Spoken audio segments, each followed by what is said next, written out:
Goeiemôre al julle pragtige mense, which translates to good morning all you beautiful people and welcome to Ukukweyo. I have not yet found our lions from yesterday. I do not know if they are still around. I've literally scanned every corner that I can and made sure I haven't overlooked them. But as we saw yesterday, they camouflage and hide very well, so hopefully we will find them today. My name is Lisa and I'm your waterhole naturalist on Escape to Nature. And hopefully we will see some wonderful things today. Yesterday we spent a lot of time with the 3 lionesses here in Ukukweyo. The animals seem fairly relaxed, so I do not know if they are still around, but of course I will make it my mission to, just double check every single area today again.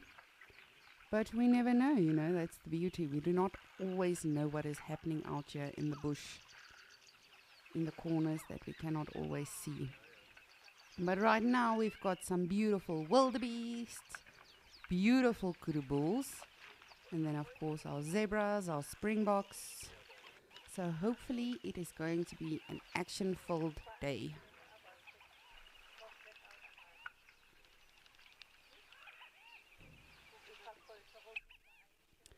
It does seem like there are some clouds overhead here in Ukukweyo, but hopefully the sun will come out and it will be a nice and sunny day and all of the animals will come swim. But speaking of the weather, let's take a look at what today is forecasted for us.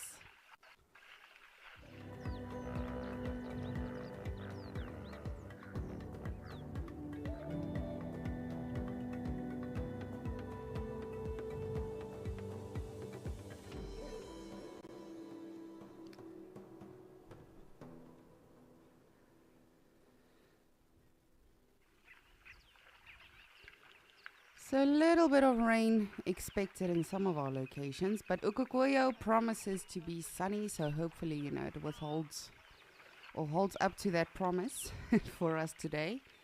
And hopefully our elephants will come by in the actual daylight. They did pitch up last night, which I'm not upset about at all because they gave us the most beautiful silhouettes and reflections in the water against the sun setting. And then, of course, there were giraffe around and the lions. So hopefully it will be a beautiful day. But of course, these lions can still be around, the 3 females. It might be that they have made a kill last night and the animals tend to be a little bit more relaxed. Which is a little sad, if you think about it. It's sort of like, okay, well, you're occupied now with one of our friends, so we should be fine to go drink water for the moment. But again, I'm not sure if they are still around or if they took off again last night. Of course, this would have been the prime spot to hunt last night, as the animals do traverse to the water, back to the tree line as well during the night as well.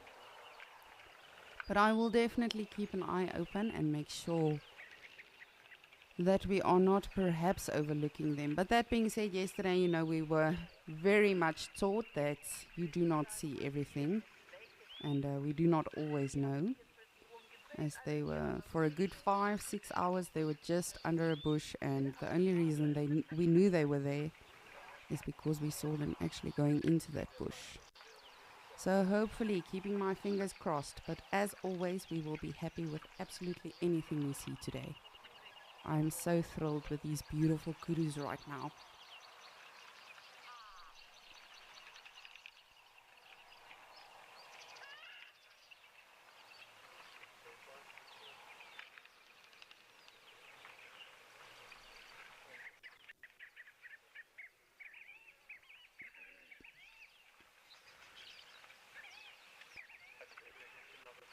And as soon as I started monitoring this morning, I actually thought for a moment I saw baby wildebeest, but sadly it was not. I wish it had been. But you never know. Still holding my fingers, my toes, everything crossed for the first baby animal on the Djuma or the Ukukweyo or the Mashatu Dam Cam.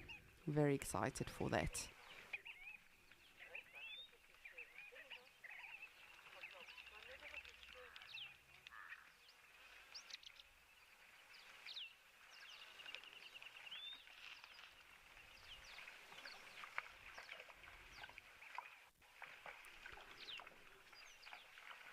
Oh, it's really two stunning, beautiful kudus. These. And I know I just used double adjective, but it really is. I love watching kudu bulls. They are so, so majestic. And of course, very shy generally because they are browsers, so they tend to be deep into the bush generally. Very well camouflaged. Oh, just look at that. How beautiful. Yes, we are discussing you. Our Mickey Mouse antelope.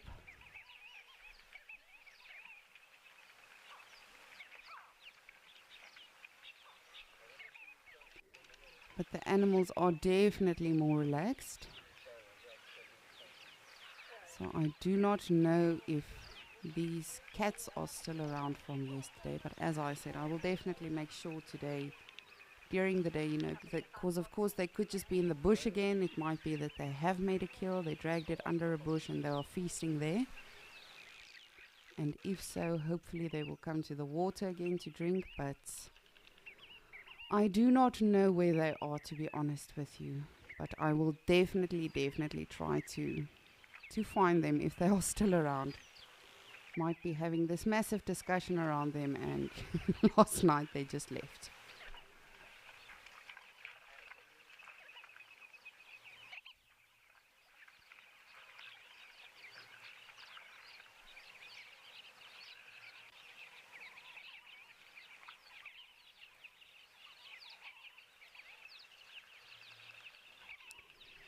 But as always, please send me your questions, your comments, anything you would like to learn or know about today. Please do so. We love hearing from all of you. We love to know what you also want to look at, because sometimes, you want to see something specifically and then we can always look for that. So please do send through anything you would like to tell me or ask me about. We are really here for you because this is your safari. And of course we are live and this is very much interactive. So I'm looking forward. If you would like to tell me what you would like to see today, what you would like me to look for.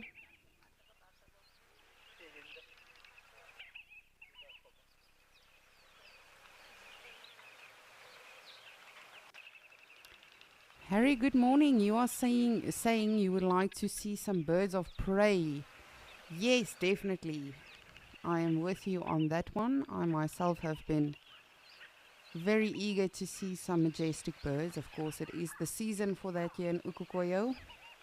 So hopefully we'll get to, frame up on some beautiful birds. Not just here in Ukukoyo, but hopefully in Djuma, Mashatu. We never know what's going to happen. But I too am hoping for some elephants. As I said yesterday, we had a brilliant sighting here when the sun was setting. And they had a baby with him as well. So of course my day was made even more than it could have been made already with the lions and everything that happened yesterday. But as always, I am keeping my fingers crossed for a rhino. I will not be too upset if we see a unicorn. But really anything. Woo! Having a little bit of fun this morning. Very playful.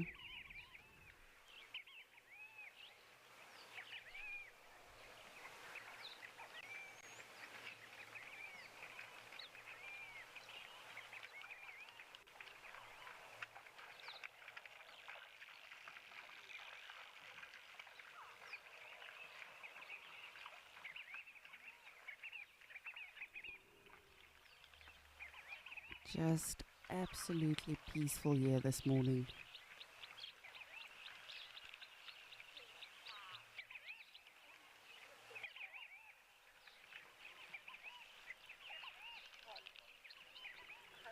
But let us just take a look-see and see what else might be around or approaching the water hole.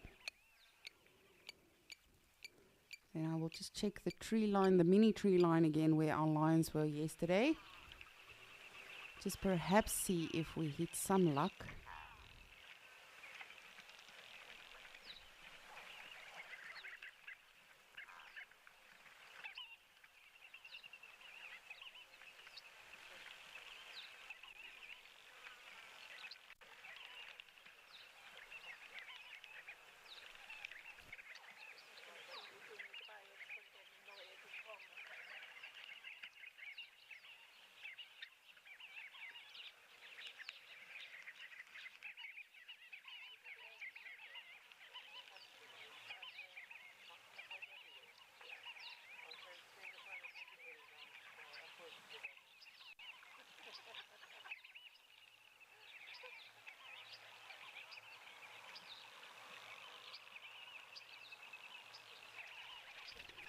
Ooh, we've got some more, it seems like kudu approaching, just off to our left.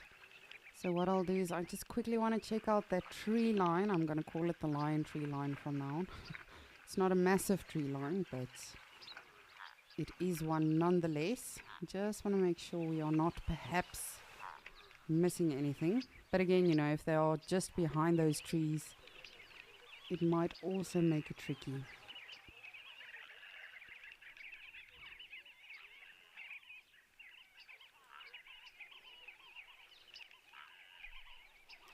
Some guinea fowl.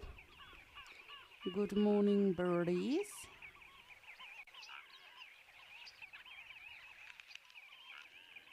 You see, if they are sleeping in these bushes now, it might make it a little bit tricky. And again, I have no information as to what the lions did last night, so I'm just speculating and hoping and praying that they are in fact still around.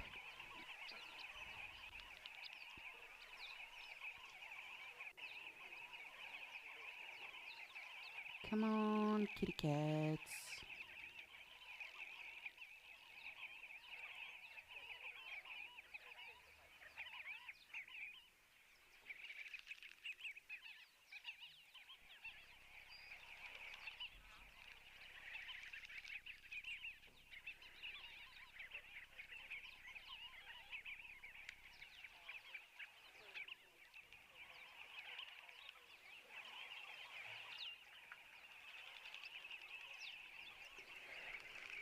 You see, so this is where they were yesterday for the majority of the day. And again, as I say, just literally every now and again, we could see a little bit of a silhouette, a little bit of movement. But if they are in fact in these bushes again, now it might make it a little bit tricky. But perhaps they have just moved off. Perhaps they were successful last night, but maybe deeper into the tree line, not sure. I wish we could just be with these animals constantly and observe them 24/7 and, you know, see what goes on out there. That was really always, specifically if you go on a morning safari and you come to a kill or a sighting that's, you know, very, very fascinating. That was always my favorite thing to do with guests, you know, sort of speculate. What do you think happened? And at the end of the day, we can speculate as much as we can or want to, but if you were not physically there, if you did not see it happening, then we do not really know what happened.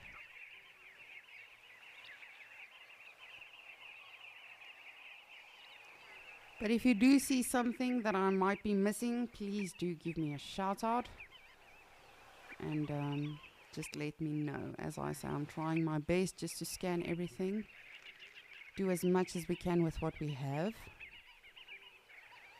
but I do not see something yet.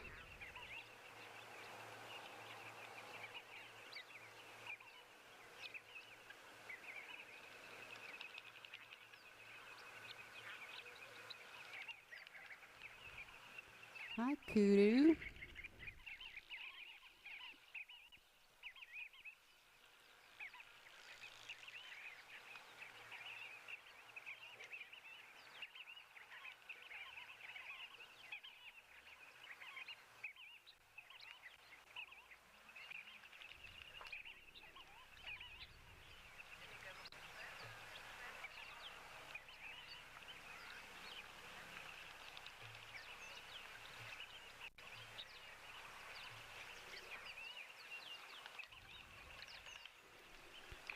Beautiful young bull this, of course, you know, just still in the group, probably one of these females, his mother, so he has not yet been kicked out of the house to go live his life. He's not yet in prime, which is, again, you know, if we see kudu bulls that we just saw that are that big, that majestic, that beautiful, it truly is so, so awesome. And specifically out in the open like this. These kudus keep looking at something, but what are you looking at?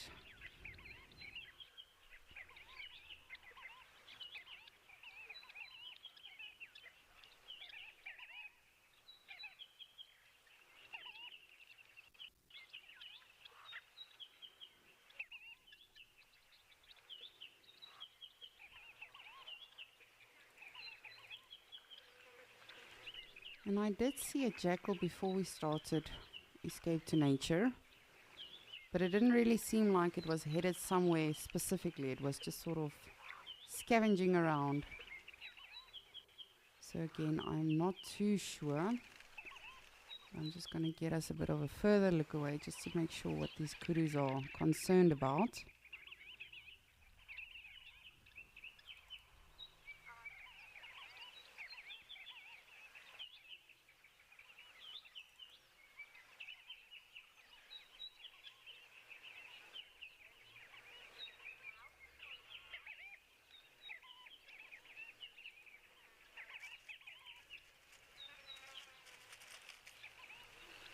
What are you guys looking at? Tell me. If only they could tell us.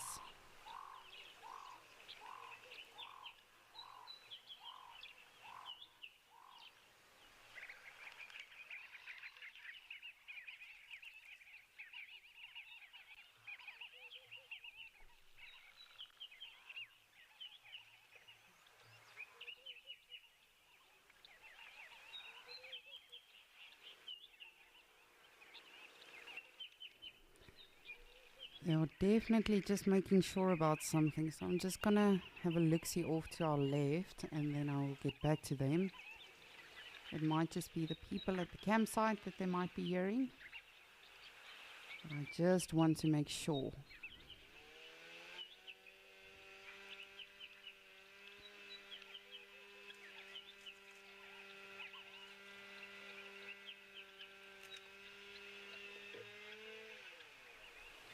And again, if you do see something, please stop me. The more eyes we have, the better.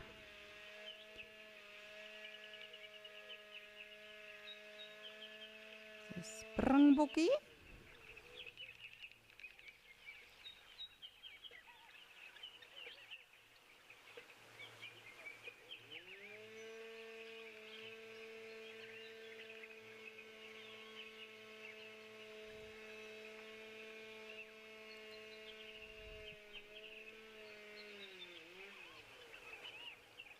Come on, Kuru, what were you looking at?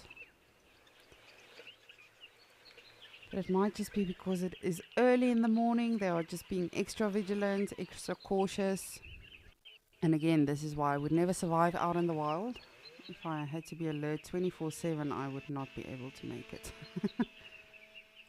I take a good hour, 2 hours to properly wake up after I've opened my eyes in the morning. So I would not be able to make it out here.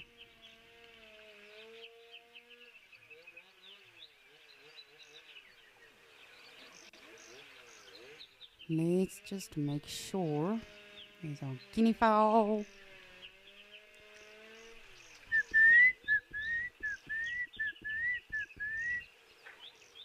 We've got one of the prettiest calls. And then after the whistle, it becomes a little bit noisy.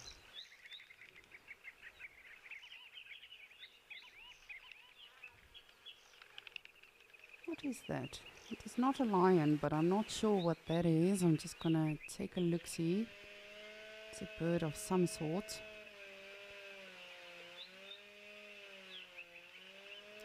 Oh, gotcha. It's the crows. Got excited there for a moment. You never know. Might be a corrie bustard or something that's looking for some food here on the ground.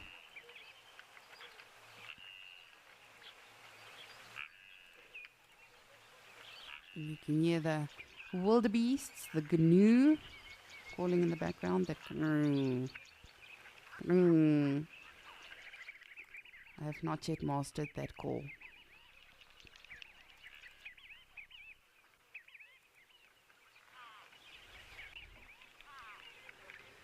Well, what I'm going to do is I'm going to still look under every bush, in between every rock, as much as I can, of course, and look if we are perhaps still having the cats around. But in the meantime, I'm going to send you over to Mr. Rolf, who's very excited to say good morning all the way from Kariga.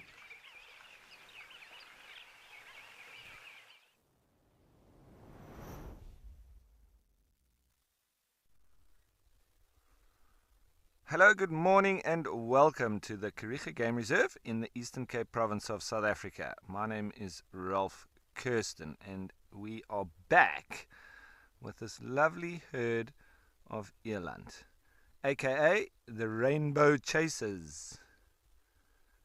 Well, they have been chasing the rainbows. There was an almighty storm yesterday afternoon.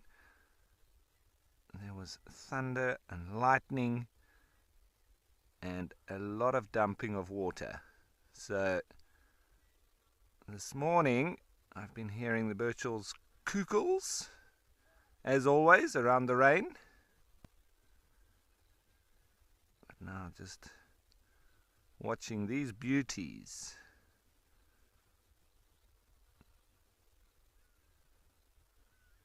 Lots of flies about as a result.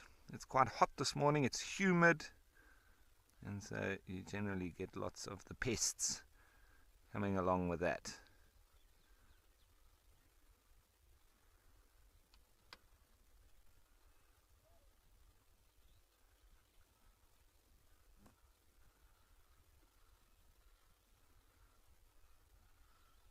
He's a good looking bull, that.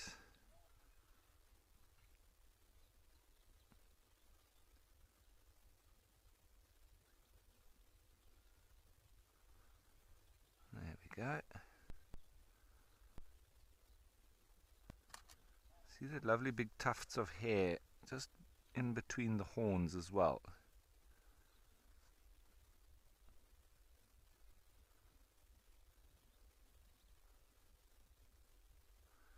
Lovely big dewlap on him.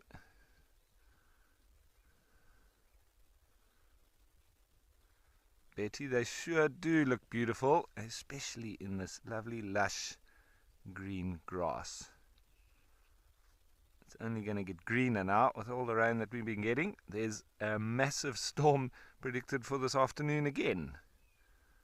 So we're getting a good amount of rain. It seems like all the locations are.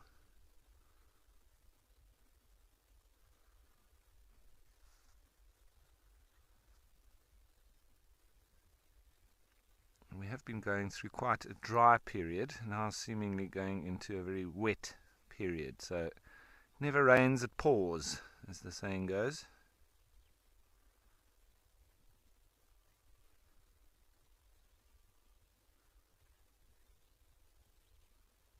You can hear a grey-headed bushshrike calling, also known as the spookvoël, the ghost bird. For its call, it's just like a door slowly closing.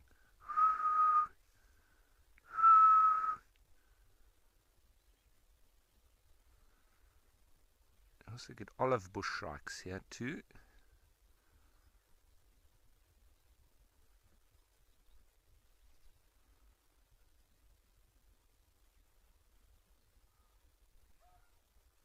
Some baboons alarm calling off in the thickets.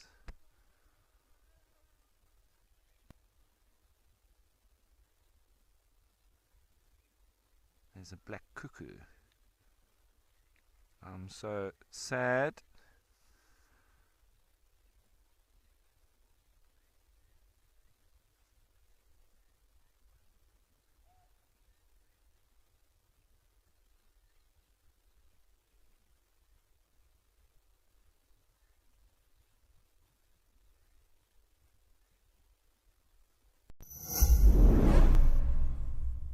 It's time for another Ask Me Anything, and this time it's with our very own Venezuelan Ali. Good morning, everyone. Ali is a skilled field guide with an adoration for rhinos and leopards. Her passion for the wild is backed up with a master's degree in conservation science. Maybe they had hornbill for breakfast. There is so much yet to be unearthed with Ali. Join her on the 9th of November with your questions ready to ask her anything on Wild Earth.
each shot.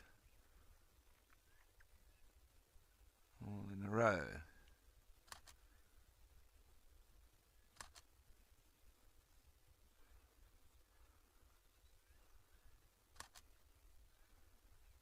I think we might get a couple of good ones out of this.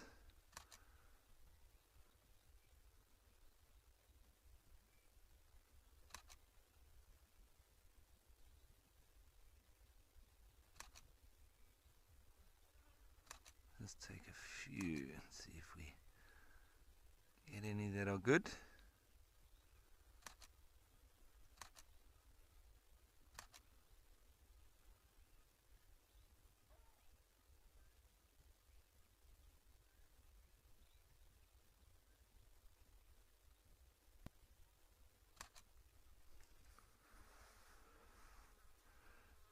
Oh, that's a good one. So as always, while we're watching these eland, don't forget that this is an interactive experience, so please send through your questions and your comments and jump on board with us.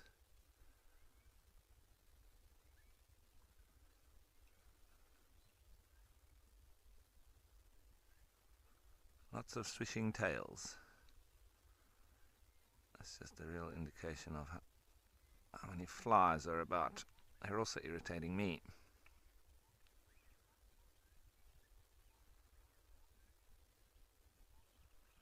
And Nyala there in the background.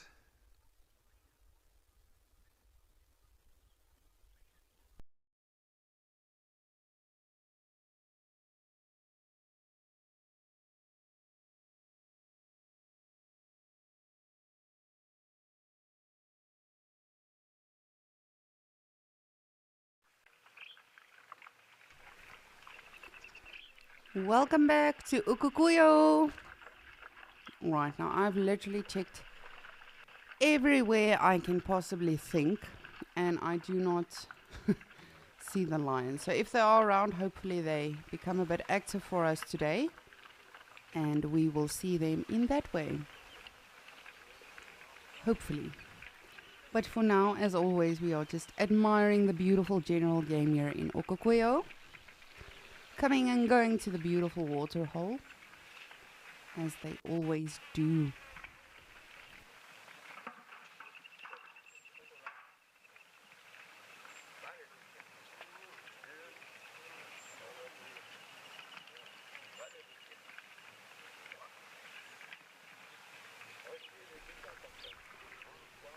And I am really in serious need of a baby animal.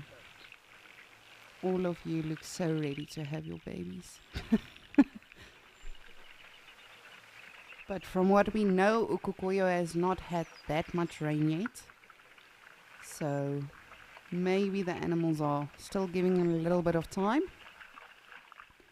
But we shall see. As I said, I speculate our first baby animal we'll have on camera at the water holes will be a Juma, and it's going to be a baby zebra.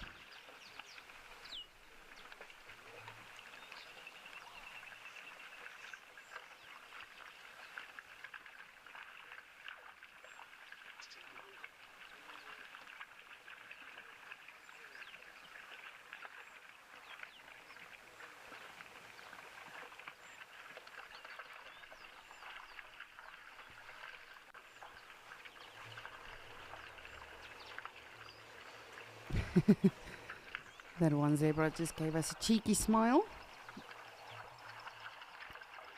like they do when they're doing the fleck and grimace. Of course, just picking up on a scent of some sort, whether it's another male, another female. Just making sure what it's smelling. But it is always so funny, especially lions, when they do the fleck and grimace. Lions, I think, and buffalo are the funniest probably when it comes to that.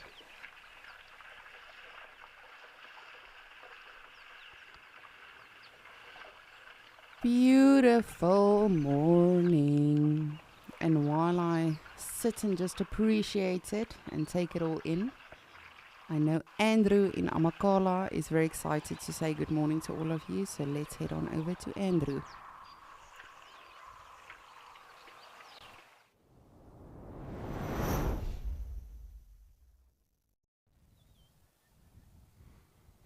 Thanks very much, Lisa, and good luck with finding some lions at Ukukuyo this morning.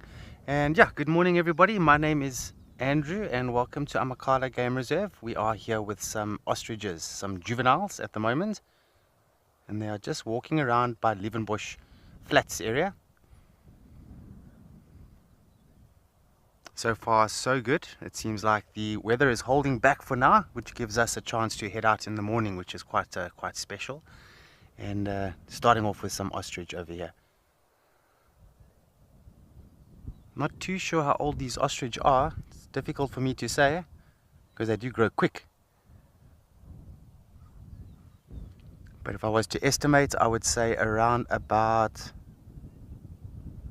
maybe 4 months, 5 months old. They do grow very quickly from birth, from hatching.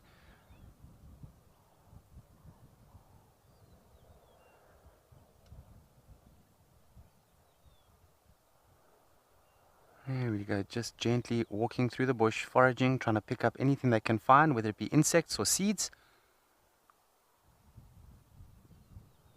And I'm sure at some point they will drink from the Liebenbosch pan area, which now has some water in from the rains we had yesterday.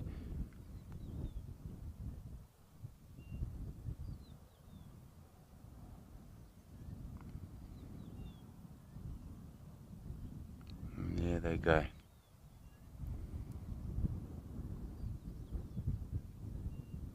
It's always nice to see a newborn or new hatched ostrich. They are so tiny, and day by day you can literally see the growth, the growth, and week by week as they pass you can see even more growth.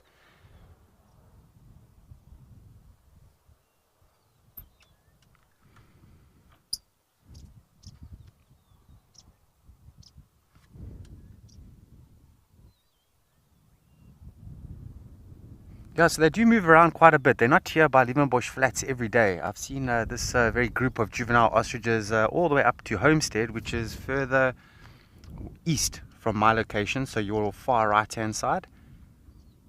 And they do home range around quite a bit. They move around wherever the resources are going to be. And they do require lots of food intake per day to enable their growth. So they have to cover large amounts of distance.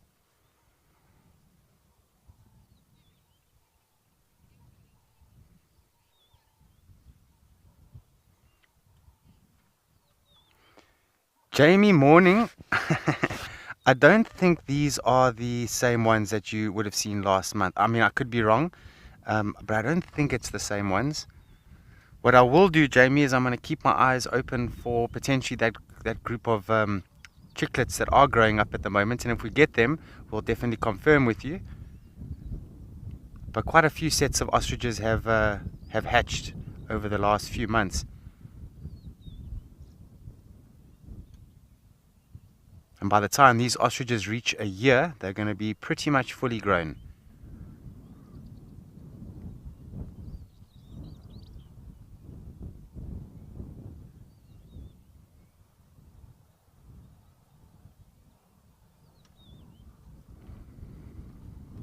I think for the most part, people probably underestimate ostrich and how powerful they are.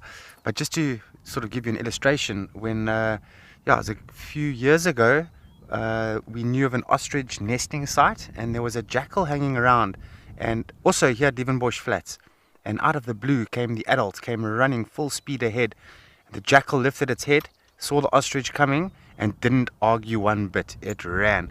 The ostrich was right behind the jackal, and the ostrich was trying to kick at the jackal, but the jackal, he was too quick. He left, probably ran inside a burrow or disappeared into the bush, not to be seen in the area for a while.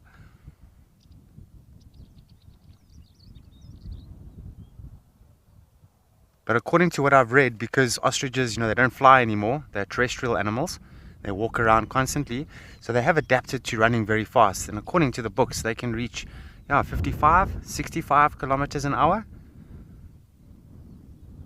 That is pretty fast.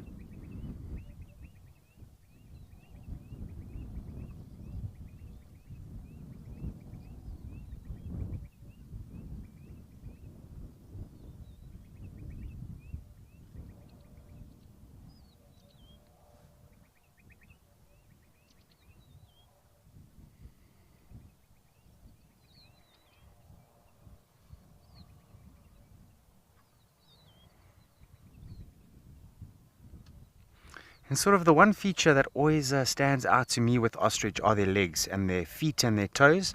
So they've got 2 toes. And I think a lemur has got 3 toes if I'm not mistaken. But ostrich having 2 toes with a very well developed claw on the end, they use that for defense. When they can't run away from danger, they're going to kick. Okay, there's a warthog walking on the road there. And he's looking a bit muddy. I think he's been in Liebenbosch Pan without us knowing about it. Snuck in there, had a good old wallow. And now he's walking towards the ostrich.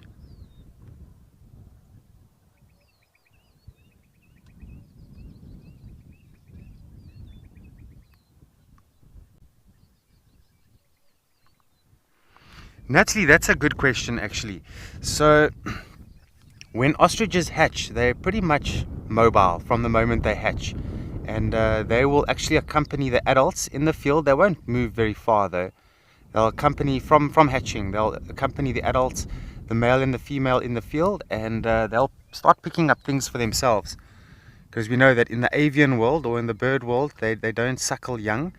And so to feed them is quite important. But ostrich will train their chicks from a very young age to start to look for things themselves.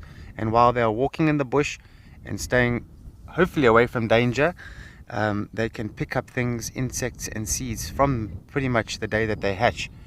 And they require so much food. So it's important that they get into the areas of resources and feed as much as they can so that they can grow.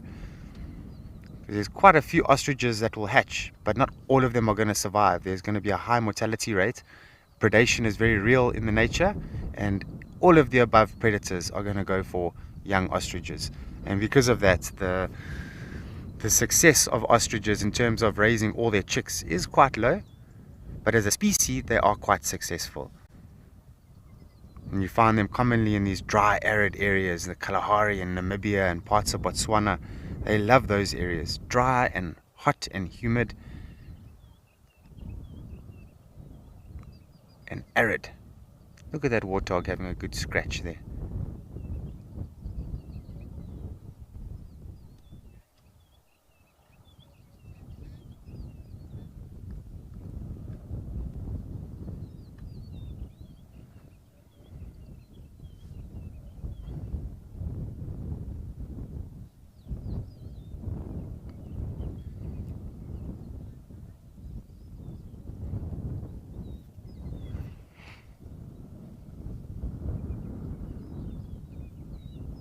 So there is a localized thicket just beyond those ostriches over there, and I'm sure a lot of you are wondering, hey, what's going on with those jackal pups that we used to see? So they did move their den site, and we have struggled every single day to locate that den site. Myself and Morgan, we presume that they could be in that localized thicket somewhere, and it's all very well if they're on the side of the road in a den site, and then we could spot them. But if they're in the middle of a block there, it's going to be very difficult for us to pick up where they are. And I'm hoping we're going to see them soon, because they're going to start getting big now, and they're going to start to look like adults in the near future.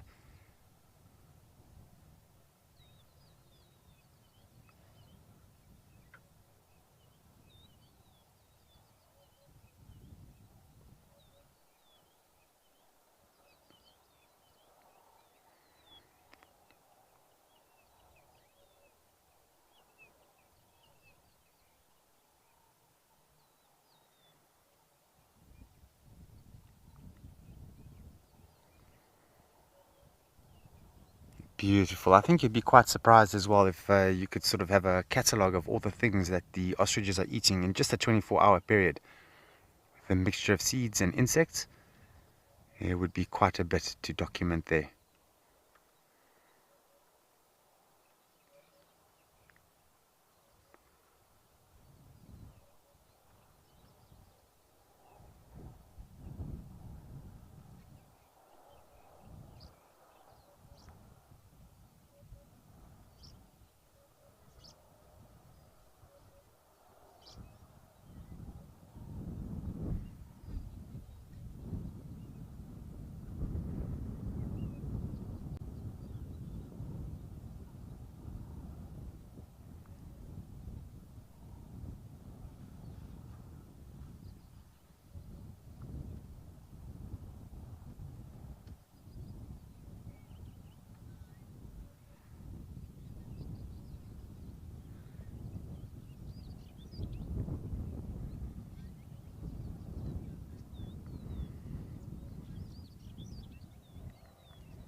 Thanks, Darcy. That's very kind of you. No, definitely true.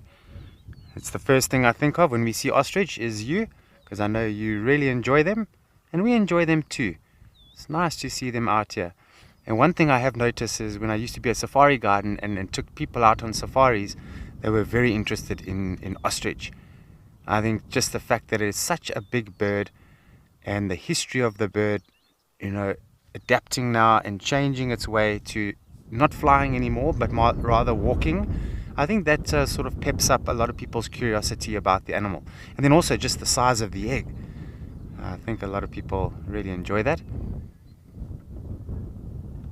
But talking about the egg, I was reading up on one of the sites, I can't remember who wrote the article, but there is such a thing called Fabergé eggs, which are highly decorated ostrich eggs that go for so much money. You can't believe the prices attached to these Fabergé eggs. And they get glittered with things like rubies and gemstones and things like that. And I know the royal family has got a few, and they generally pass them off as gifts. But yeah, you must have a look how much they cost. I can't remember the price on the top of my head, but a lot of pounds they are worth. They even make jewelry boxes from ostrich eggs. So they sort of cut the middle of the egg and they add a hinge and a lock, and then also decorating it and carving it and so on. Also selling for so much money.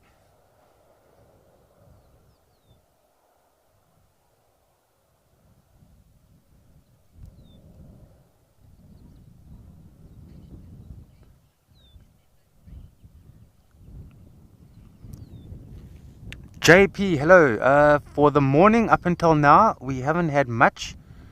But what I can say is it was humid this morning. When myself and Morgan started to set up the vehicle, it was hot and humid. And I even had to take a few layers off. But now it's starting to cool down a lot, which signifies that somewhere around us it is raining. And we can expect some heavy downpour and thunderstorms and lightning this afternoon. Past 12 o'clock around there. So something is busy cooking up there. You felt a drop now? Okay, so Morgan just felt a drop on his skin. So somewhere is definitely raining. But JP, I can tell you that we definitely do need some rain. Look at that. There it's starting to, it looks like it's raining out there. Look at that. Isn't that powerful, eh? It's one of the forces of nature that you cannot contend with is weather. I love weather. It's one of my favorite things. Thunderstorms and clouds, and I love it. The only thing that really I don't enjoy is wind.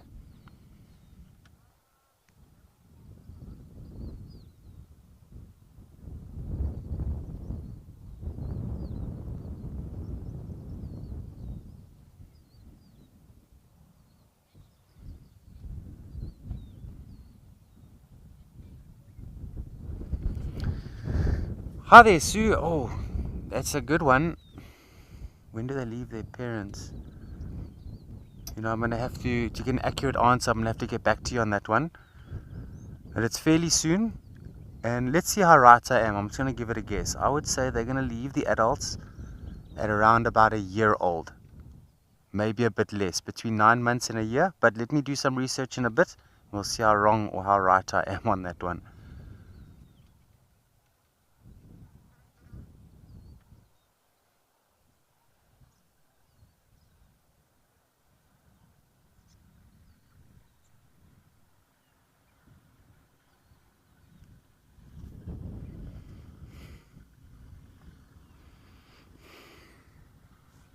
We're just having a day safari truck going past us here. Seems like the guests are having a good time in the back there with Malumzi.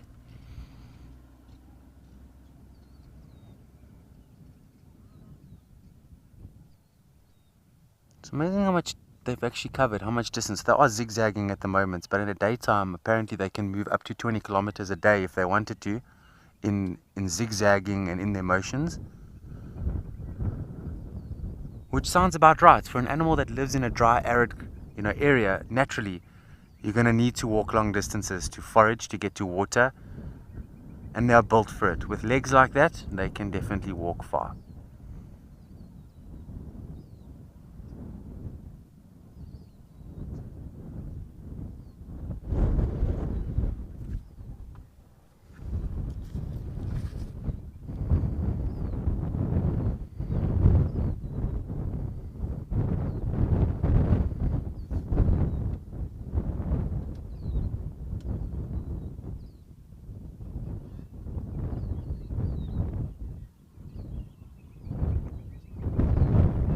Okay, we're gonna enjoy the moments here in the bush, and I hope Lisa finds some lions in Ukukuyo again.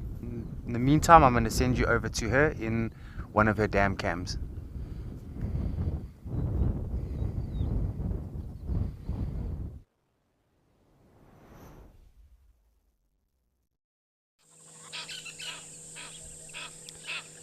Thank you, Andrew, and good morning.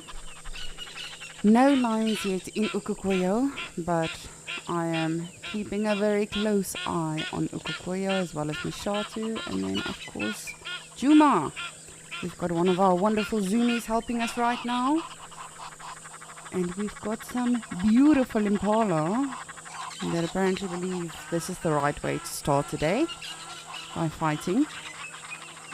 But you do you, boo, whatever you need to do. And then, of course, a beautiful waterbuck off to our right.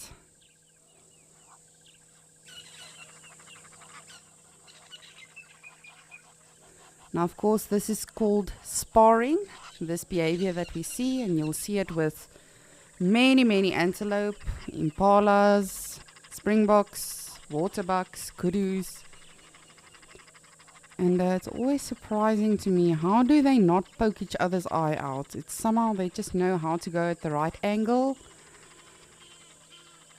And it can get quite aggressive sometimes. Sometimes it's just a little bit of play fighting. From my personal experience, I've seen them go more at it when there's females around, like in this case. But it's like those two weirdos at the bar, you know, they're trying to impress the ladies, and then the ladies are not merely interested in them.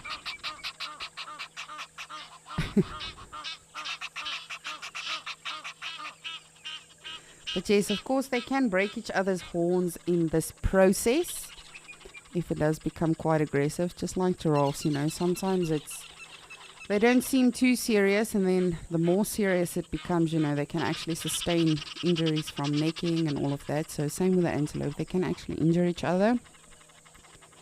With kudus fighting, because of their spiral forms that they have in their horns, they can often get interlocked. But I have not, to my knowledge, seen or heard of impalas that get interlocked. But if you have, please let me know. It would be interesting to know, you know. Of course, we all have different experiences out there. Even though, you know, I'm a qualified naturalist and I've done this for quite some time, I'm sure there are a lot of you that have gone on, you know, 1, 2, 3 safaris and have seen a lot of things that I've never even before seen or experienced. So it's always good to chat to fellow wildlife enthusiasts and, you know, hear about everyone's different experiences.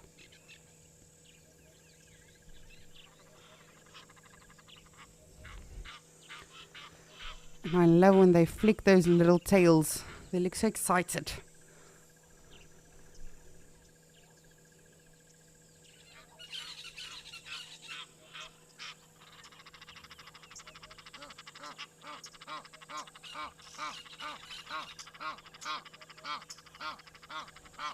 Ooh, we've got some nyalas. Good morning, nyalas.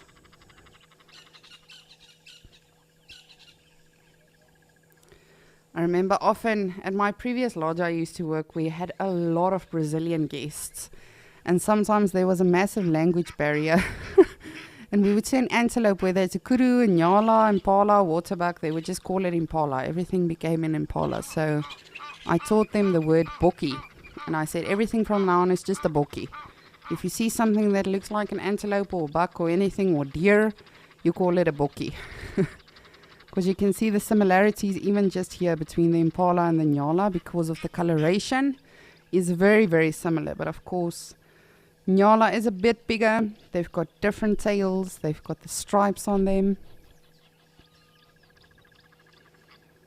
Jeez, these two are getting serious now.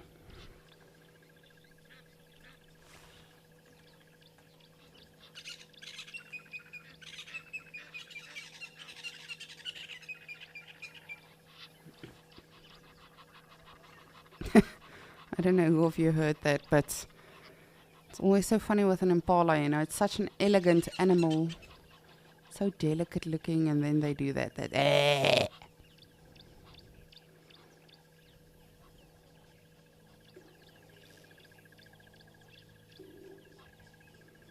Hi, beautiful.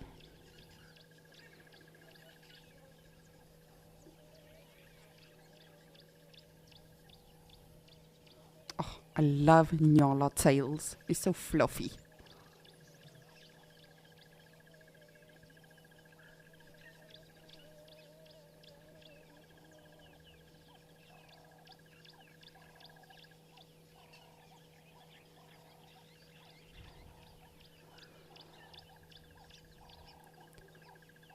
Just absolutely beautiful and so serene here in Djuma. You can hear all of the birds, crested barbets in the background. A chirrrr. That is a crested barbet.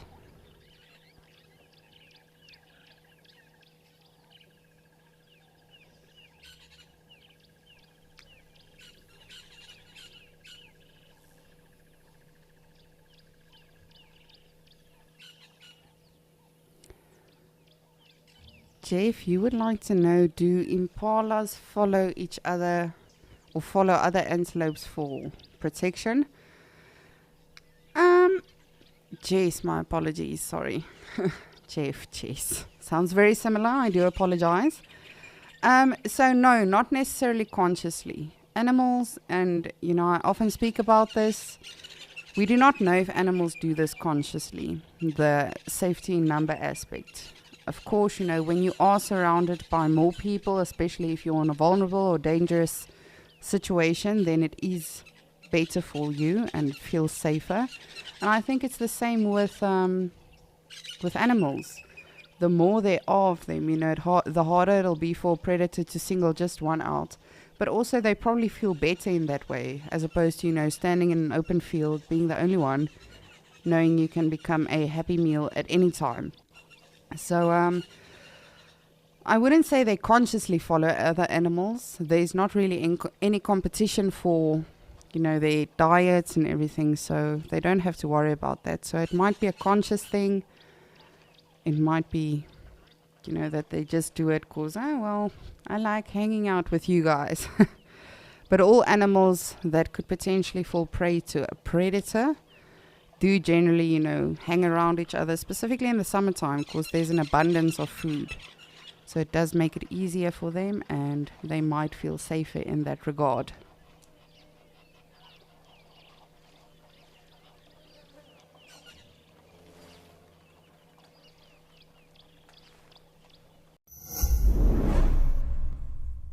Hi, I'm Patty Andre, and I'm in Loveland, Colorado, and I was so honored to win the prize to Jamala Medique. It's going to be such a great trip, I'm sure, and I've been an explorer since explorers started. Been to Africa a couple times, but I've never been to South Africa, so it's exciting, and I'm happy to go there. Sign up today and you could be the one experiencing it for yourself.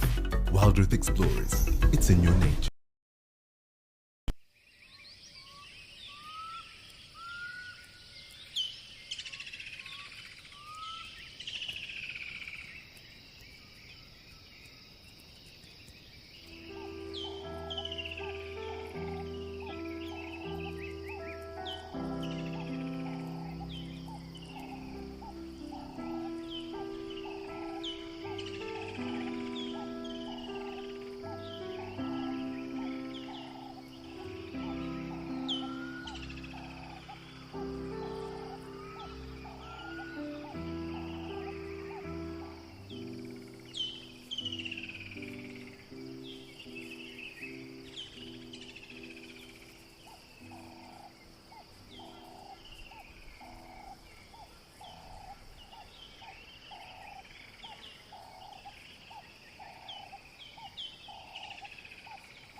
What is wrong? What is wrong, Water Bucky? Did you hear something? And you can see massive ears, so they really do rely on their senses, their smell, their hearing, which must be terrifying, you know. If you just hear something in the bush rustle, what is it? Is it a zebra coming through? Is it a leopard? Is it a lion? Woo! Look at this! Yeehaw! We got some elephants.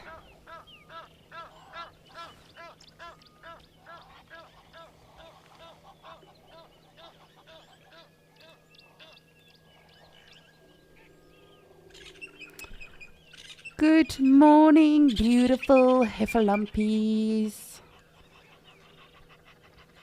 Oh, it's wonderful to see elephants here again at Gowrie Dam. Of course, you know, it's not it's not an endangered species here at Gowrie Dam, but we are seeing them less and less in comparison to a couple of weeks ago where there's not been that much rain, the water holes was not that full, you know, so animals do sort of get restricted to just one area when the rain has not properly come yet. So when they do visit Gowrie Dam now, I'm super excited because of course they've got so many options and they still choose us every now and again.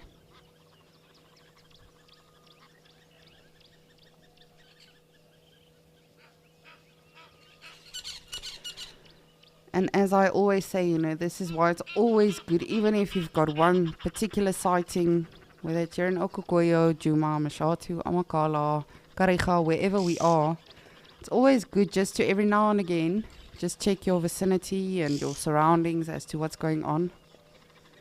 I remember one time I had a leopard sighting, and we were so focused on the leopard, and the next thing we had a whole herd of elephants bypassing us as well. And we had no idea. My colleague actually called me and said, so we've got a leopard sighting here, but we've also got an elephant sighting. So it's always good because, of course, you know, these animals are also going to have different reactions to one another if they do see and smell each other. So like we had the lions yesterday in Okokoyo as well, we were constantly just checking, you know, are there elephants on the way? Because depending on the wind and everything else, that'll also have an effect. So, but sneaky elephants. You probably bribed the water buck this morning to distract us. And you guys thought you were going to get away with it. But we caught you just in time.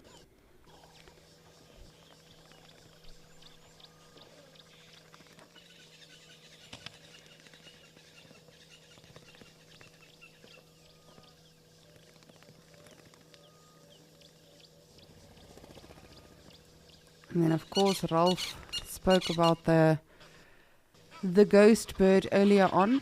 You can hear that toot, toot. That is known as the ghost bird.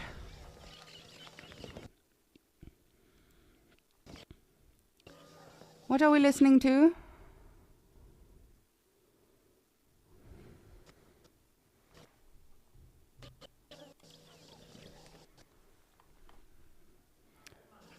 You can see they're all very alert and listening. And now we go.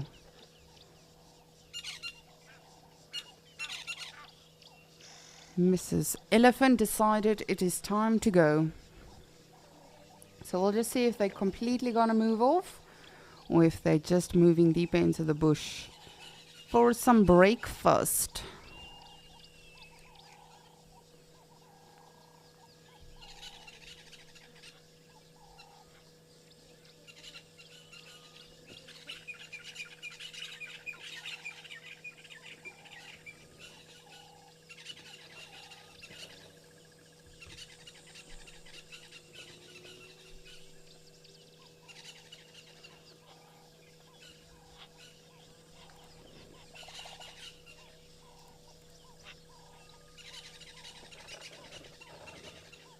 Polly, you would like to know if elephants feed throughout the whole day.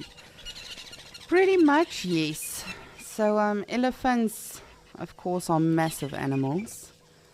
And they have to eat a lot of food, drink a lot of water each and every single day.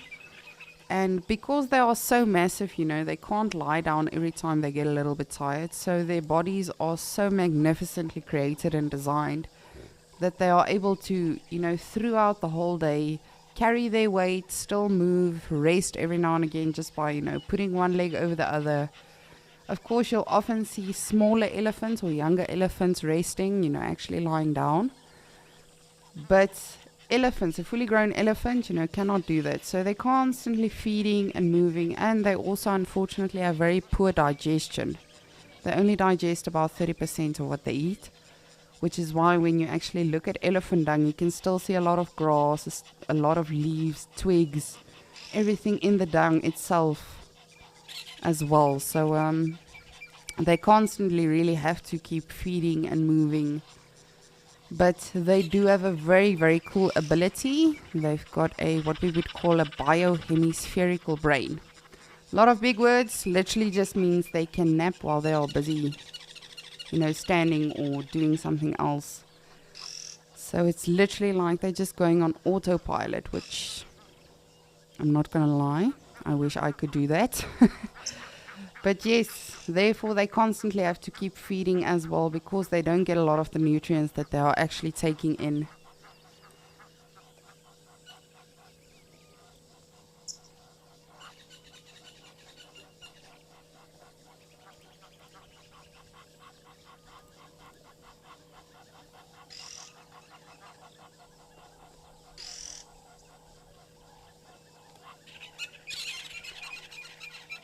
And as always, just like that, the world's largest mammal disappears just like that, within minutes.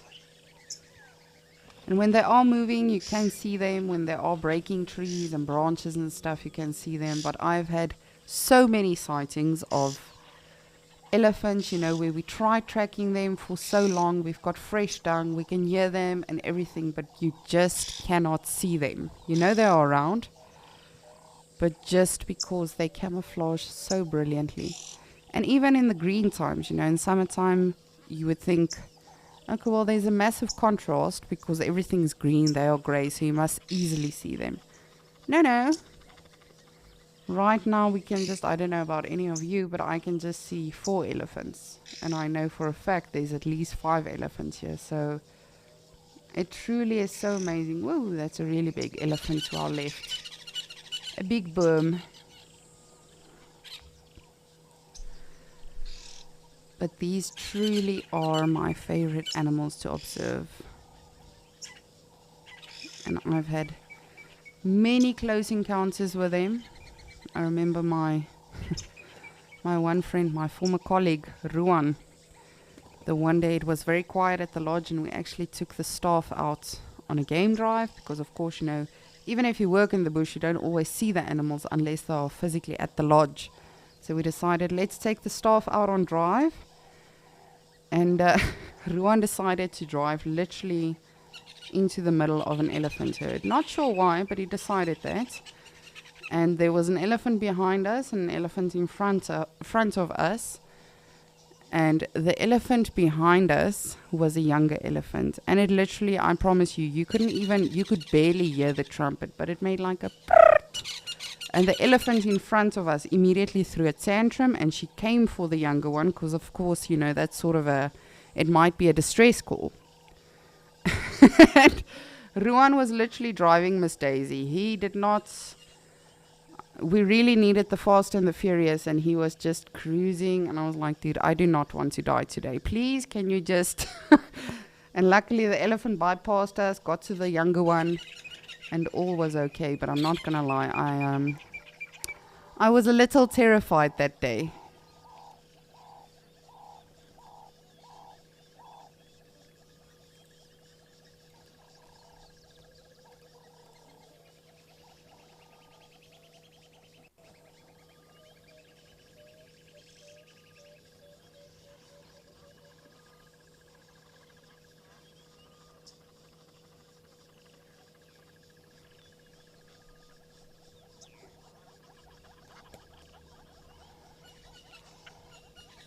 Just want to make sure we are not overlooking some other elephants as well. But it does not seem that way.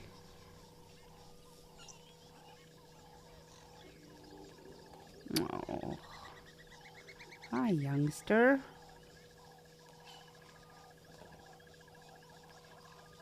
Oh, I love when their tusks are just starting to come through. It's so adorable.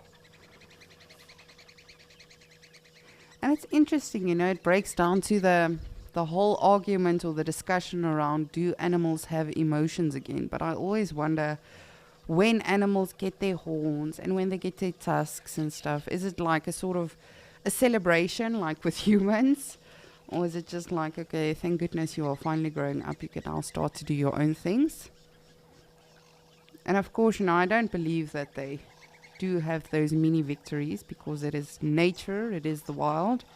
To them it's just the norm. But again, that would actually require us to fully understand what's happening in a living animal's functioning brain. And I really do believe we are missing out on so much because we don't understand them. We think we do. And for the most part, you know, we've learned a lot about their general behaviors, but I do wonder, in 50 years from now, will animals still be reacting and acting the same way? Will they evolve? Will they adapt? Because as we know by now, you know, animals adapt for as long as they must, for as far as they have to.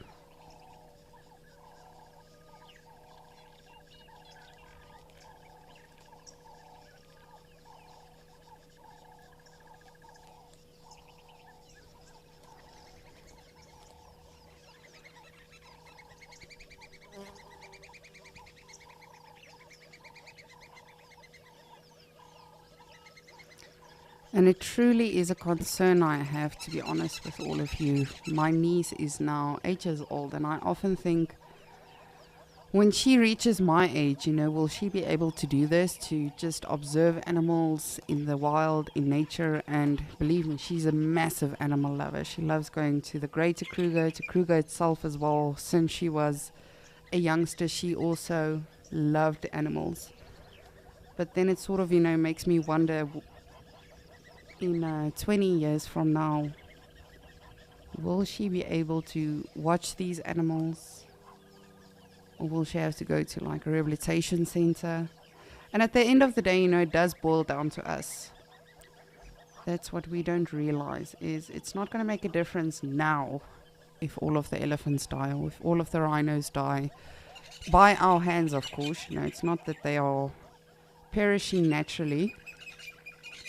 But in 20 years from now, in 30 years from now, there's going to come a massive imbalance in the ecosystem. And that is not going to be so good for all of us and our offspring and generations after us.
Just checking to see if there are other elephants around. But it does not seem that way. But of course, you know, they could be deeper into the bush. These ones might be heading off to them now.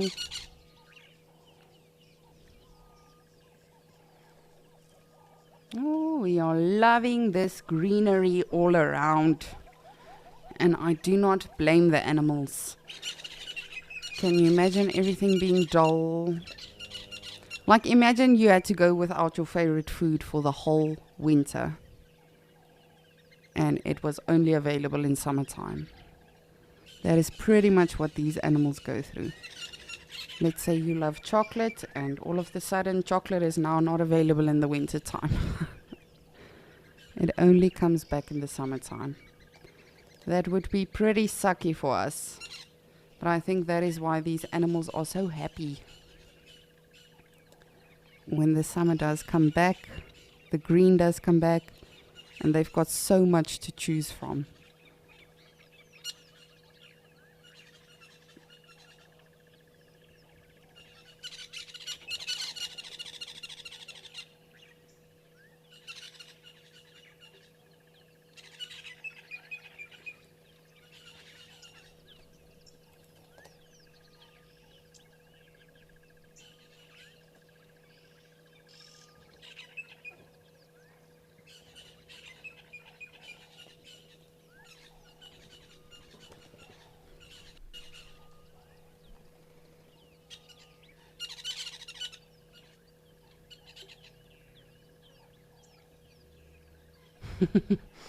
Just look at that. If you don't see the movement, you wouldn't really pay attention to an animal being there.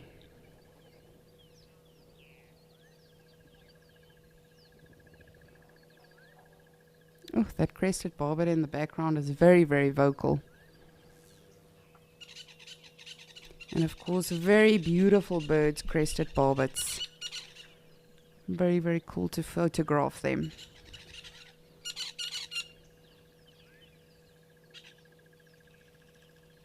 Just look at that trunk coming up in between. Just want to have a look at what is going on here at the bottom. The drongos seem to be chasing something.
So we're just trying to see if we can see anything. Those drongos were definitely chasing something now. Of course, you know, they can be very aggressive when there's a snake even around. But of course, a bigger bird of prey as well. But Bradley, you would like to know what is my favorite bird call. I've got many. The Hadida, of course. No, I'm kidding. Not at all. I despise a Hadida call.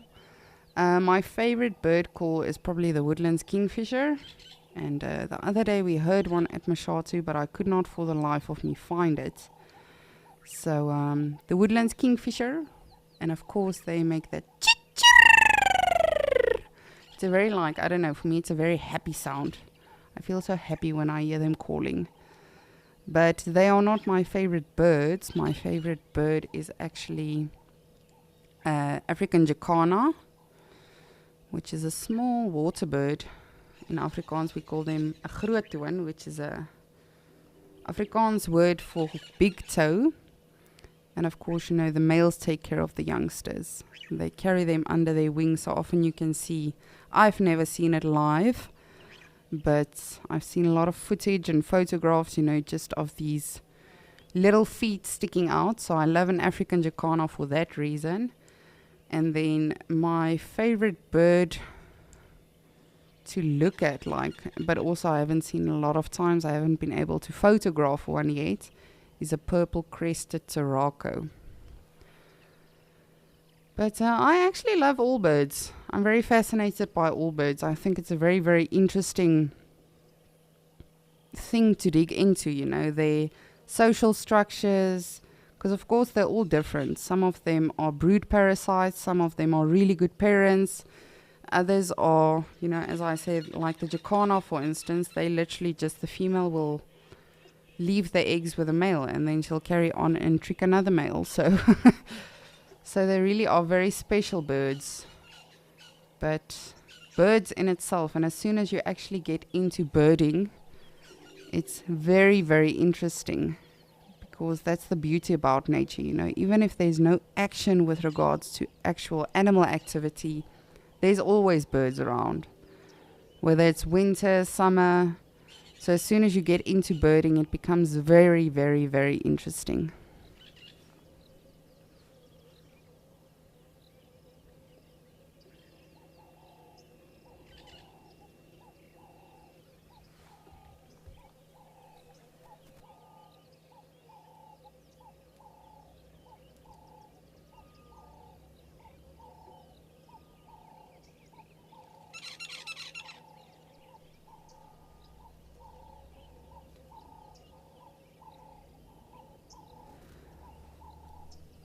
Alrighty, well, I'm so happy we got to see those elephants.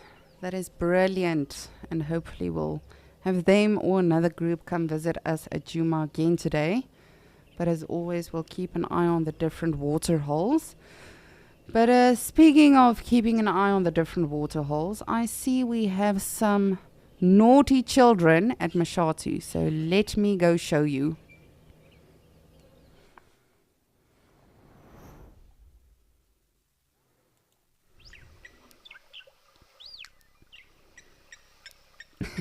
Look at these guys.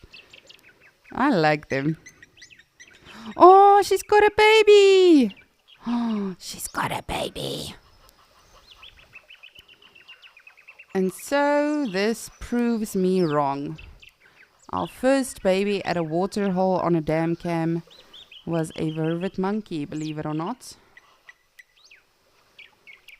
Show us your baby, woman. Okay, well, let's just confirm this. You know, maybe it's not a baby and it doesn't count. And I seem to have lost her now.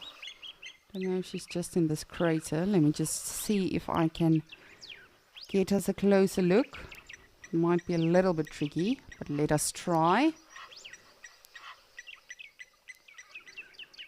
There was a female with a baby attached to her stomach. Is that her? Yes, that's her. Look at the baby. And she's not showing us, you silly woman. So you'll see, I know it's a little bit tricky to see. You'll see that monkey sitting there. Ooh, those two are very funny. That monkey sitting there just on the outer edge of that crater. She's got a baby attached to her. Tiny, tiny baby. You can just see the black markings or the black coloration to the little one.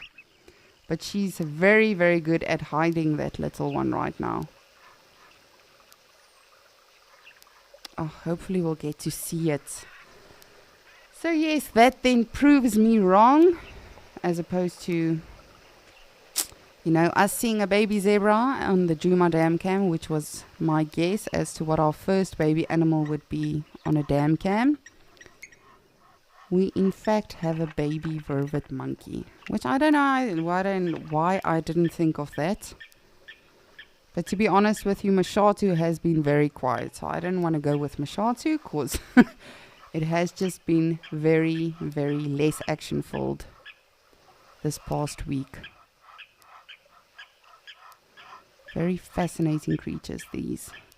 So, of course, these are the vervet monkeys. You spell it like you would spell velvet, but instead of the L, you've got an R, vervet. And oh, you're cleaning her. That's precious.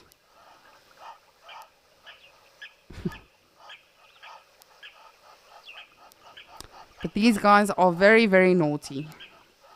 You can ask any naturalist, or if you've been to a lodge yourself, they can become quite a nuisance at the lodges. You know, often jumping on tables, stealing toast and breakfast, and woo, you're all very playful. I love it. Just gonna do that, and hopefully she will reveal the little one.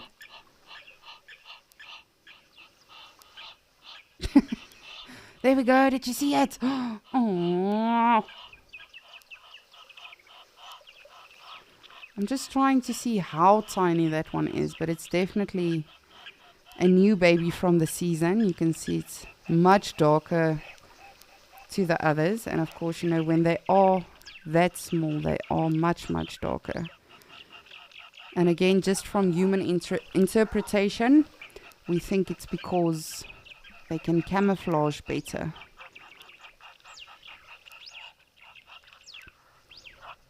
Just like wildebeests, for instance. You know, the babies are much lighter, so during the daytime they can camouflage much better. But again, this is just our interpretation, our common logic that we think, you know, this is why animals are created this way. It might be for a completely different reason.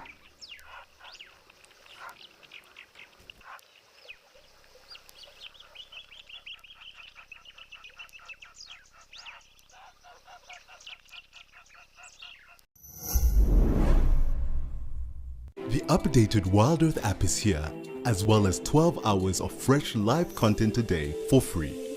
You can watch repeats and highlights of shows you have missed, and if you have subscribed to be an explorer, exclusive access to the behind the scenes channel, access to rehearsals for new locations, a chance to give us feedback, and explorers also watch totally ad-free.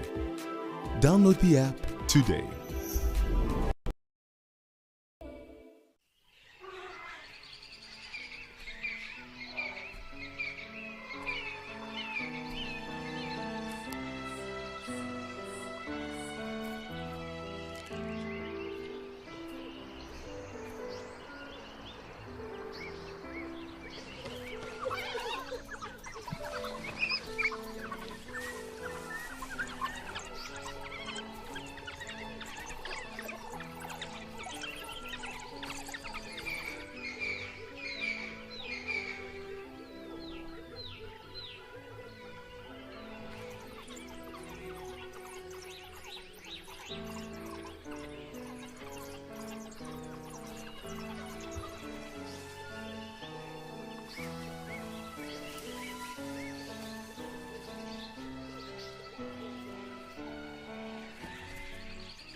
So yes, when you do see vervet monkeys in a tree, you see them looking down in one specific area, and they make sort of like a meow, meow, meow, meow, meow, meow.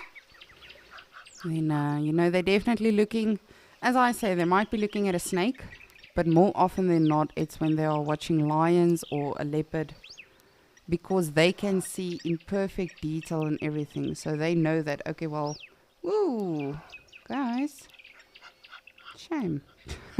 They know that they are looking at something potentially very dangerous.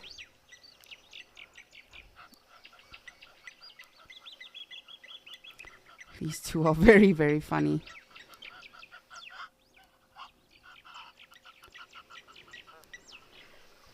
Gonna see if I can try to keep up with these guys. But I'm so happy I haven't seen vervet monkeys in quite some time on any of the dam cams. And specifically at Mashatu, as I've been saying, Mashatu has been less action-filled with regards to animal activity and all of that. Of course, it has had a lot of rain. You can see there's a lot of greenery around, so the animals are not just restricted to just this waterhole anymore. So it's really wonderful to see some activity, and then, of course, this playfulness. These guys are very naughty, but they are super fascinating to see on safari.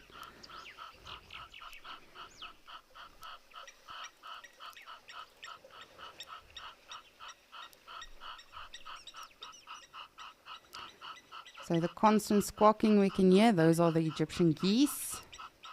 And then the tip, tip, tip, tip, tip. That's the blacksmith lapwing, the bird we are looking at now.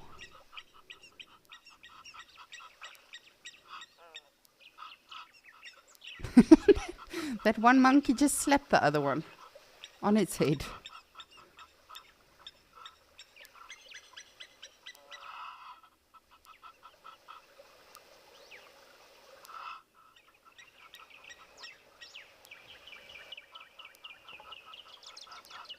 Oh, good scratch, good scratch.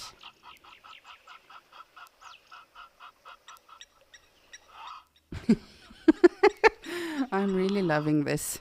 Generally, I'm not fond of these guys, but I have to say, since I haven't been living in the bush anymore at a lodge, I do tend to enjoy them more because they don't jump and grab your sugar,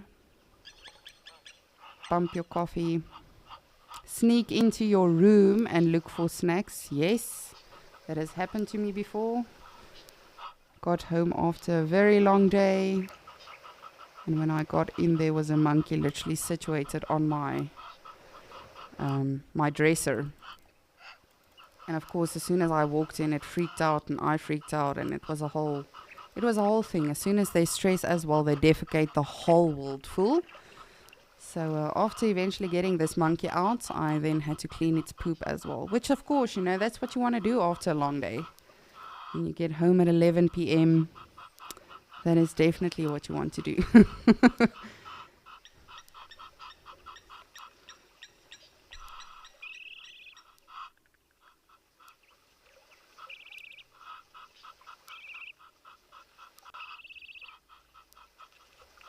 I'm really loving all this greenery and just seeing how Mashatu is also slowly transforming.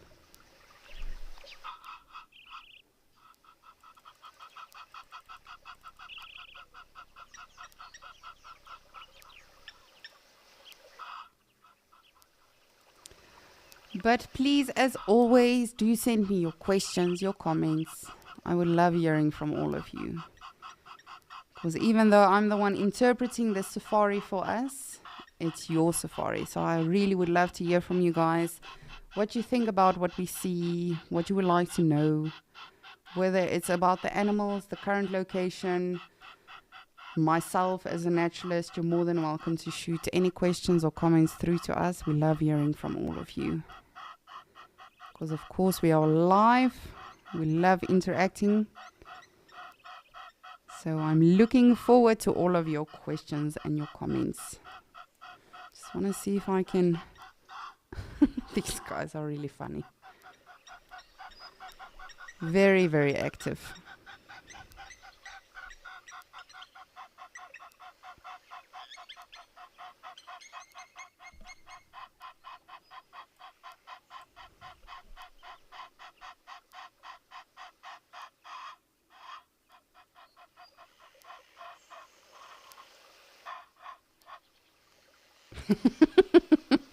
This really is. I think this probably is one of my best vervet monkey sightings. They are really entertaining. I got something in my toe, but I don't know what it is.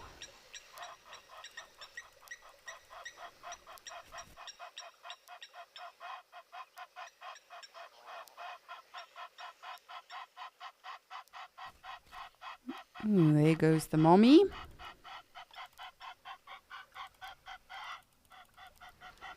And the baby vervet monkey truly has the cutest face. If you have not been able to see it for yourself live or on Wild Earth, please do go research it. It is adorable. I've got some of the cutest photographs of vervet monkey babies.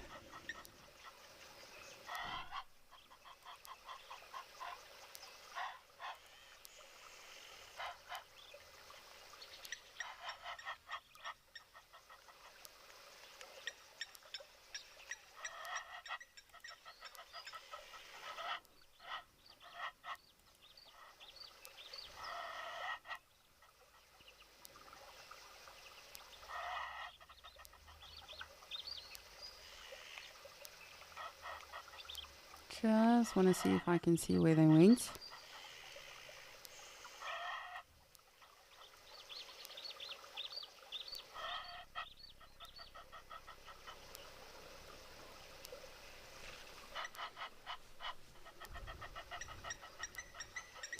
Meg, you would like to know if vervet monkeys are territorial. Not really, no. No, they've got home ranges and stuff. And they do traverse, over each other's home ranges and all of that. They do have a lot of hierarchy, not as much as baboons, for instance. But there's definitely some sort of hierarchy, which is why you can see this playfulness and everything. It's also sort of like a play off of dominance. But no, territorial, nah. Not really. As I say, they do tend to make lodges their territory.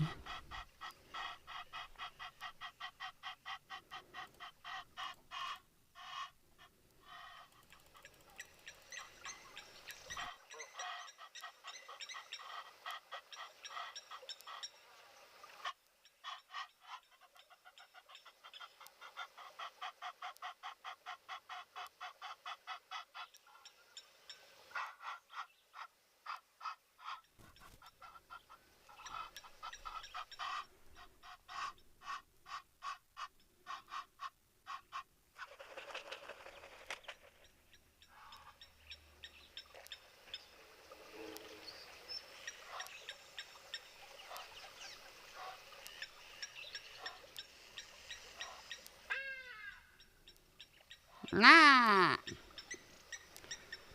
Of course, my favorite bird, a Hadida ibis.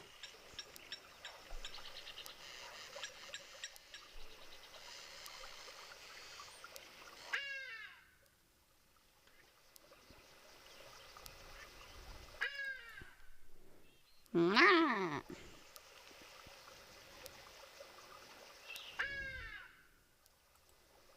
Oh, shush your face.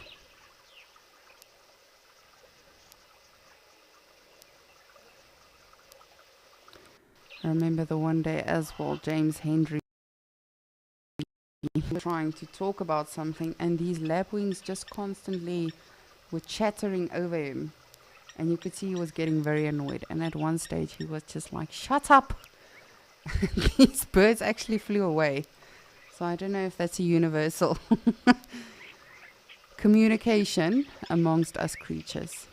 But some of these birds can be very, very noisy. Specifically the Hadidas. And we've got a foam nest, tree frog nest. Foam nest, tree frog nest, yes. Sorry, that didn't sound right. We've got a nest of frogs. So, of course, we have seen them quite a few times. And I have actually seen the frogs themselves in my life only once, where they were copulating and doing the deed. Very, very cool nests, these. And of course, again, so wonderful how Mother Nature is designed and created, and everything is just absolutely thought of. So of course, these frog or these tadpoles, as soon as they become a little heavy and they develop in the nest and everything, they become heavier. And then of course they are right above water, so they'll just drop straight into the water. So it's that little white ball that we are looking at to the right. But sometimes I've actually seen it, sometimes they do it over a puddle of water in the road, and of course, those puddles don't last forever. The water eventually evaporates. So I think if that poor frog falls and there's no water, it's going to have a different experience in life.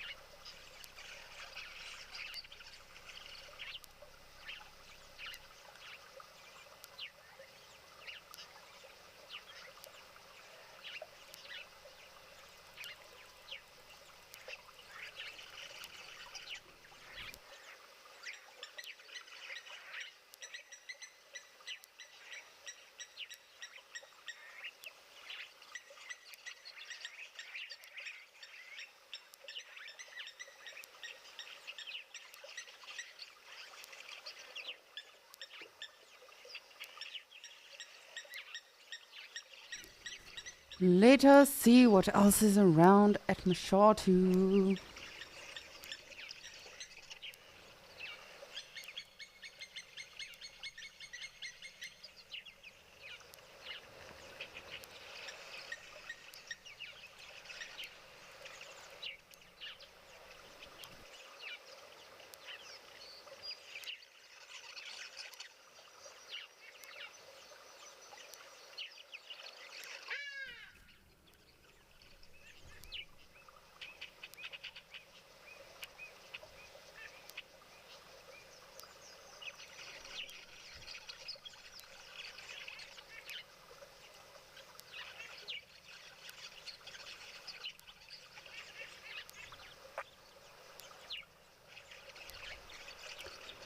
Come on, animals. I would not mind a hyena at all. That would make my day through and through.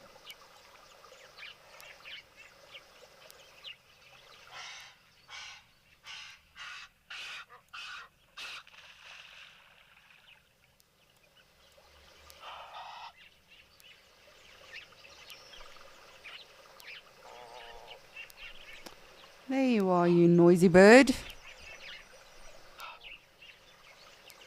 But where is your wife or husband and child?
Just bear with me, as always. I'm literally scanning everywhere just to make sure there's no movement of any sort.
I'm not seeing any movement.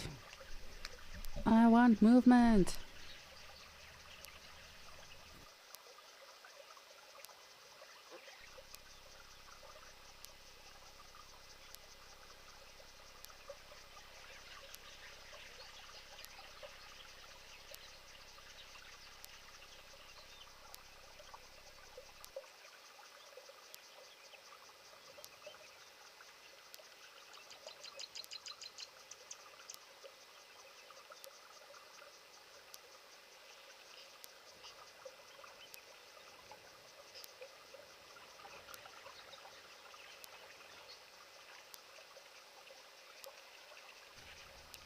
Just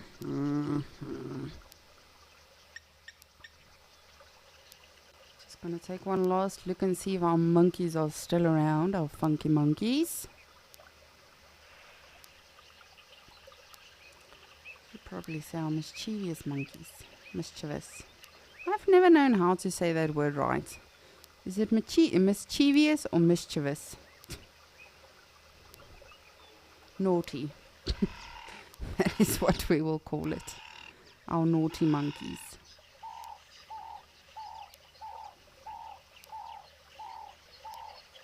They were in this tree, but they probably moved deeper into the bush. And I'm very, very eagerly also looking for birds of prey, not just here in Mashatu, but at Djuma, here, and Okokoyo.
hope we've got some elephants or someone coming to say hi. Apart from our very entertaining monkeys here today at Mashatu. That was really brilliant.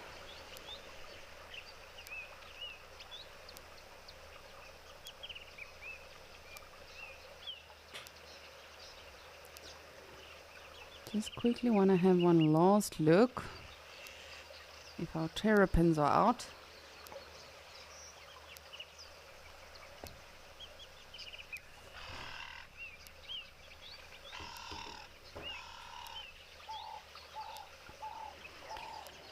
There is 1, 2 terrapins. At least they came to the party. Well, they always do. But I'm going to keep checking Mashatu. I'm going to try and email the elephants just to come say hello, even if it is just for a quick one. But while I do that, I'm going to send you to Mr. Rolf in Kariga, who's got some pajama donkeys.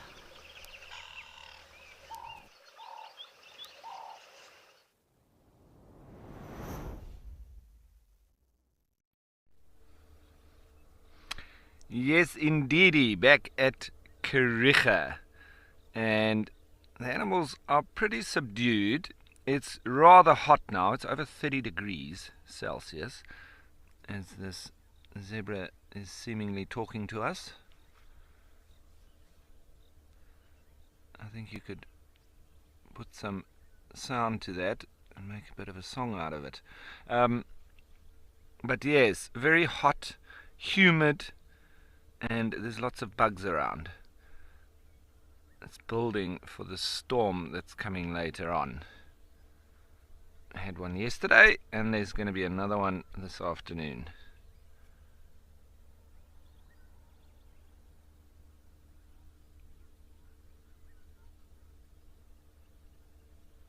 Nonetheless, it is just beautiful here on the plain, on the eastern side of Kariga.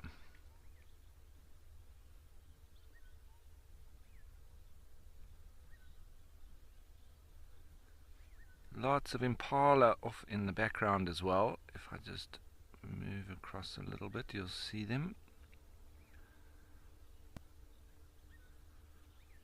Just behind the zebra there, and there they are. There's the whole herd once more. Seems to be one major herd as our zebra continues on his karaoke.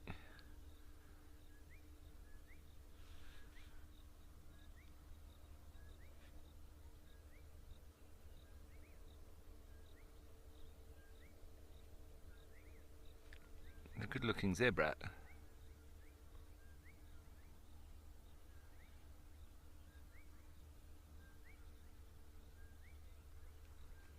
Swatting flies, as were the eland.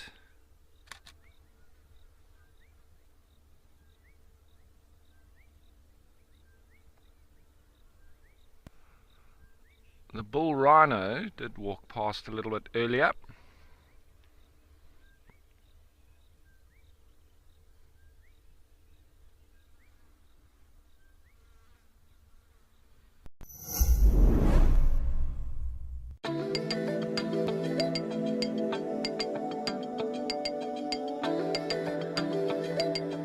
This is what I love about lionesses.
doing all the probing. Very often much better probing to be had after it's rained. Just makes the ground a lot softer.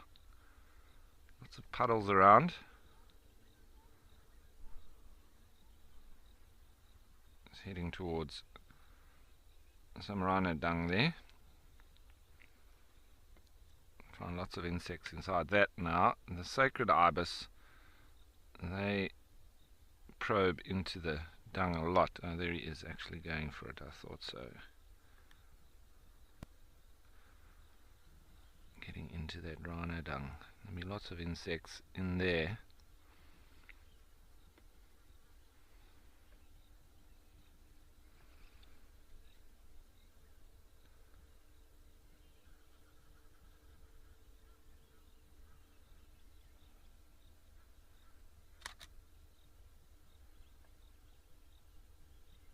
Ah, there you got something.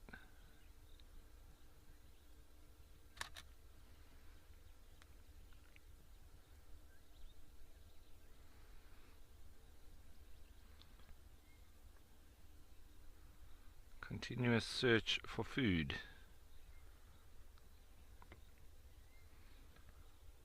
Well, we'll leave him on his way.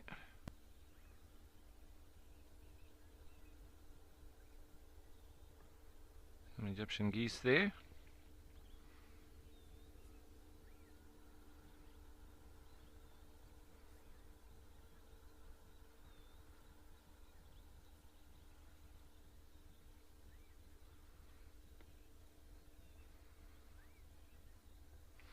Like I say, a lot of the animals are quite lethargic now because of this heat. Oopsie.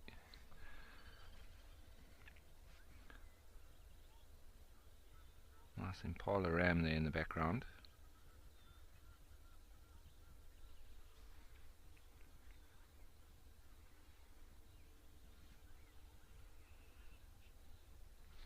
And it looks like they've all been for a wash, and that's due to the rain that came through. Does clean them up quite a bit because they are dust bathers. They love dust bathing. Do zebra as well as the wildebeest, two of the real dust bathers, as opposed to the rhino and the buffalo and warthogs being the wallowers. And the zebra and wildebeest definitely the best dust bathers.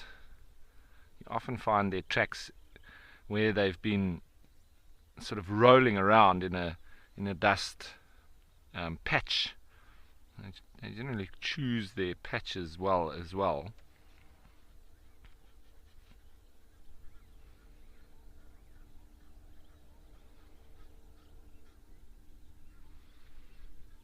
There's one of our suspects, the wallowers, the wallowing warthog.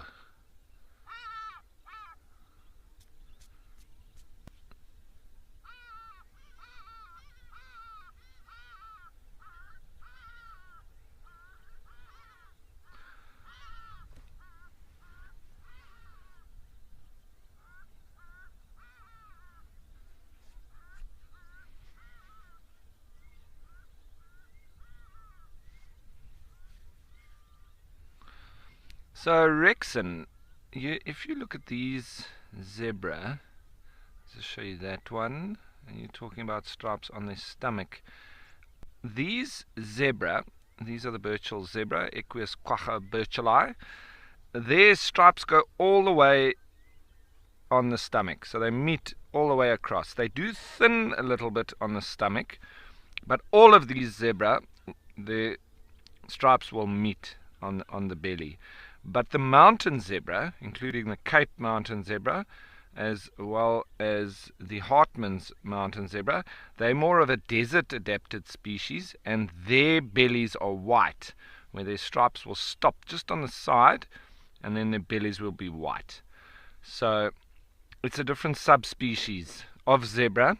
That is why, and they're more adapted to living in the desert. Having white bellies assists in reflecting the heat back off the ground, as with springbok. And a lot of the desert adapted animals have white bellies.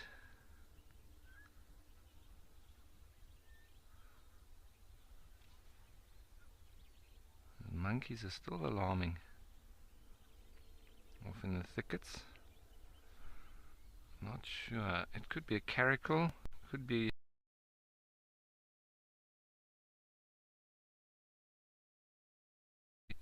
It's starting to cool off already now. This big storm is on its way.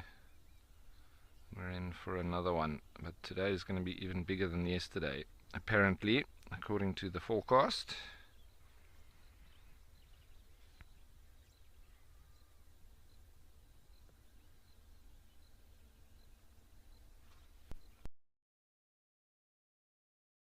Warthogs sitting on the ankles as they graze, just getting them closer to the ground.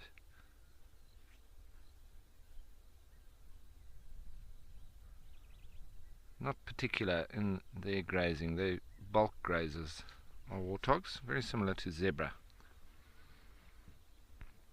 Similar feeding, similar digestive system, and similar looking dung as well. The warthogs are just a little bit more round, whereas zebra is kidney shaped. But if you had to break a zebra's dung in half, it's pretty much exactly the same as a warthog. Their dung, I mean.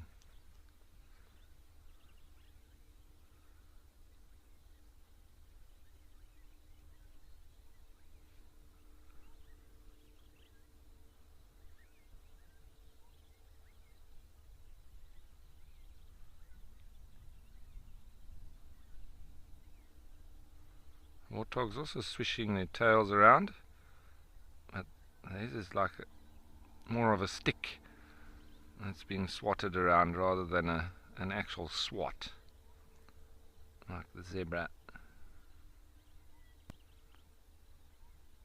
I suppose it still does the trick.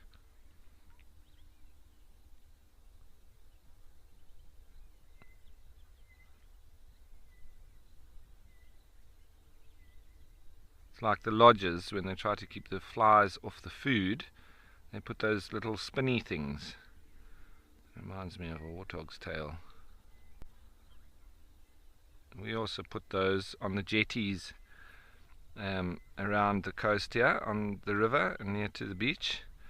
It stops all the cormorants and seagulls and things sitting on your jetty and on your boat and dropping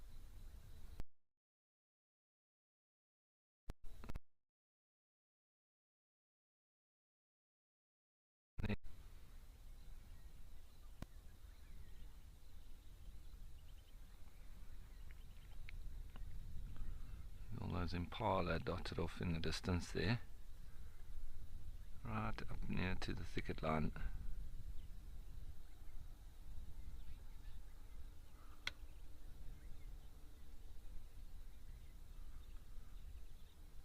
So, nice big herd of impala, and everybody just milling around a little bit, but still lovely to see. And from this more common species of impala, I wonder if there's any black-faced impala coming down for a drink at Okukuyu.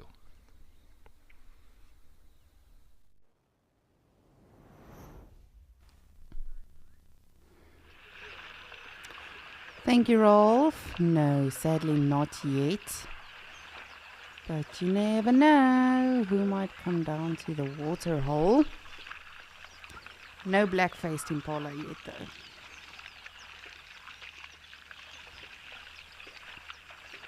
But of course, as always, we've got our resident springboks, the zebras, wildebeest, kudus, oryx. It truly is such a magnificent scene. And I have been monitoring it constantly, so I do not think the lions are around, to my knowledge at least, unless they are a bit further away where we can just not see them. I do see a bird though. I just quickly want to have a look at that. See what birdie that might be off to our left.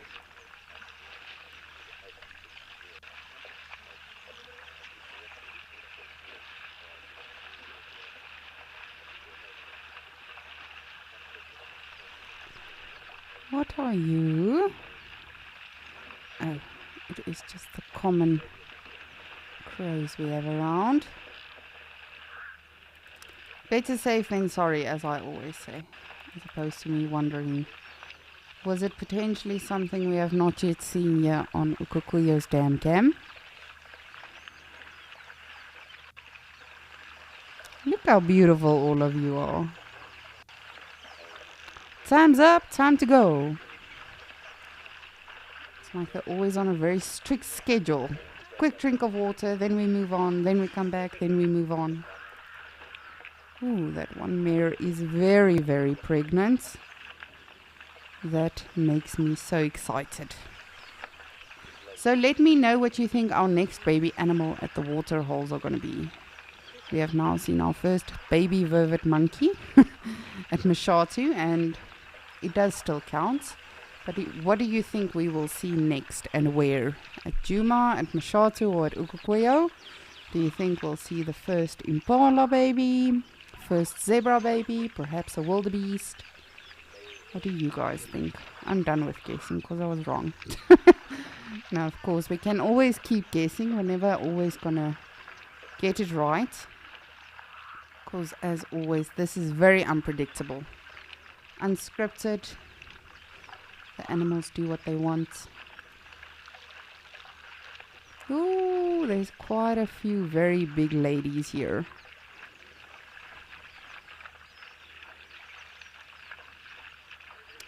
I'm loving it. But I really do hope to see our first baby zebra soon. I love, love, love baby zebras. And also let me know what's your favorite baby animal. Is it a baby lion, baby elephant, perhaps a baby zebra, baby giraffe? They are also pretty cute. You know, as soon as I start racking my brain, then I realize I can't really have a favorite baby animal because I really do love them all. They are all adorable. Even the baby vervet monkey we just saw in Mashatu.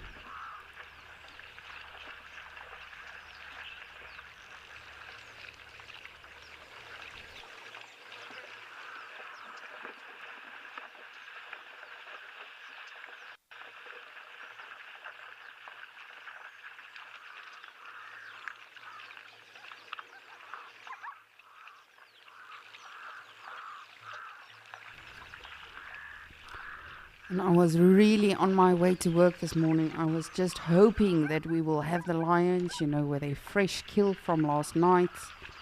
Perhaps here under the tree or somewhere. But alas, even if they do have a kill, so far it's just been out of reach for us to see if it's close to this area. But it truly is wonderful.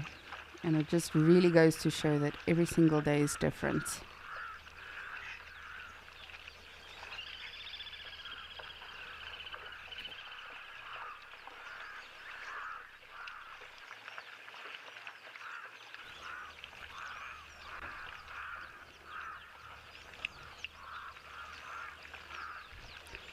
Let us have a look-see and see what else is coming down to the water hole via the game path.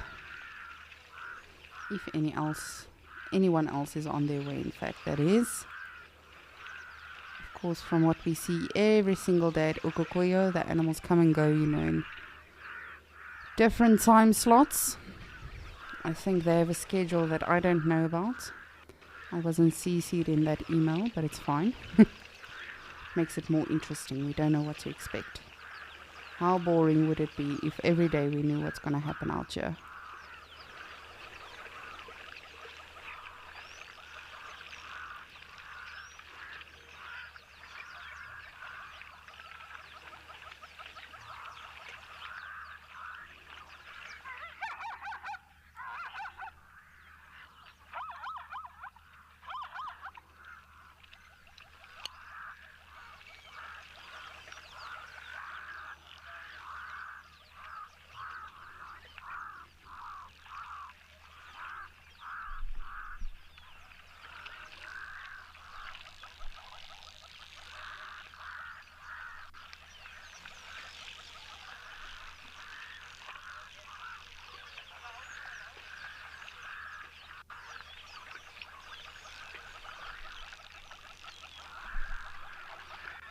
Also just going to try something. I don't know if it's going to work, but I just want to see how close we can get to that tree line to see what's happening.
Oh, I thought there is something lying there, just off center to our left.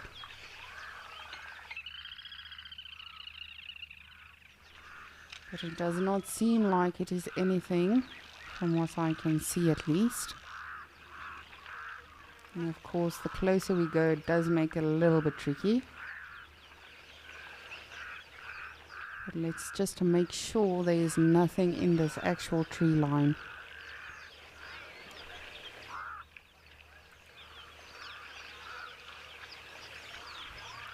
Hello, Springbokkie.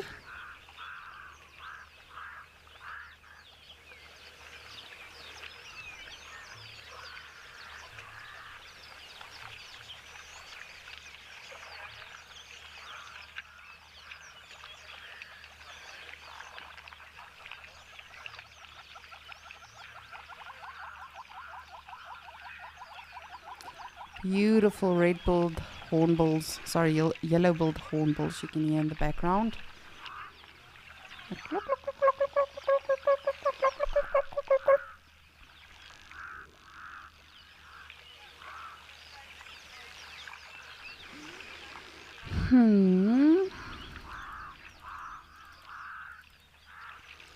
Kitty cats, where are you? Of course, it's already very warm in Okokoyo. It's a good 30 degrees Celsius today, so if the cats are around, they probably won't be out in the open, but we were surprised quite a few times yesterday.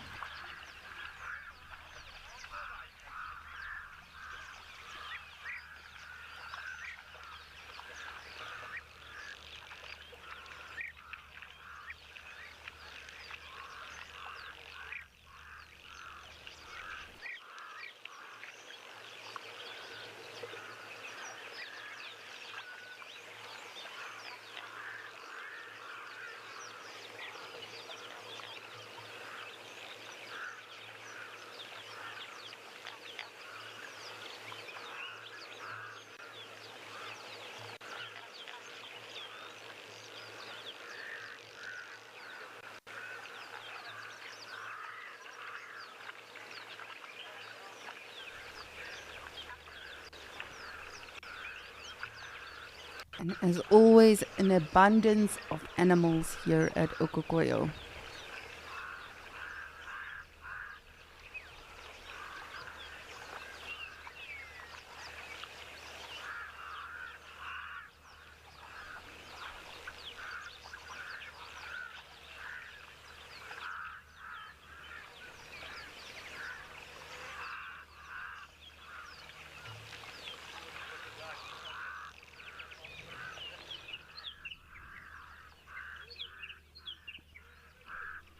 I always find these swimming springboks so fascinating.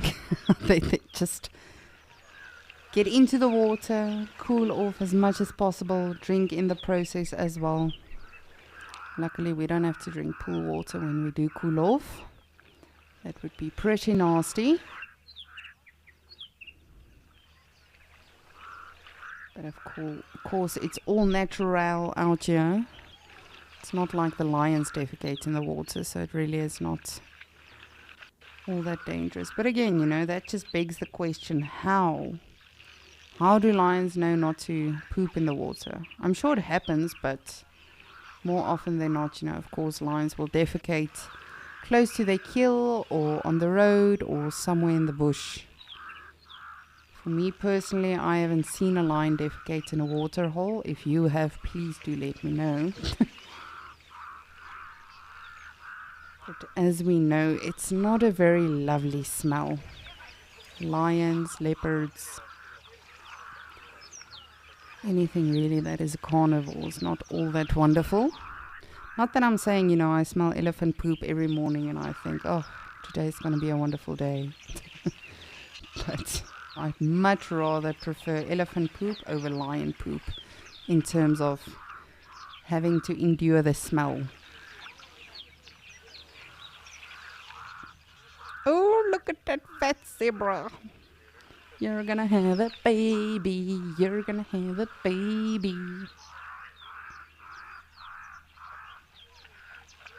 I wonder if they get excited. Like she obviously knows that something's in my tummy. But I wonder if they feel like excited about becoming a mother. Especially if it's their first time. Are they anxious? Or is it like everything else, they just know?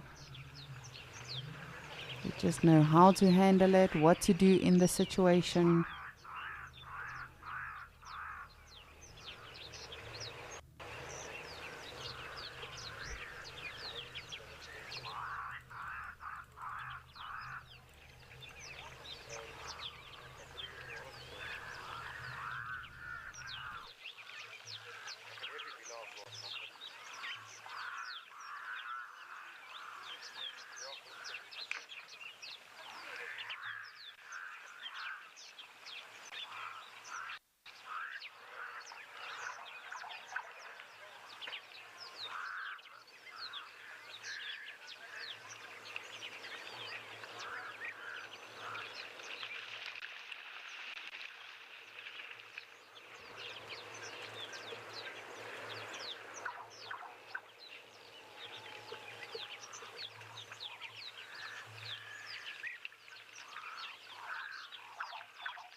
And it really is so awesome just to hear all of these noises, the sounds, the birds. Of course, you know, when animals come to actually swim, the springbok are not all that big, so you don't hear a lot of splashing when they are in the water, but it's just so wonderful just to sort of absorb all of this and take in the scenery, listen to everything going on.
But speaking of splashing and beautiful noises and, you know, observing these beautiful animals, I see we've got an Egyptian goose in Djuma that's busy taking a bit of a splash. So let me go show you.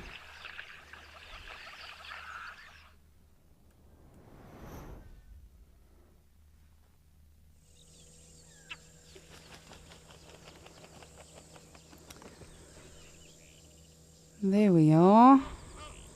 Okay, well, not quite that, but it was just having a proper splash session. Hopefully it will continue doing so, because it was quite the adorable scene. Oh, good scratch. That's nice, yes.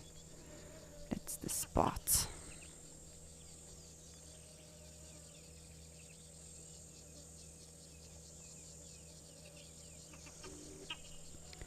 And they truly are beautiful birds. Very annoying, very... Oh, goodness.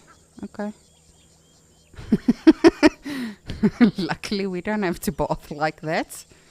I would probably drown. Even if I'm a good swimmer, I would not be able to do that. And you're done. Oh, look how pretty you look.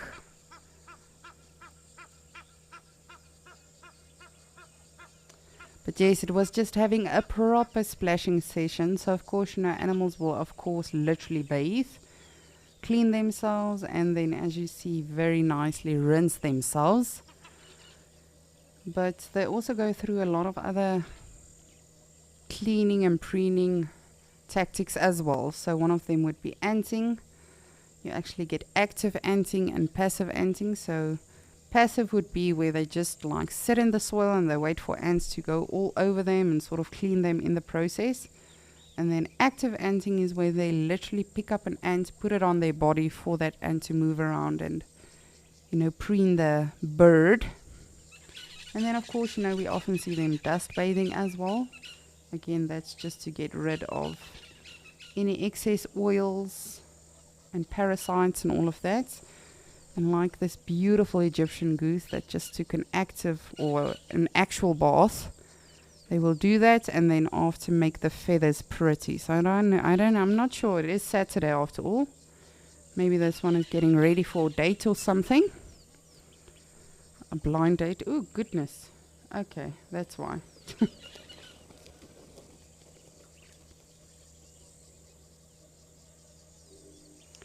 They always look like they are up to no good when they walk like that. Or a teacher walking around in a hall full of matriculants that's busy writing an exam.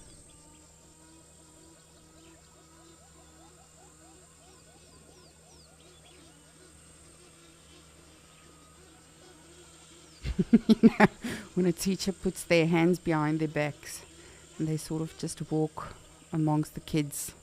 Looks exactly like that.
And you can see the clouds are really starting to build. I've been keeping an eye on that, and it's becoming quite overcast. A lot of cumulus clouds now coming in, which might mean rain.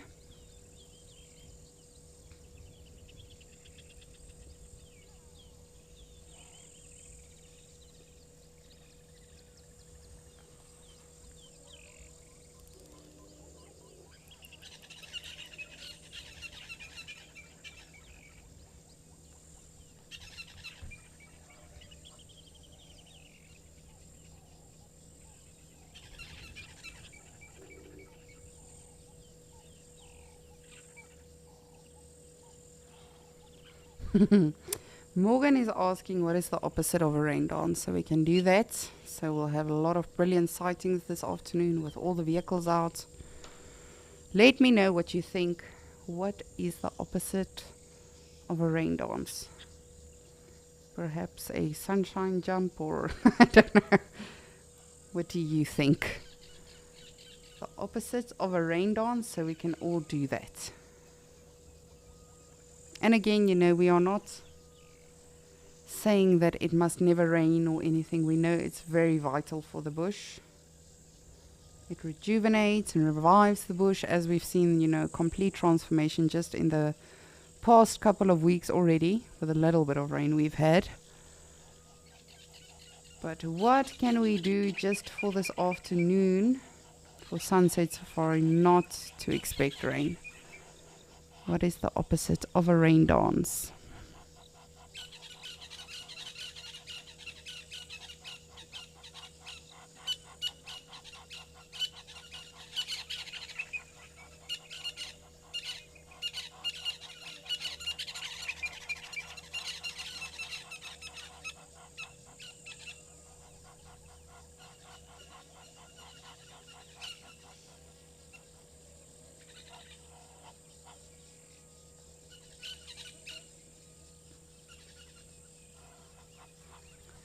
Just actually want to check on our red-billed hornbill nest. I have not seen him in quite some time. Just want to see if they are actually still around. So to my knowledge, there is a hornbill nest, a red-billed hornbill nest in this tree to our right. Oh goodness, sorry.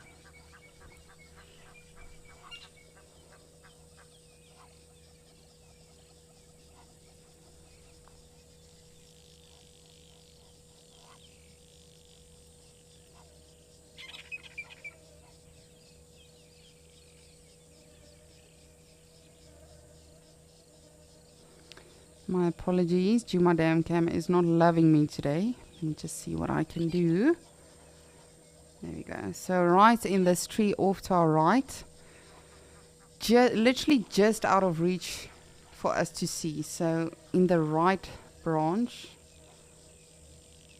or in the right main piece I shall say, there's actually a red-billed hornbill nest.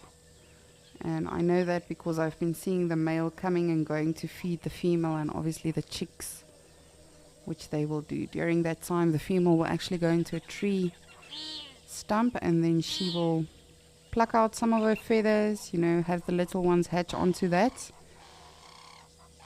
And then he will be on the outside feeding them. I do see a squirrel though. A squirrel.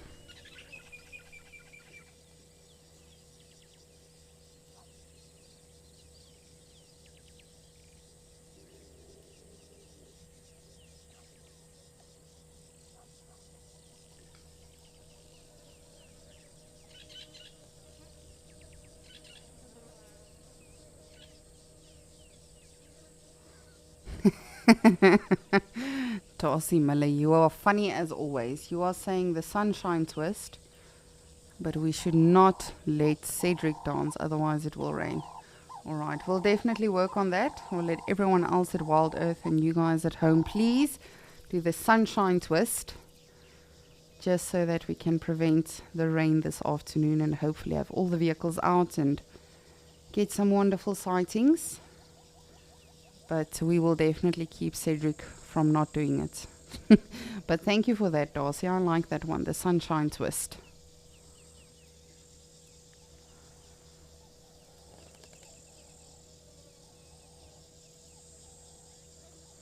Oh, just look how cute you are. Trying to stay away from the wind.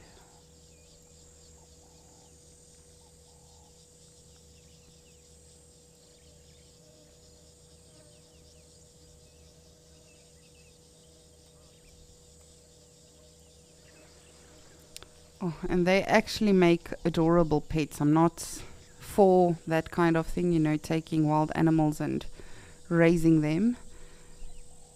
Where I was working previously at a lodge in the Greater Kruger, a baby fell out of the roof in one of the housekeeper's houses or in her room, and she actually brought it to us because she had no idea what to do, of course. And we raised that little one, and he loved yogurt and sweet things and all of that. Like, I would literally put him in my shirt pocket and take him on safari with me, and he would just sleep. They are the most adorable little animals. But again, you know, I'm not saying that's a good thing to rear wild animals. We did eventually let him out into the wild, and I am hoping and praying that he is still alive and well and has not been snatched up by something, hopefully. But yes, sometimes, you know, we do what we can to help the animals. My uncle owns a lodge in the Sabi Sands, and he actually raised a genet, a small spotted genet. Also a case of, you know, having fell out of the tree, and they tried to give it back to the mother, but the mother never came back. So he raised this genet. Its name was Kitterkat. And believe it or not, this genet became fully potty trained. He would literally, if he did his business, he would go to the human toilet and then do his thing. He would sleep on my uncle's pillow at night, on his head. My cousin hated him because he always weed on her pillows. But I think that was more territorial thing, you know, that Janet definitely realized they're sharing a father, so. But unfortunately, Kitterkat got snatched up by an owl one night. So, you know, that is also the realities we have to face when we do help these animals out in the wild, that when they do go back into the wild, or you try to set them free, then initially anything can happen to them after that. Oh, but you can see the squirrel is cold. It's just trying to sit still, conserve energy. Why don't you have a friend that you can cuddle with?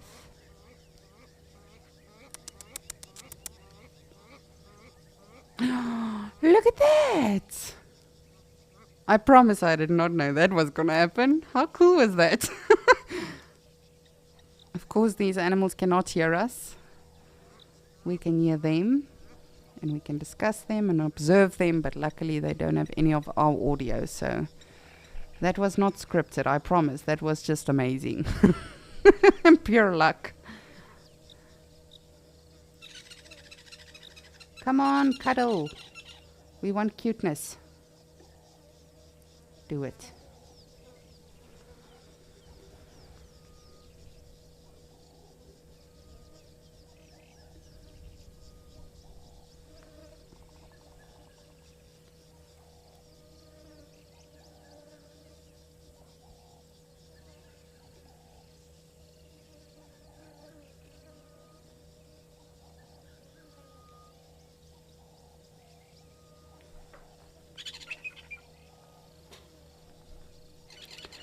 Just want to observe them for a little while. I want to see if they're actually going to cuddle or have any form of affection between one another, or if they are just really minding their own business right now.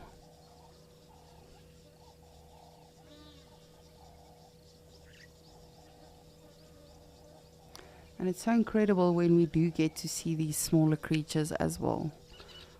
Like on safaris as well, you know, when we get to show you the chameleons, the beetles, all of that.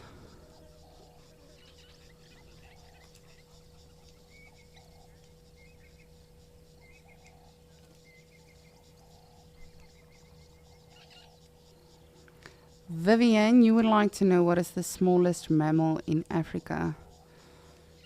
I just have to give this a complete think through before I answer you, because I know if I say something, there's going to be something smaller. So just give me a sec, and then I will get back to you on that one.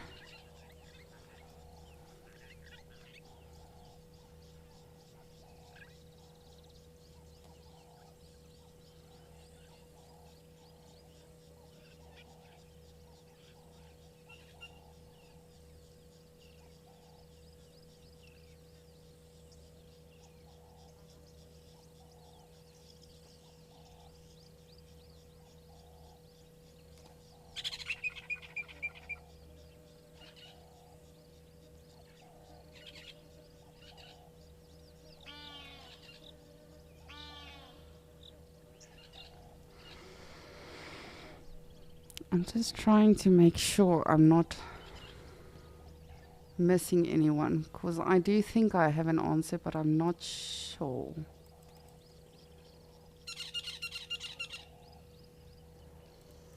Of course, elephant shrews, which is like a small mouse. They are very tiny, but I'm just trying to think, and they're of course also part of the small five in Africa. I'm just trying to think if there's anything smaller. If any of you can immediately think of something, please do let me know. But I feel like I'm missing someone, or not thinking of someone. I love how you guys challenge us. As a naturalist, there's always something you've never heard before, especially questions. I have had some funny questions in my time as a naturalist. One of them being, is this the same moon we have in our country?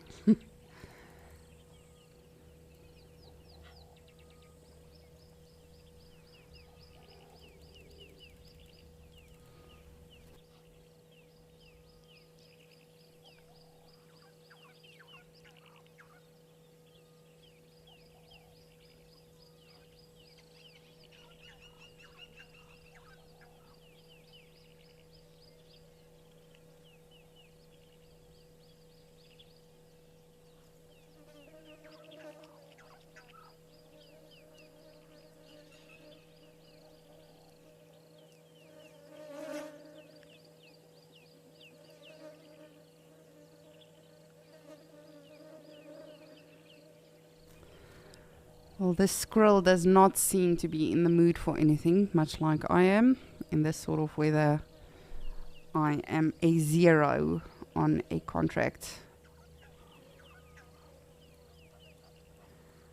Just want to see what else we have around at Djuma.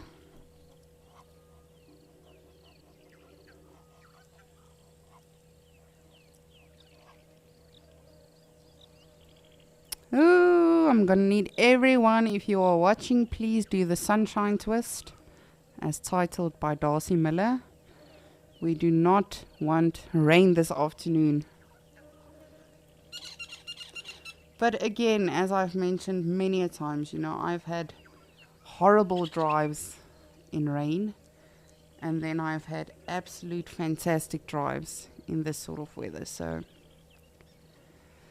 it really does depend what Mother Nature wants to throw our way. But either way, we'll be grateful. We won't complain. We'll just stick it out and do what we can with what we have. There is nothing that I'm seeing here, but I like to always just check this termite mound as well. You never know when a leopardo or a mongoose or something is on top of it. Hi there. Bleh. No, it didn't work like it did with the squirrels.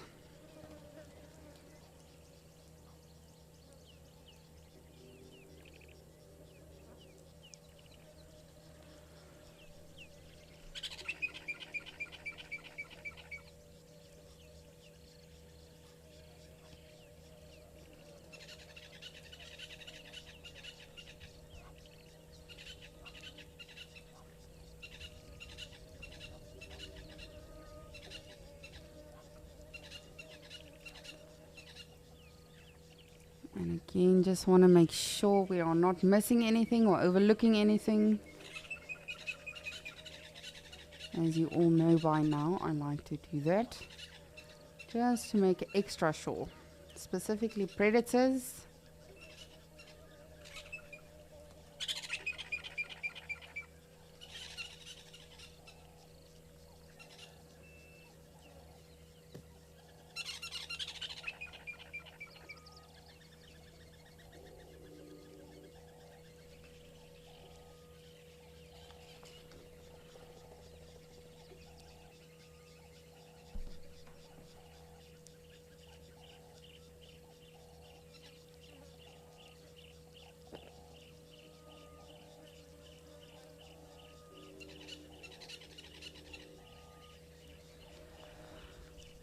Well, it doesn't seem like anyone else wants to visit Gowrie Dam for now. But that's alright. We will give them time. But in the meantime, let's go to Ukukweyo because I see some giraffes.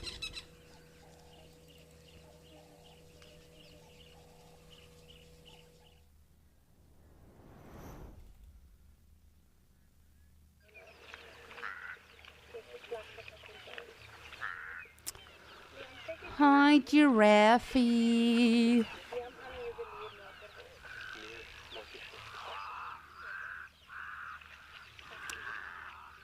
of course, yesterday afternoon when the elephants were here, there was like a massive journey of giraffes as well. It was just a spectacular scene with these elephant silhouettes, and you can see a little bit of a dust silhouette from the giraffes. And then, of course, just behind them were the lions, who we could not see at that stage, but it was quite the scene.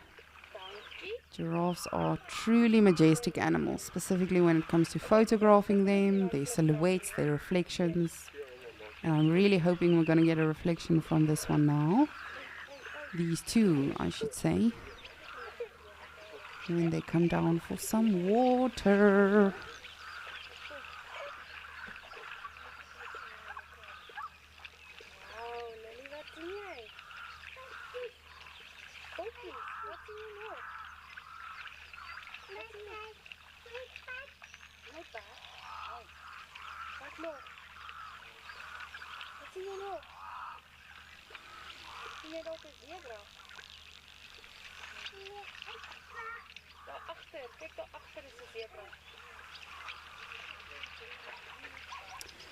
I almost got very excited there for a moment. That zebra almost looked like a rhino. But not yet. Hopefully, before the end of the day, we will still get to see a beautiful rhino here at Ukukweyo. But if we don't, that's also fine. We're happy with everything we see here.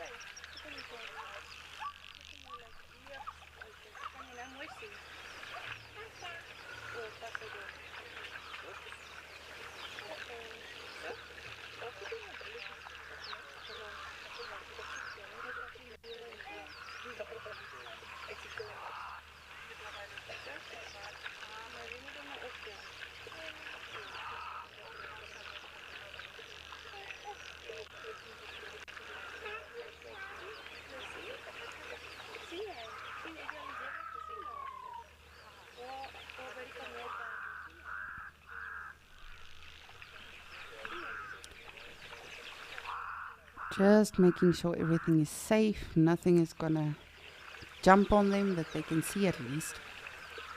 Of course, you know, if something ambushes them, they're not necessarily gonna see it, but just always want to make sure before they come down to the actual water hole.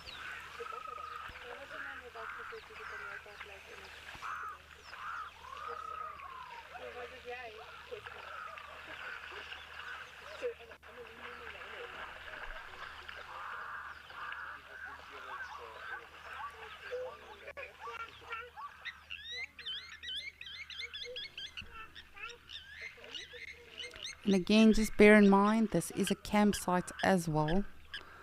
which I'm still very eager to visit one of these fine days. So if you do hear some people, that is the people at the actual campsite, who are also just enjoying these beautiful animals.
Alrighty, come on, giraffes. So we will actually, if it's alright with all of you, we will come back to these giraffes shortly. But I see some baby animals in Djuma, and I have to show you. So let's quickly head on over to Djuma, just before they disappear.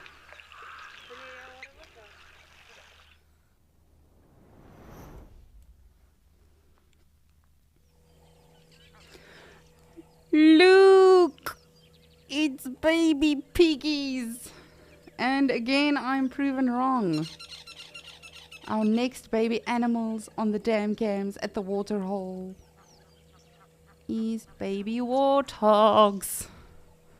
Sorry for leaving the giraffes in Okukoyo. I just thought, we have seen giraffes many a times. And of course, we do love them, we do appreciate them, but it's baby warthogs. Just look at them. Oh my goodness. Oh, they are adorable. This is probably also one of my favorite animals. When they are babies, I have to say. I like the adults as well, but just look at that cuteness.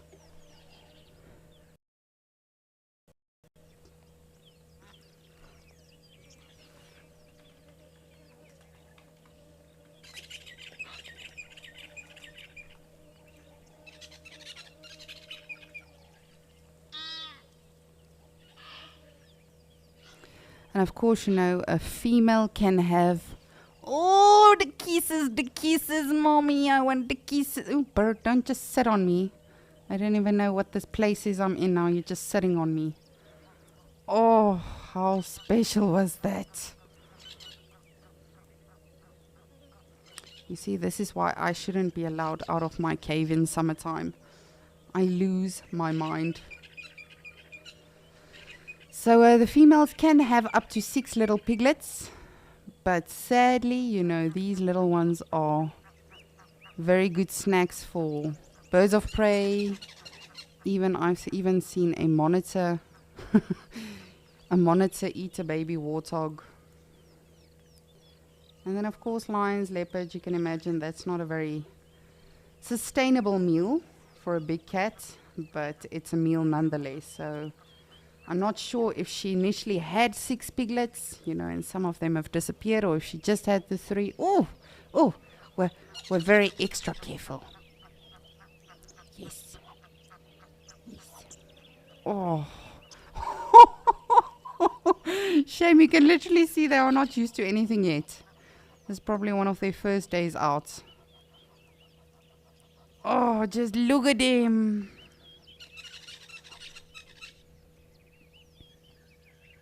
My day is made. I do not have to see an elephant or rhino or anything for the rest of the day. It would be nice, but I am so happy with this. Oh.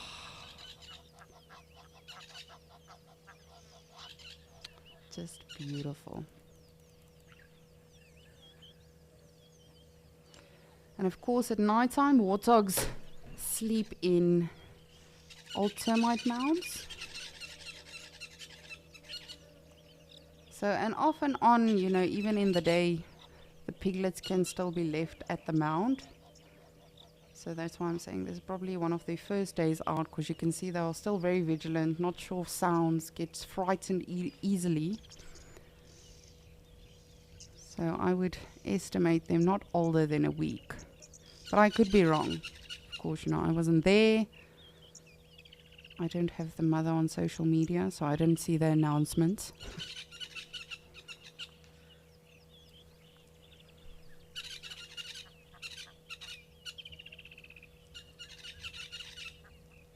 And it was so interesting because I was observing the Djuma Dam cam and I saw warthogs and I thought, okay, well, that's nice. We'll check them out later. And then all of a sudden, these three appeared.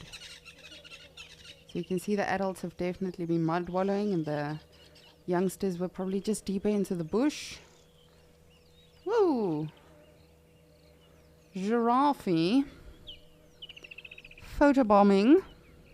Much. Look at the little ones. What is that thing? Why is it so big? Why has it got spots? What's wrong with its neck? Mom, that's a funny looking animal. Oh, just so precious. We left the giraffes at Ukukoyo, who were going down for a drink to come see the piggies. And this one was obviously informed and he said, not to worry, friends. I shall grace you with my presence at Djuma and you can still watch the little ones. Oh, this is so special. Justin, this giraffe is packed with oxpeckers. It's a lot of sudden movements. Don't move that fast. Don't.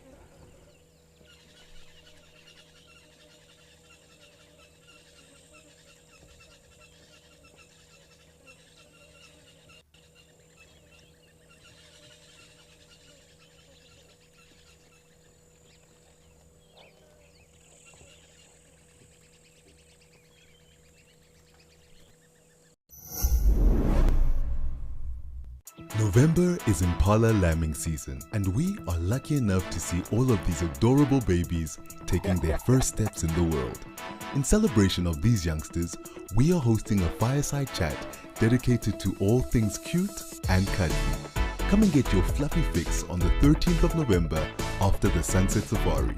Join Cedric and Ali for our most adorable fireside chat yet.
Just want to keep an eye on them. Hopefully they come back out again from the other side.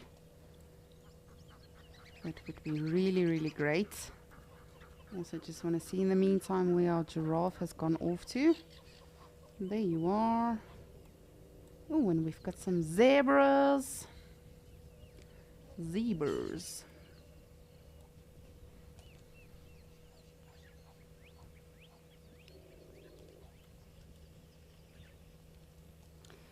It's a pool party at Gary Dam.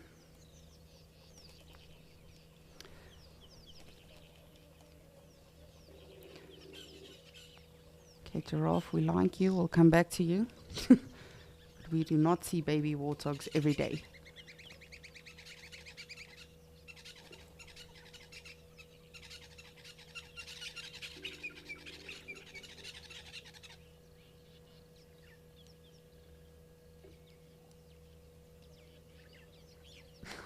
They really are keeping her busy. She must be exhausted. That's a lot of energy. Sheesh.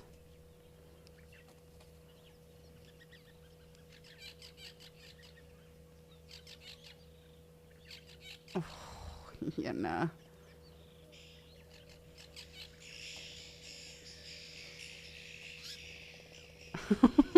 Oh, they are really keeping her busy.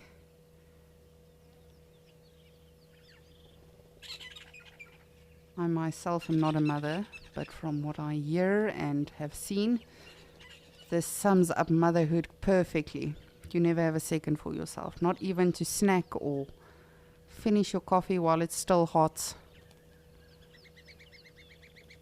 This is very good contraception for me right now.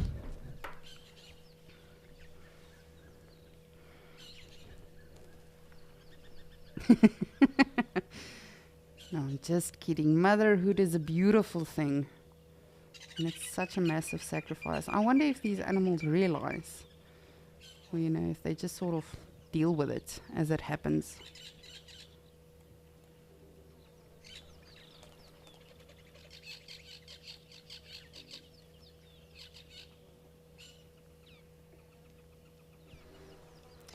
And we'll just keep an eye open.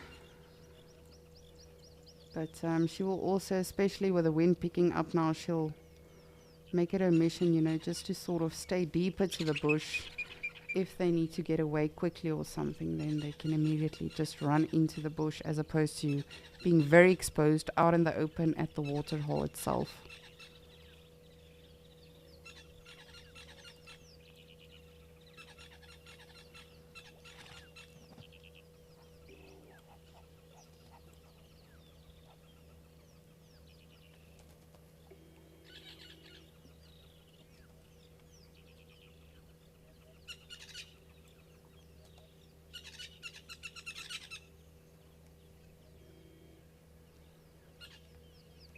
Giraffe is just off to the left now, just feeding.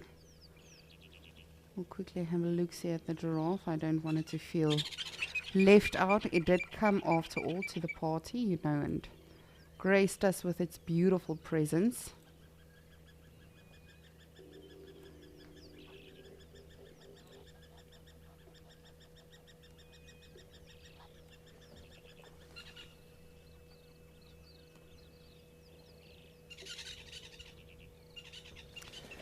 So of course right now it is baby season, as you can see that we just saw the baby warthogs, and hopefully with that, you know, we'll see more baby warthogs and more baby impalas and baby zebras and baby giraffes. So of course we're very excited about all the cuteness and the clumsiness and, you know, just everything that's about to flood our screens. So our bingo Saturday, which is today, will also be switched up, so all of our naturalists will actually be competing to find babies and teenagers and juveniles. So please do join us this afternoon. I think it's going to be a good one. And then, of course, what better way to end the celebration on Sunday, which is tomorrow, the 13th, than with a fireside chat about all of these cute bundles of joy. But I am very excited for this afternoon. I'm not rooting for any of the naturalists because I root for all of them. But I'm just rooting for the babies. I just want to see all of the baby animals. So yes.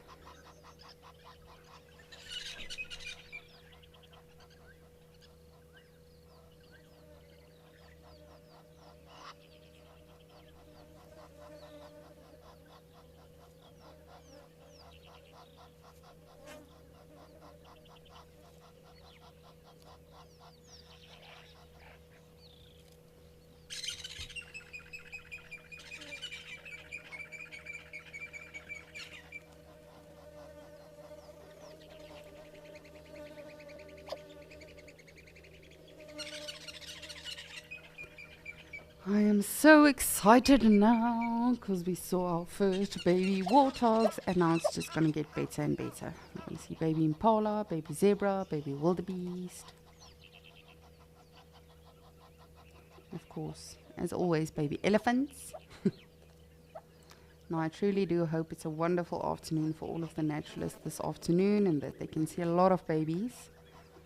Not just for the sake of bingo, but just for the sake of seeing it all. It really is so cute, and that is what makes summer even more special. Even if you don't constantly look at lions at a kill, or you know, some amazing once in a lifetime sighting, it's just really so exhilarating and just stimulating to constantly see all of these babies on safari in the summertime.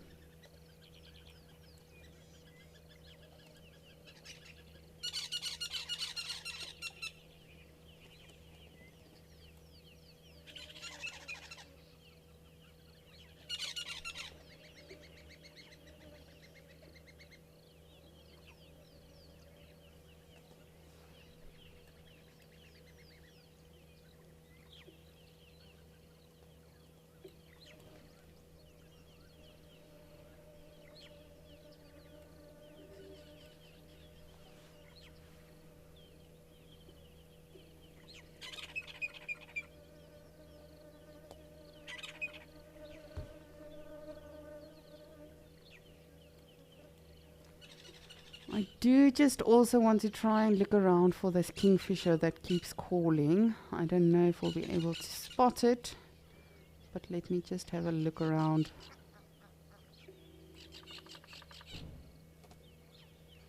And in the process, of course, you know, scan to see if we accidentally see our babies again.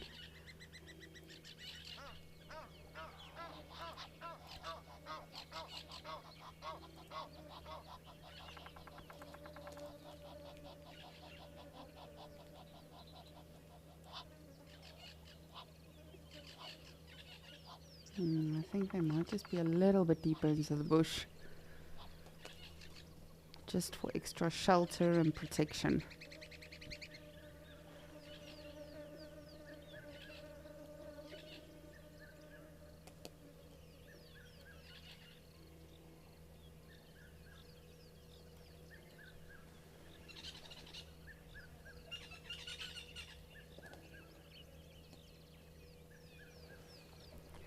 And the red-chested cuckoo also calling in the background, the Piet my vrou, the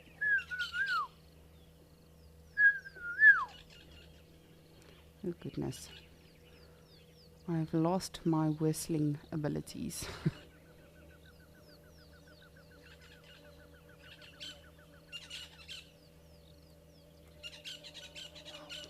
And I really do hope, for the sake of that mother, she gets to hide them pretty well and no predators get a hold of those little ones, because they really are so cute.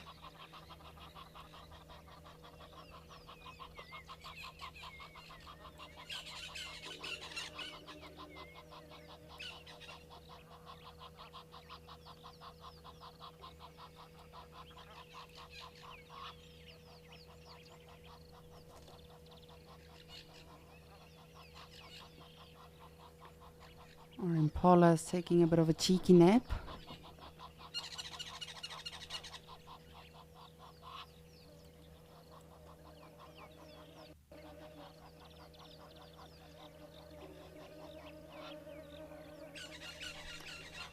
I think I just saw our hornbill. I'm not sure if it was that. Let me just have a look-see.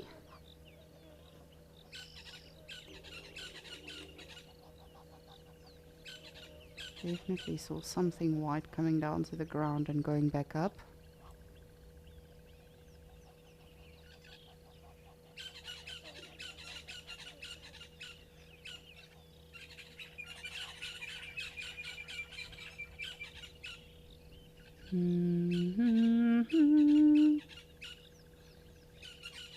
There we go. See, I'm not crazy. I am, but that's not the point. You'll see it just going back up now again. Unless he has already done. There we go. There he is. So as I mentioned, there is a nest in this tree with a female, and then either eggs or just eggs or chicks already. I'm not sure yet if they've actually hatched, because of course, you know, it wouldn't be visible to us. She's in the actual tree stump, and when they construct the entrance of the nest, he actually on the outside, when she's inside and he's happy and all of that, he closes it if necessary with a little mud, just to make them more protected in the process. And during that time she will pluck out some of her feathers and have the little ones hatch on the feathers, so they've got a comfy little bed.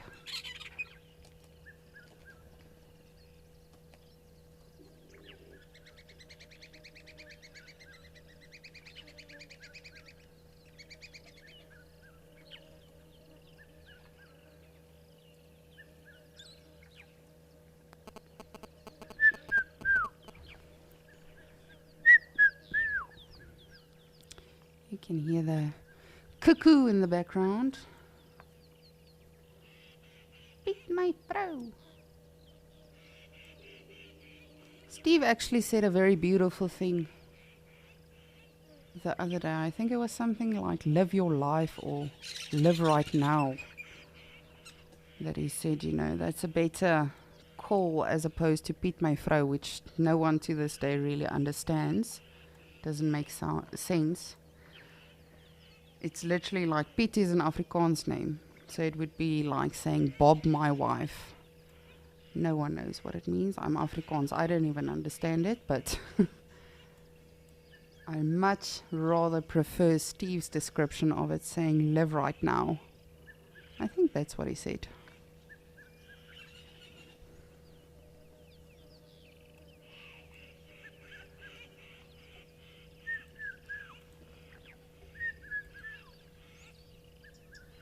Just want to look again if our piggies are out.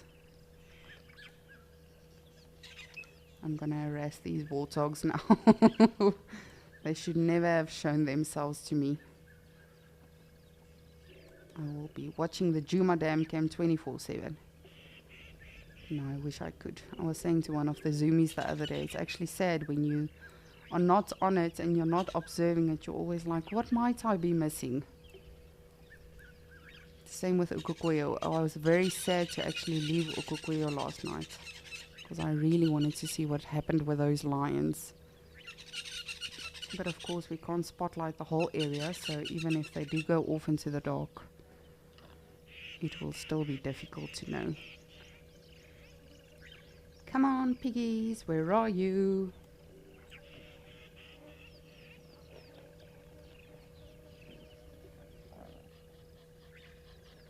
Hi, Giraffe.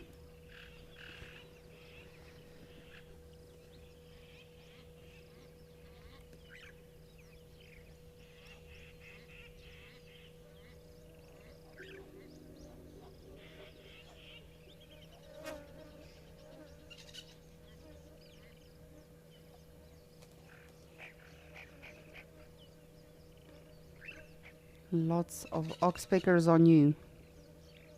You can see he's just listening to something. I'm not sure what it is. It might just be the warthogs that are moving in the bush that he hears. Could be some other animals that he's listening to. Hi, beautiful.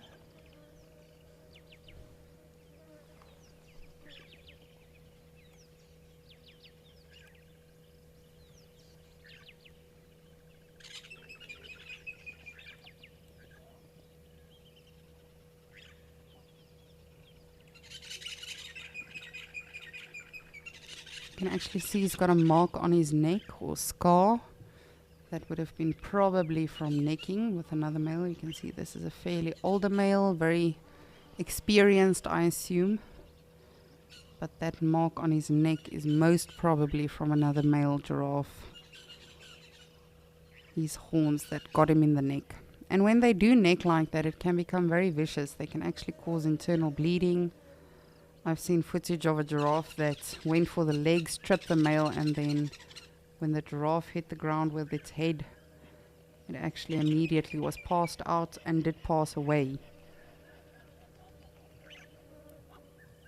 Because it was too rough. It just shows you, you think these animals are so gracious and just so elegant and so calm. But at the end of the day, nothing in nature is to be underestimated. Not even an impala. Even an impala deserves the respect. A wildebeest, anything like that. Literally anything that is wild should always be respected. As much as you would respect an elephant or a lion or anything else that you would find on foot. Because animals can be very unpredictable things. Specifically a giraffe.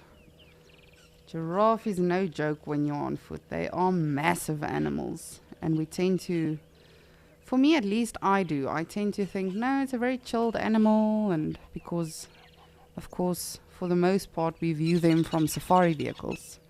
And I've seen, as naturalists, we get very, I don't want to say arrogant, but very cheeky in safari vehicles because it's this massive thing. But as soon as you are on foot, it is a completely different situation.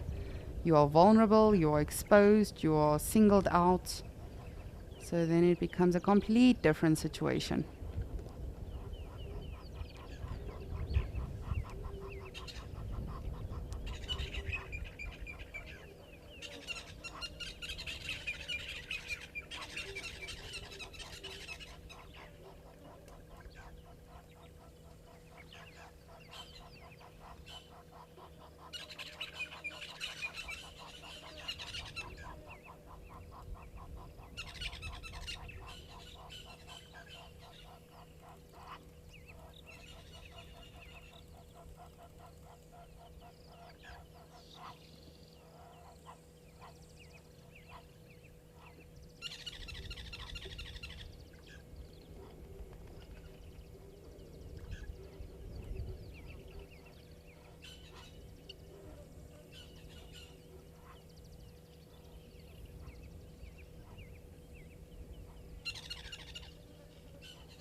Just beautiful and so serene.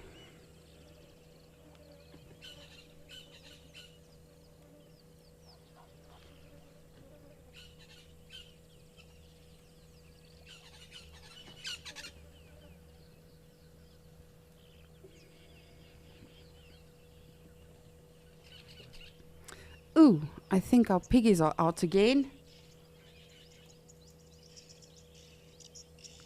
Sorry, I'm just trying to take in these piggies while we can because you never know if they're going to stick around this Gowrie Dam. Is it them though, or is this a different group?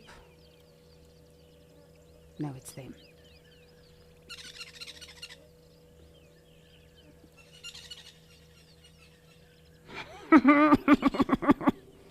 Look at it. Oh, I cannot.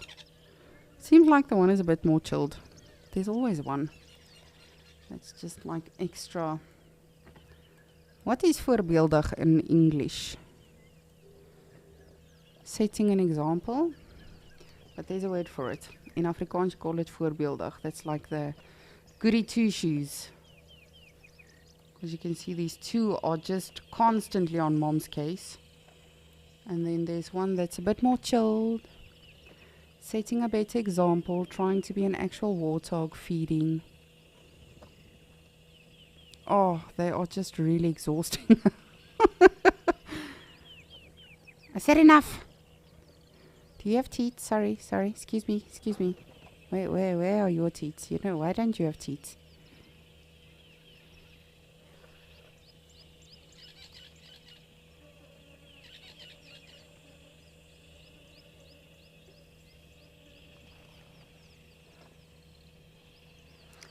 Interesting.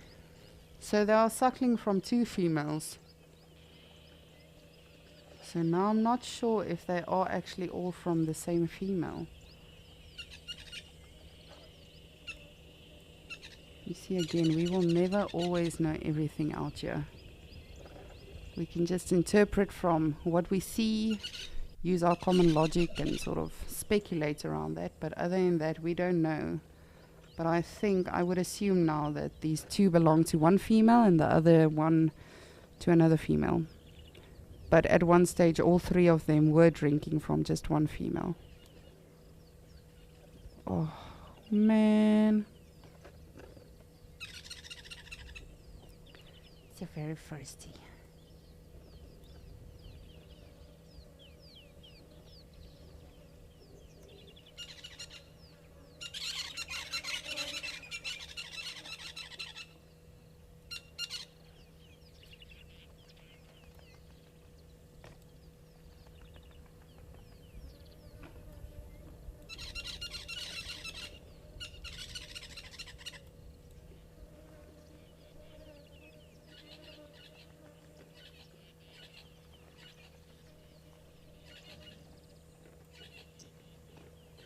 Oh, just look at that tail.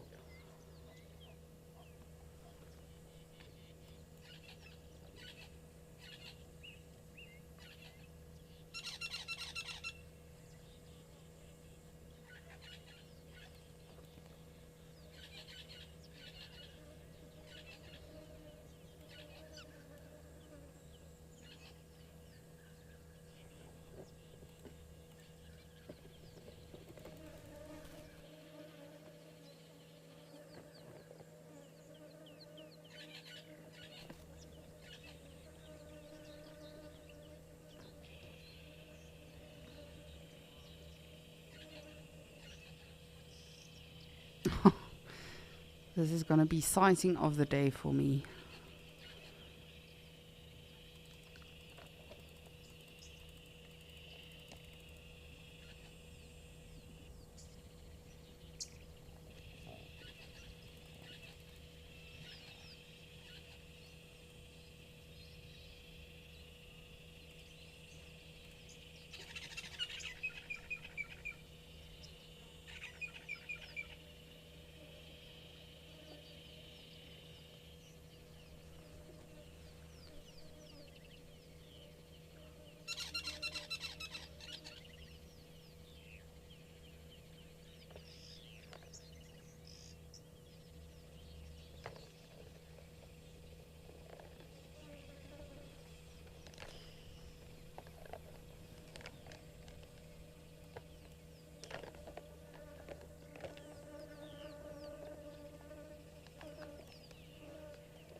Digging for the roots, the bulbs, the shrubs, and of course you can see the babies aren't really fussed right now.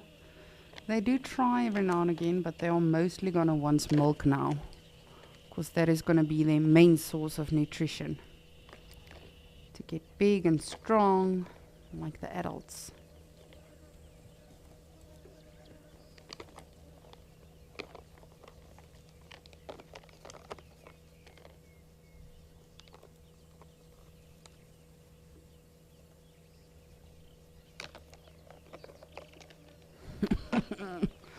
I really want one. It's like a little pocket size. But again, they are very feisty animals as adults, but even the youngsters, she's very strong. You can't imagine that tiny thing has power in it, but it actually, they do. Very, very strong, very feisty, massive attitudes. And they always seem like they are walking on high heels. Oh, look at your little bum. This is like complete cuteness overload. I cannot deal with this right now.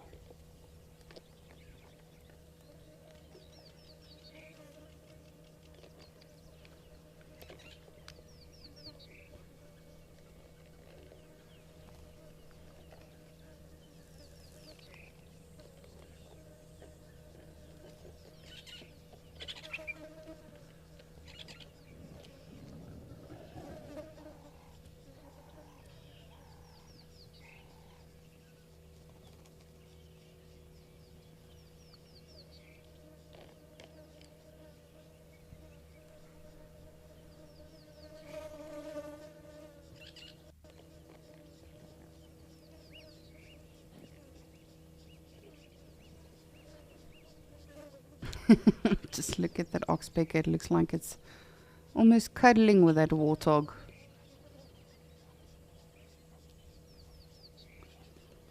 Oh, this one's bum's just here on the left side.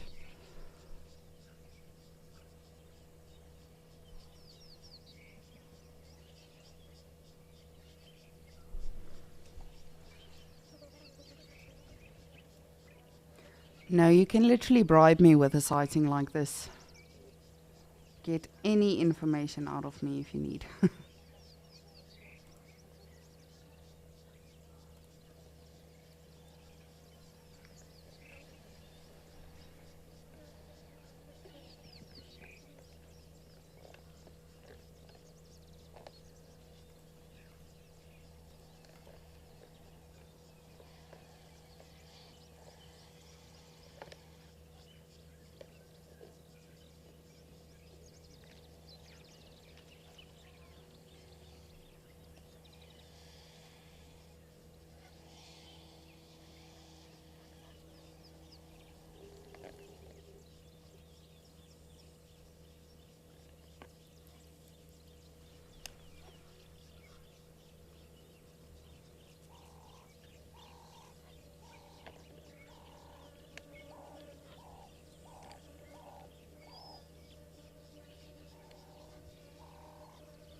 Just want to see what's happening around the water hole. As always, I like to just check our surroundings, make sure no other animals are around.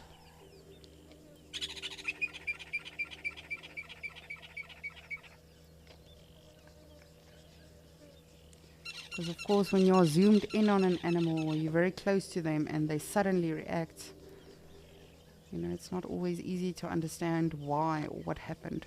But if you know, okay, well, there's animals approaching or anything like that, then at least more or less, you don't necessarily know what to expect.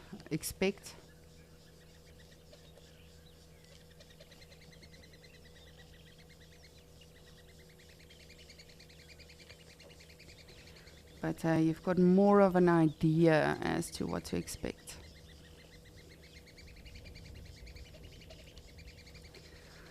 But it seems like all of the animals are slowly waking up now for escape to nature. I see we've got some elephants in Okokoyo. So let's quickly take a look at them before they too disappear.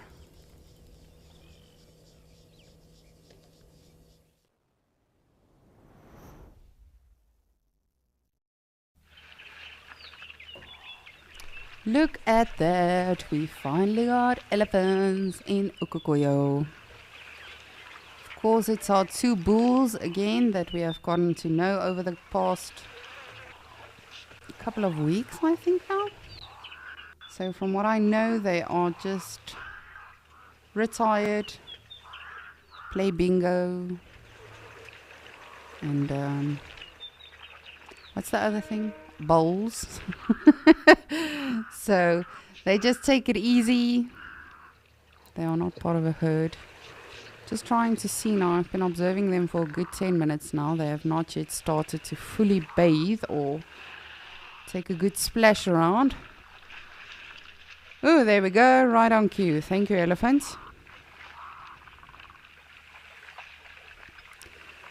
So I'm just going to let us enjoy this for a little bit because they'll probably start mud bathing now.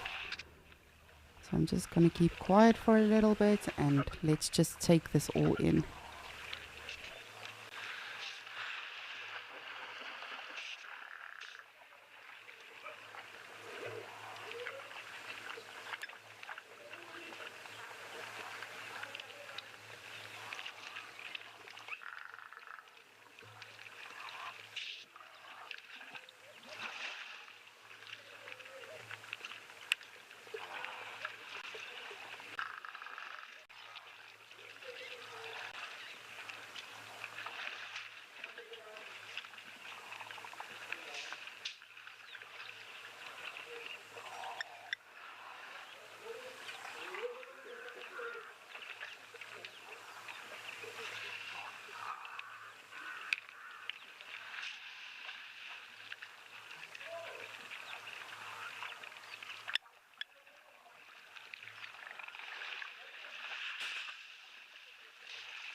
And it seems like it's time to go.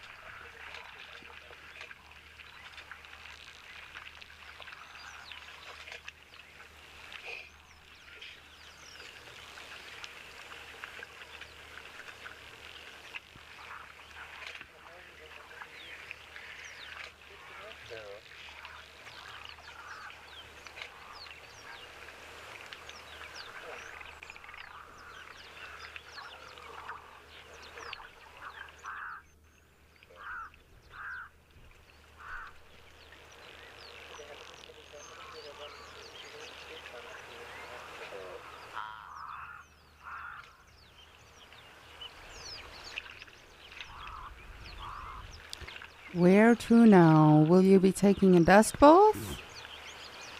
Are you moving off completely now? What is the plan, Stan? Let's see what they decide to do.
Definitely a little bit of indecisiveness going on. Hey Fred, shall we go right or left? Do you want to swim again? Do you want to drink? What do you want to do? I don't know, Bob. I'm trying to decide. Just give me a second.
And just look at that.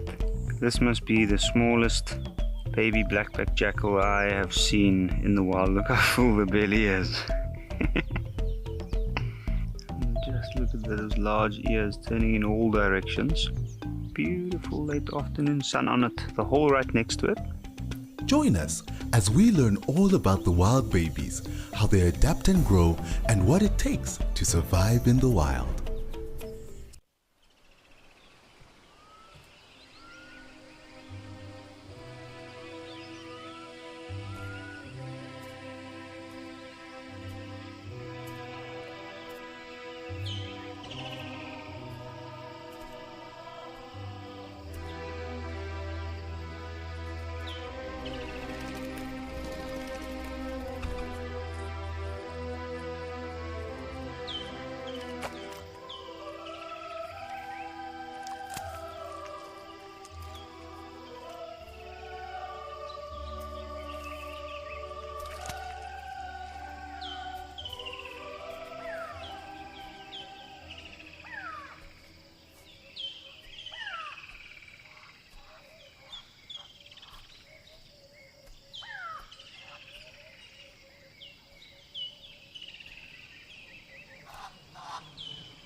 Let us have a look-see to see if we see any babies. I know it's wishful thinking, but just to make sure. And our baby warthogs in Juma have also disappeared. It started raining a little bit, so the mother literally, bolted into the bush just for some shelter.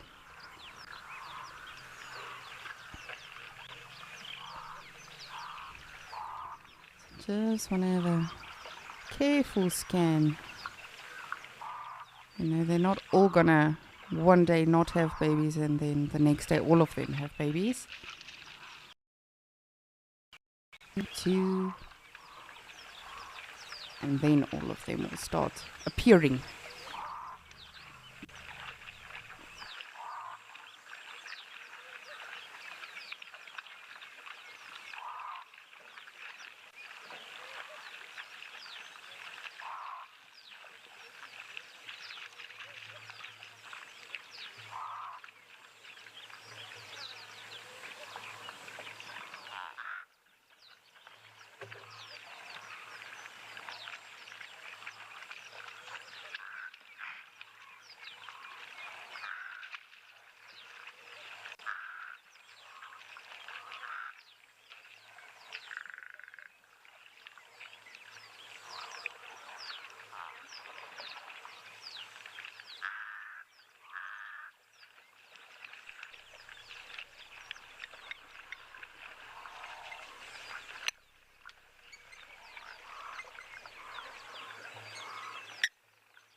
Ronald, you would like to know what's the furthest distance a zebra can travel alone? I have no idea. I'm not even going to try and tell you that this is the distance. I mean, again, just like I say every single day, every single animal is different, every area is different, the circumstances are different. So, of course, you know, if a zebra is in dire need of water, then... But I would guess probably a few kilometers, depending on, you know, what's happening. Is it looking for water? Is it looking for another male to challenge? That is a very interesting question. Thank you. But no, every animal is different. But I would speculate or guess at least a couple of kilometers.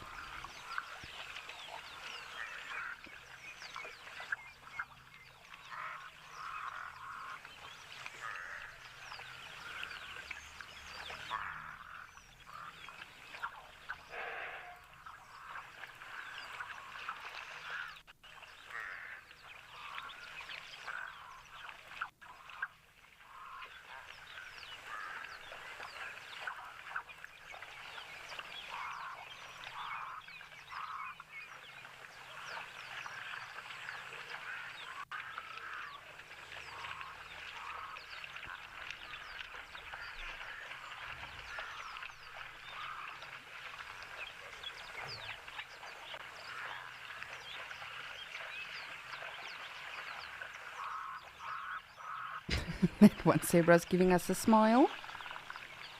Picking up the scent of another animal, probably. And interestingly enough, you know, I wonder if they do pick up different scents, because obviously they smell if a predator is around. But if they pick up scents from a wildebeest or an oryx, do they know that's what they're smelling? How does it work?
Melissa, you would like to know if the animals can still sense the lion's presence from yesterday.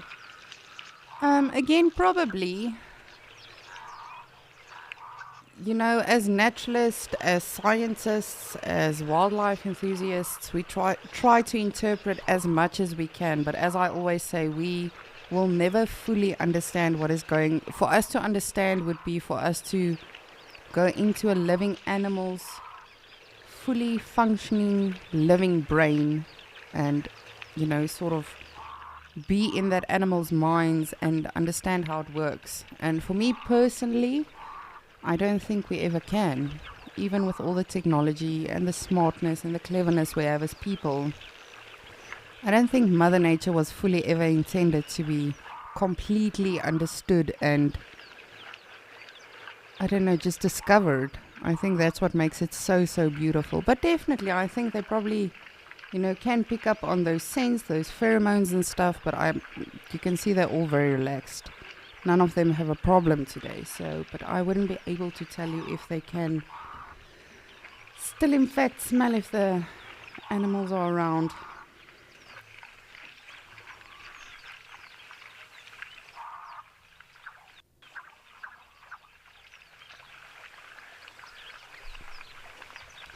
Alright, well, it seems like we can see some of our warthogs again in Djuma.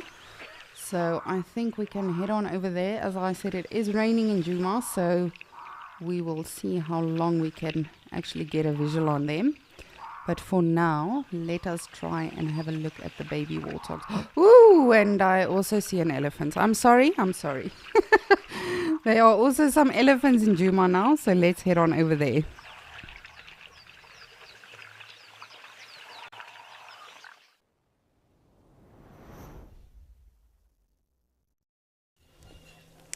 I do apologize, that must have been a little bit confusing as we're looking at oryxes and zebras and everything in Okokoyo, and then I get excited about something else.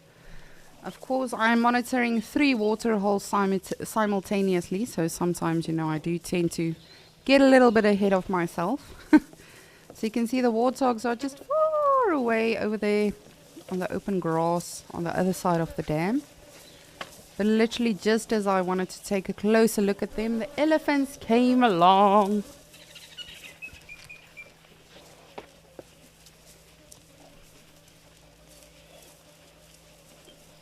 Oh, and it's a beautiful big herd of elephants.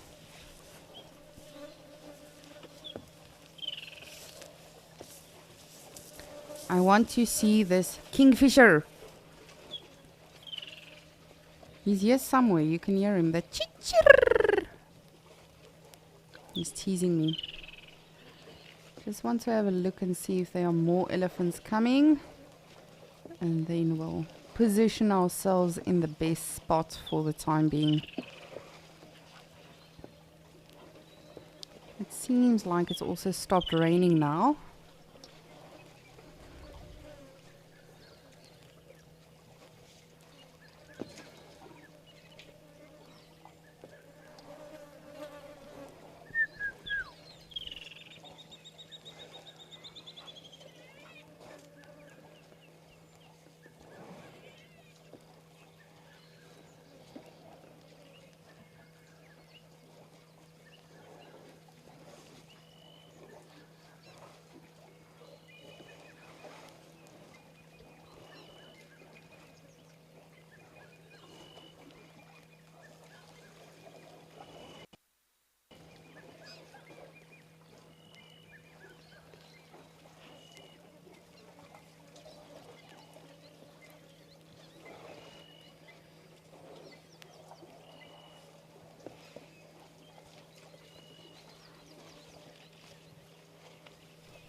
What a beautiful scene. And you can just see the little warthogs there in the background. Those little specks running around.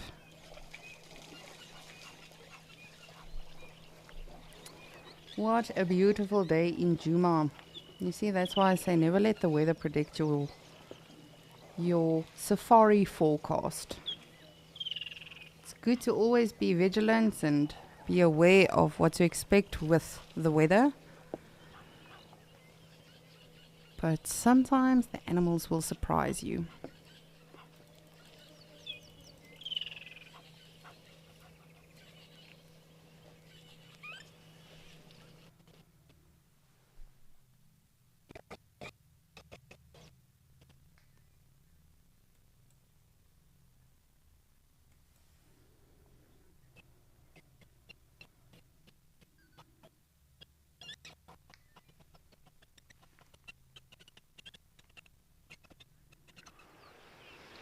No, sorry about that.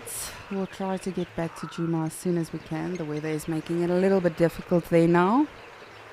But we will try to get back there as soon as we can.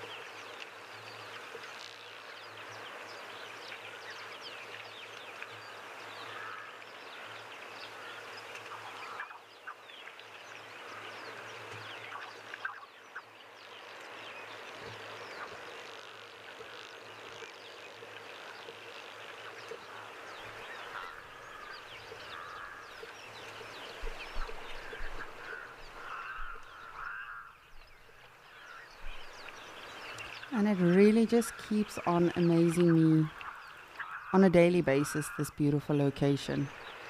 It is so weird. Even lions, I wouldn't want to live here as a lion. Honestly, it's a no from me.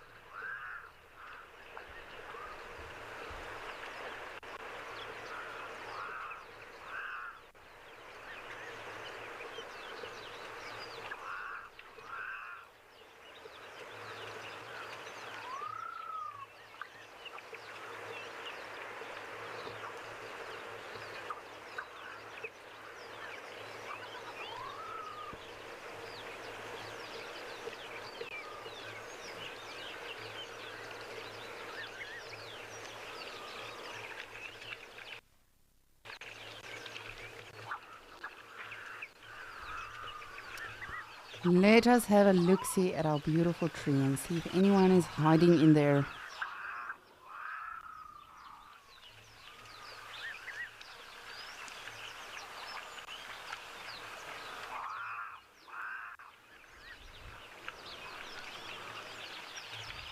I don't see anything.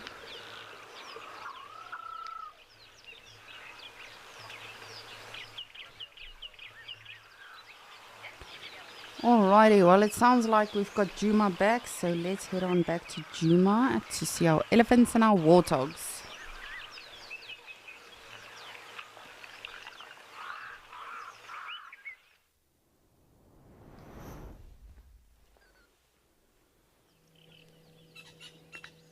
Hi cutie pies.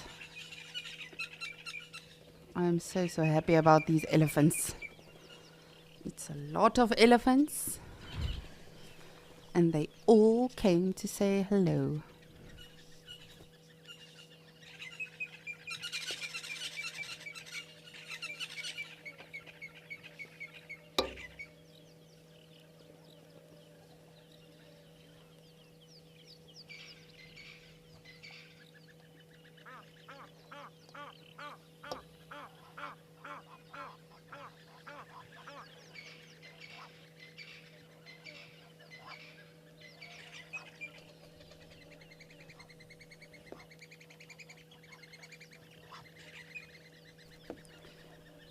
Oh, and they are loving the new salad.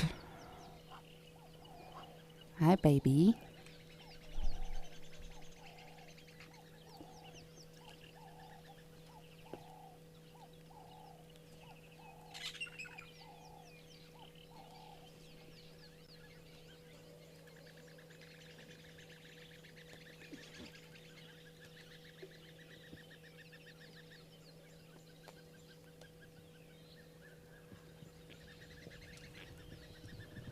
Ooh, zebra.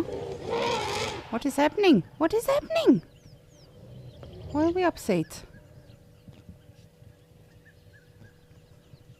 Just look at all of them, hey? Immediately alert. Just one has to trumpet and everyone gets upset. Ooh, are we chasing the zebras? What's happening? What's happening?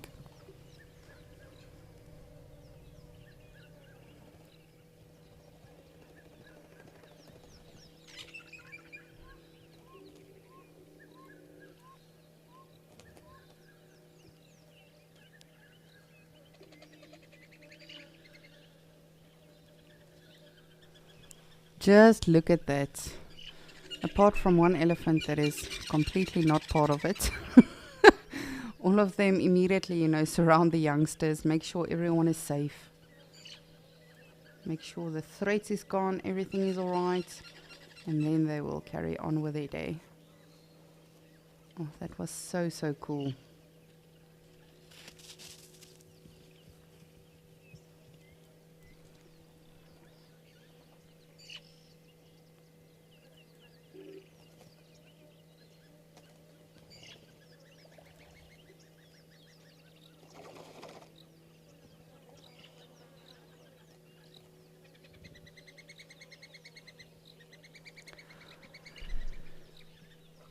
And as always, I wonder, is this instinctive? Is it something they were taught over all of the many generations? Immediately encircling the little ones. Because it's almost like the little ones also know to an extent, okay, well, let me get in the middle as much as I can. But all of the elephants immediately know, encircle the little ones, form a shield, make sure everyone's safe.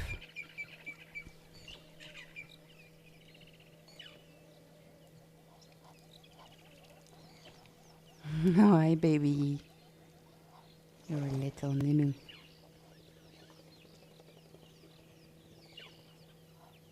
You see, they're still a little bit uneasy, but a bit more relaxed now, allowing the youngsters to move a bit freely. But still on edge and just making sure everyone is safe.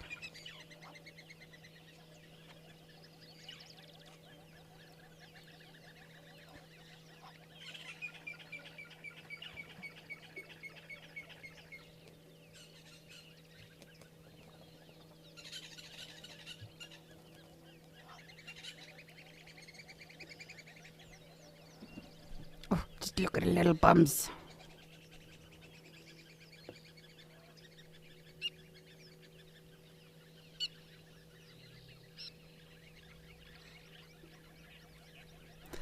I'm curious to see what the reaction to the warthogs are going to be. If the warthogs are in fact still around.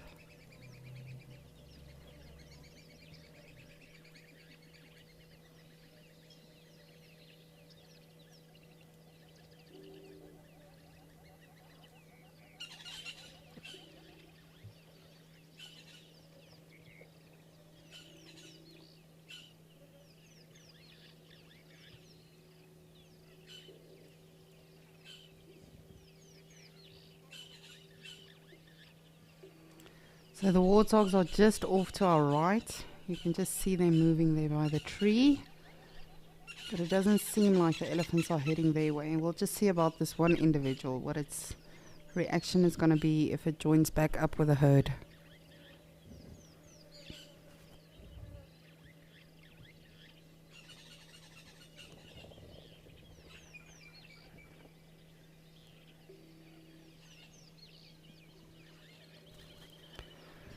Pamela, you would like to know, at what age would an elephant know or learn how to be vocal?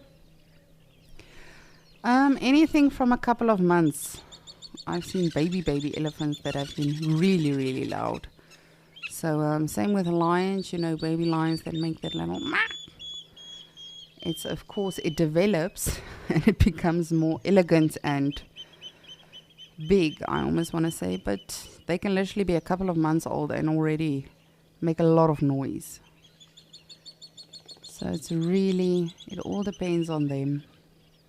If you need to scream, you're going to find the courage to scream, believe me. Just like we see Simba in that one scene. You know, where he's sort of trying to roar and then luckily his father pitches up. But no, only a couple of months old and they can already trumpet and make a lot of noise, believe me.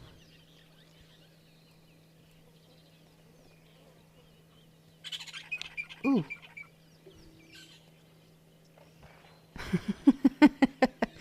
Yes, I thought as much will happen. Let's just see, because the other elephants might probably also give them a little bit of a scare now. Shame, and these youngsters have no idea what's going on.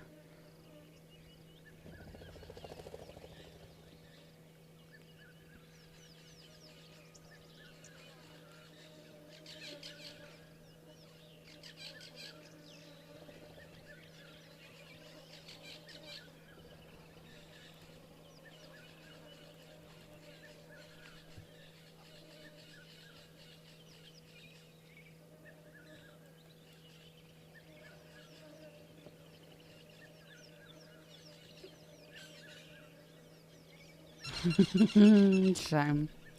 They can probably just hear these big things around them. Not sure what it is, not sure how to react to it. I think it must be terrifying. First of all, you can become prey at any time and you don't know it yet, but then these other animals and noises and everything is also around, so you don't really know how to handle any of it. Look at this elephant, he's really not impressed with them. You're being a bully. You were also a baby.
And as always, a massive herd of elephants disappear just like that.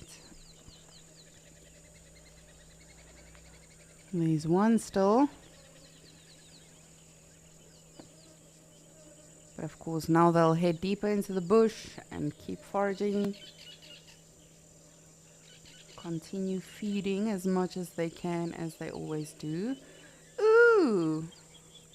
Darcy Miller, it seems like your sunshine twist worked. It did rain, but only for a little bit. Let's just look at these clouds.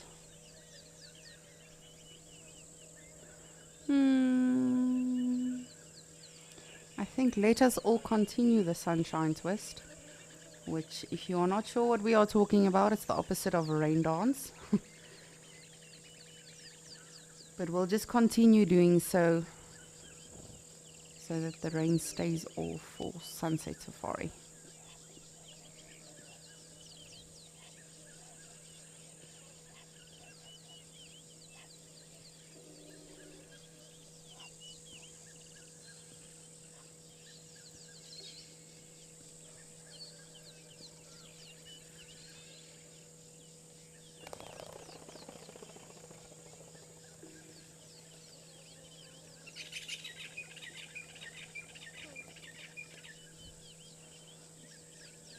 not sure if those are the Egyptian geese. I just want to take a look. I think it is.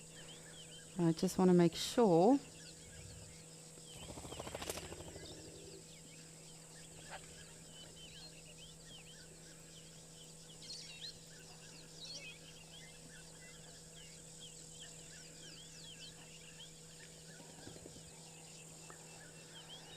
Errol, you are asking if springboks lamb the same time as impala. So yes, all of these animals pretty much if you think about it, any animal that could become prey to a lion or leopard in general.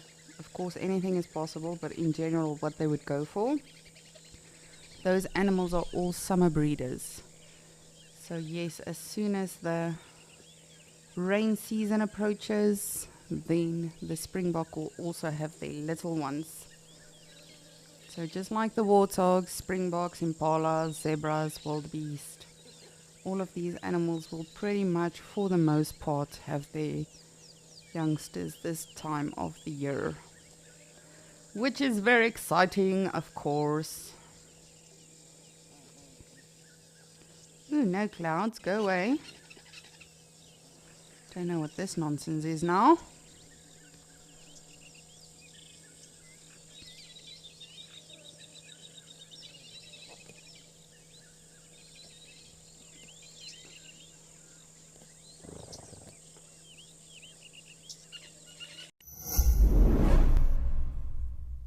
Elephants are one of those few animals that you can watch all day without ever finding a moment where there's nothing that's interesting you about them. Register for free on our website or on our app and get stuck into all the excitement of live wildlife viewing. Ask our expert guides your questions, learn more, and enjoy this community of animal-loving people, all in real time. Wild Earth, connecting you naturally.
just something so therapeutic about watching these animals, whether you see them up close or deep into the bush.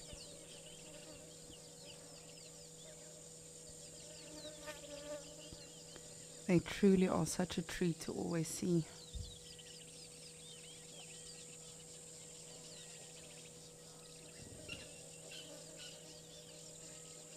And with all the, it's just amazing with all the birds and everything. And then just watching these elephants is truly, truly, I don't know about all of you, but it's very therapeutic for me. I literally go into a zone when I watch a scene like this. No, wait now. You're ruining it. Ruining it.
Sandy, you are saying this is so relaxing. I cannot agree with you more.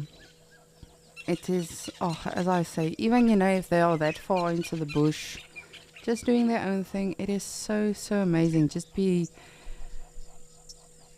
watch these animals and observe them and just watch them be as they were meant to be. And they have no idea we're here. They're just carrying on with their day.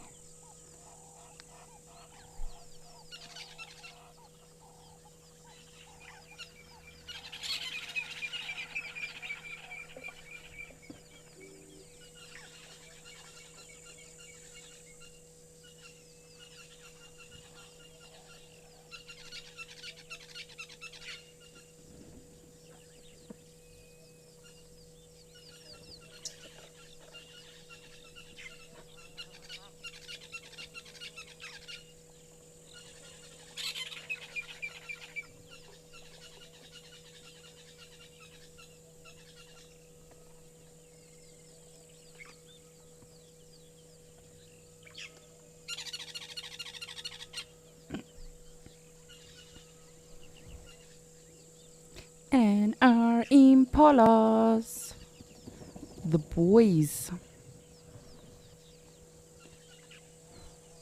Yes, I am talking about all of you pretty boys. Just want to see what's happening at this little water hole.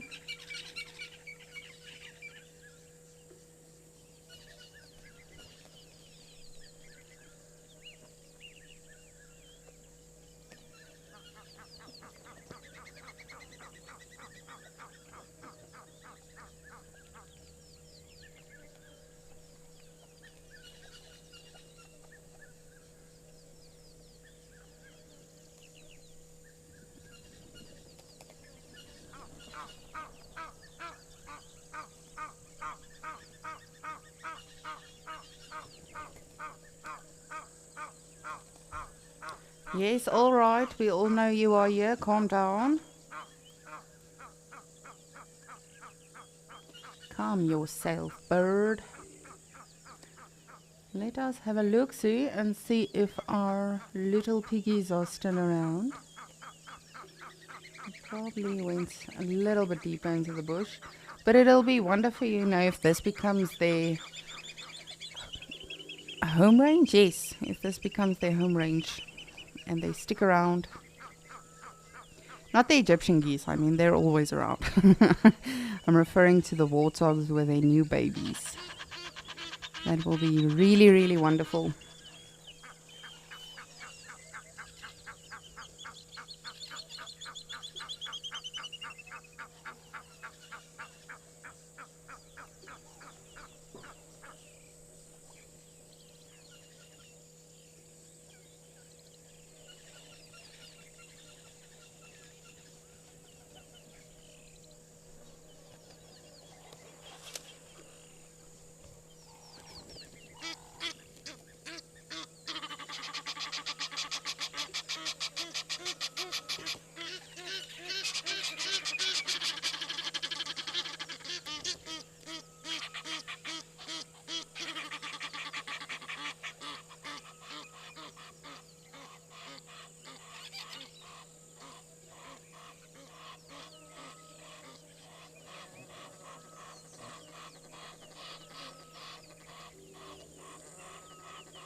the sea. Sorry, I'm just allowing for some moments of silence because it's just truly so peaceful here in Djuma today. With the rain that we've just had and now the sun slowly coming out and the birds singing, the insects.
And as always, my woodlands kingfisher is choosing me and not showing itself. I will find this bird. I will make it my life mission. Righty, but I will keep an eye on Djuma and see what's happening over here. I do not currently see anything at Mashatu, but let's go over there and just make sure we are not missing out on any action at Mashatu.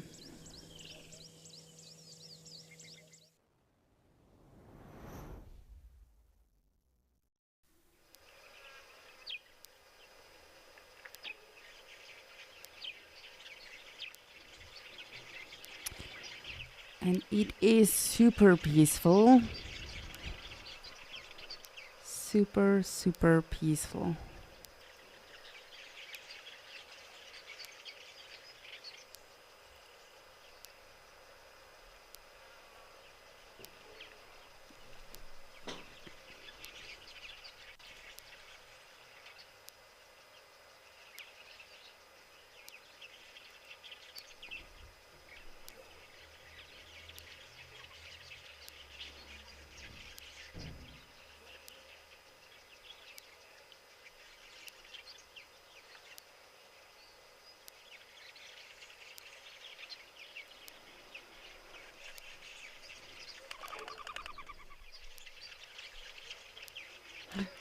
Oh, that was a dove.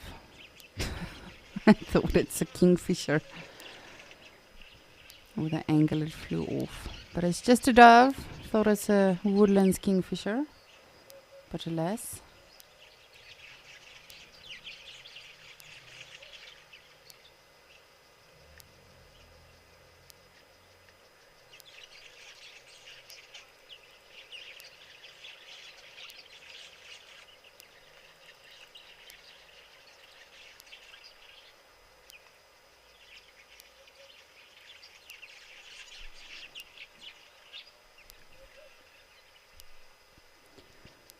Just want to see, where is your little one?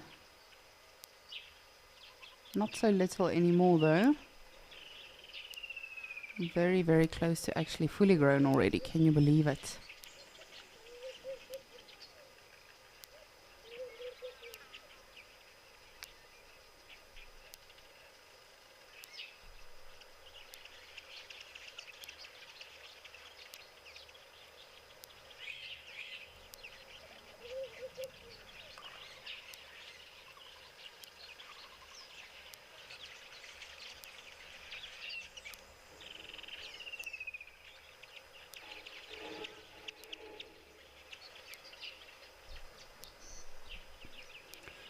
have a look and see if this younger one is not actually in fact in the water.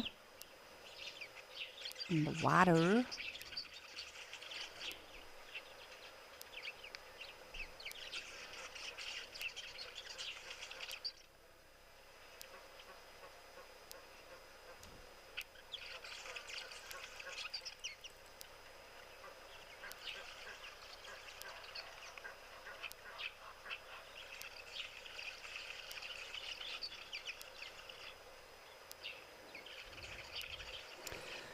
Hello, Mr. or Mrs. Lizard.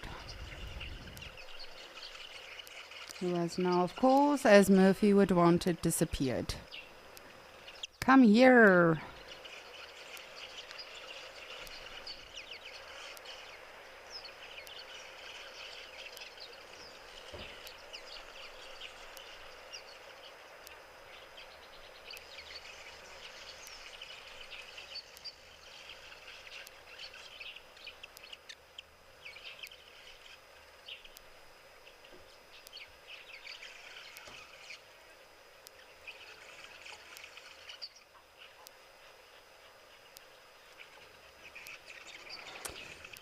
Oy vey. Well, at least now we know there is a monitor lizard still around. Of course, we did see it a couple of weeks ago. And it just took off. But of course, it might have been around this whole time. And we just don't know about its hiding places. But we will definitely keep an eye open for it again from now on.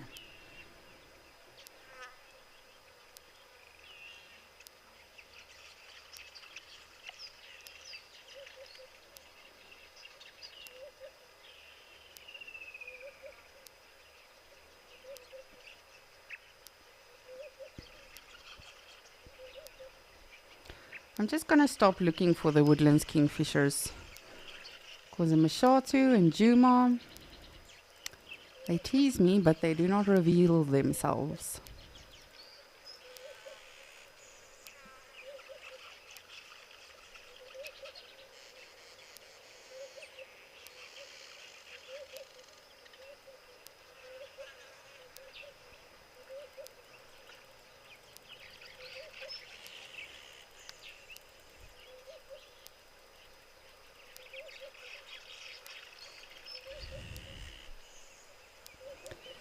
So as always, of course, this is live and interactive, so I would love to hear from all of you. Please do send me your questions, comments, about anything really. It doesn't just have to be about Mashatu or Kukuyo or Juma. If you would like to ask me something personal, I will see if I can answer it for you as truthfully as possible. But yes, of course, especially when it's quieter, or less action-filled, I should say. I'm not fond of that word when we... What was that?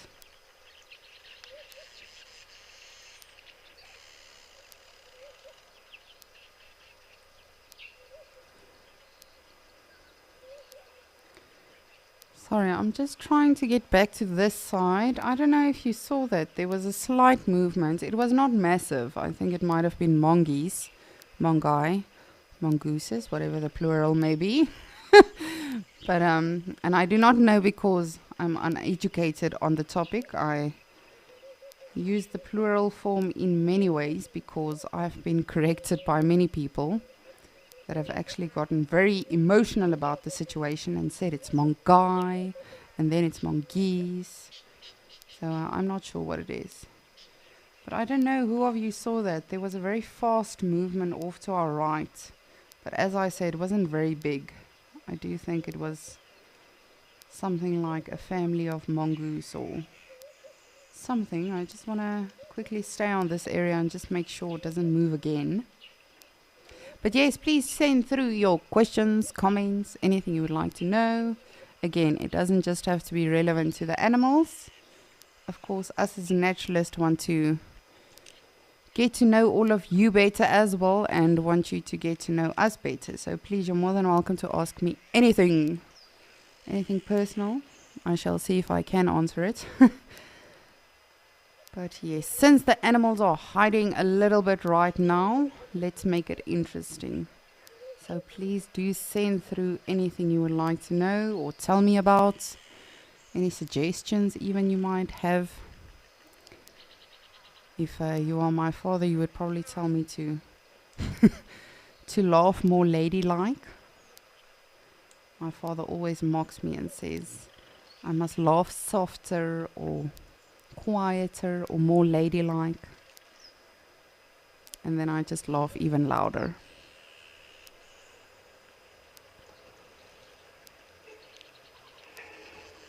Just want to see if that's a terrapin or what is that.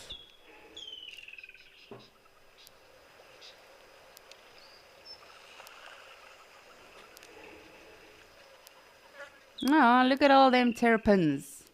We've got 1, 2, 3, 4, and probably 5 with the one that's on its usual rock.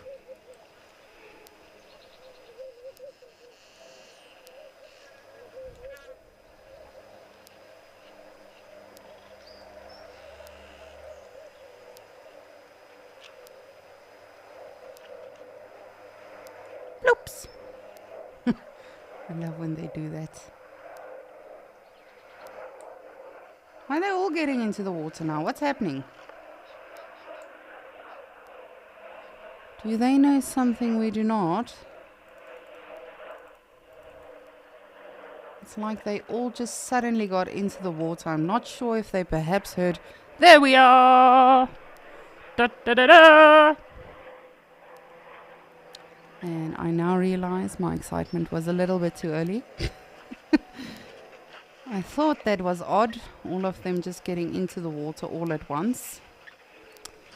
Can you believe Mashatu still has elephants, everyone? I'm very happy and thrilled to be informing you that Mashatu's elephants have not yet left. This one terrapin's like, nuh-uh, I was here first. And another elephant, and another one, and another one, and another one, and another one, and another one,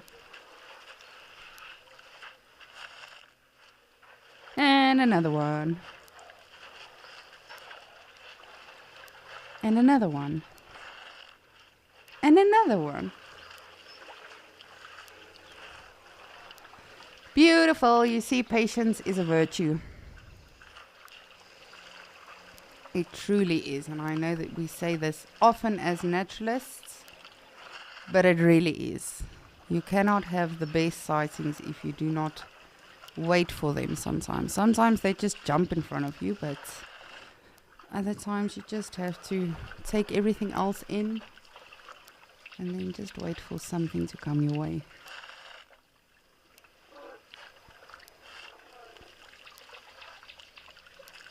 Yes, I thought that's odd that all of the terrapins are jumping off all at once.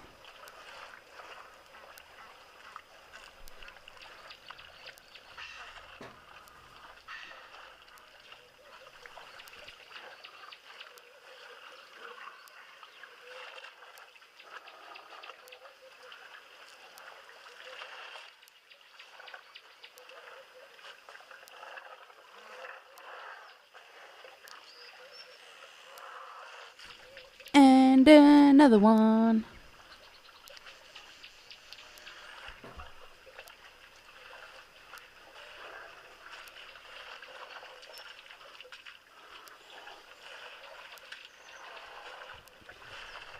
Jeffrey, you and me both. You are saying you think the elephants went on holiday. It's, yes. I was starting to very silently and very sadly to believe that the elephants have permanently left Mashatu, but luckily not. As I say, this is purely because, well, one, we are spoiled. I remember starting on the dam cams with Wild Earth. Every single day, at least 3 to 5 times a day, there would be elephants at Mashatu. It almost became like an expectation. And yes, when you don't see them for a couple of days, you do tend to appreciate the animals a lot more. And the reason for them disappearing, of course, you can see it is much greener all around us. So the animals are no longer restricted to just one area of greenery, just one prominent water hole. They can now traverse as much as they want, which sucks for us. Because, it's not like we just now sit at one water hole and know all of the animals are going to come here because that's the only option. But it's good for the animals because they are no longer restricted. And when we do see them, it really is such a pleasure.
Thank you for the comments, LG7. You are saying you think I do a great job and you think I'm funny too.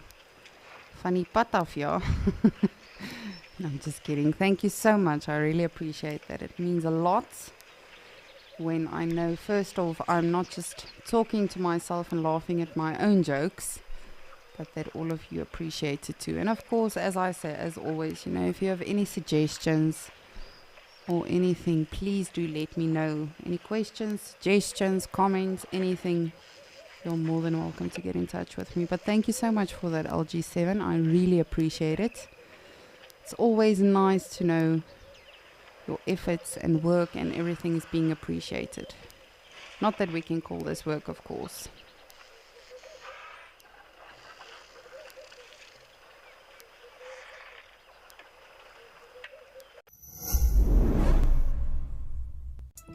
Have you ever wondered what happens behind the safari? And jump! Living in the wild can affect you, It's the smell that... and things don't always go as planned. I'm gonna start coming down. Whoa! Download the Wild Earth app and join the crew behind the scenes. It's in your nature.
Well, thank you, elephants, for finally coming to say hi. I thought you were mad at me. Thought it was a personal vendetta. I'm so happy to finally have seen them again. Yes, you tell that lapwing. You're bigger than him.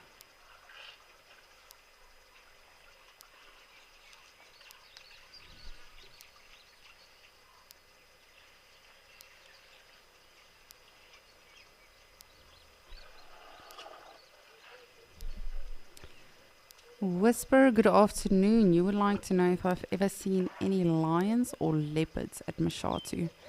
Sadly, not yet. I have seen spotted hyenas. The name evaded me for a moment. I've seen spotted hyenas, but not yet lions or leopards. I'm yet to see that. But of course, you know, we've got a lot of time. And even a year from now, there's still going to be sightings that I have not yet had on the dam cams at Djuma, at Mashatu, at Atakoyo. So, no leopards, lions yet at Mashatu. But you never know. So I've had lions at Ukokoyo. I've had hyenas here at Mashatu. And then I've had Marips, the leopard, in Djuma. So all in all, I've been pretty lucky with the dam cams, and of course, you know, I am in a very fortunate position. I can just sort of wait for the animals to come to us and then hopefully share it with all of you. But yes, it really is a very, very cool position that I get to be in here at Wild Earth. Although it is, of course, a lot of fun looking for the animals, you know, tracking animals, looking for them, spotting them. But I do some of that on the dam cams as well. You know, we have to pay very close attention and have my eyes on 3 water holes at a time. So just sort of make sure you never miss a movement or an animal. Because animals, here we see with this elephant herd, a couple of minutes and they're all gone. So if you don't actively, you know, catch them in the act of moving, then you might miss out on a lot of things. And I'm sure, you know, at the different water holes on Escape to Nature, Sunset Safari, we have overlooked many things. And perhaps not seen when an animal has evaded us. But we try as best as we can to look for everything.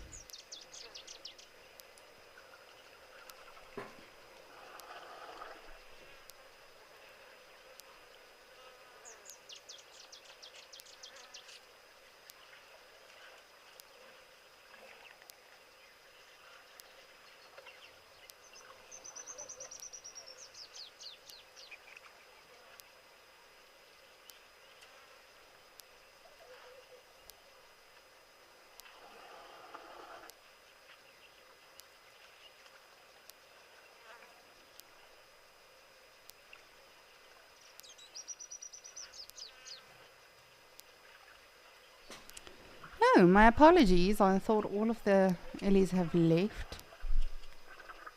But it appears not. Hi.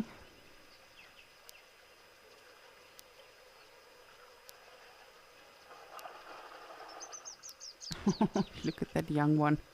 Initially I thought it's just 2 of them left, and then I saw the little legs in between.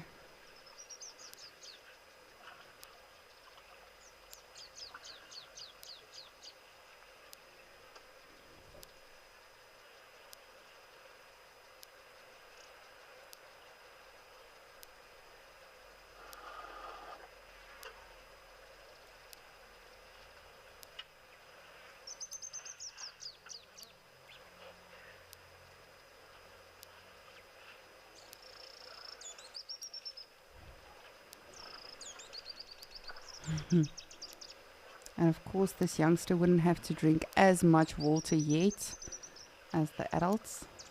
Even feeding, you know, the youngsters, depending on the age, they will still nurse, and that will be their main source of nutrition for them to grow nice and healthy.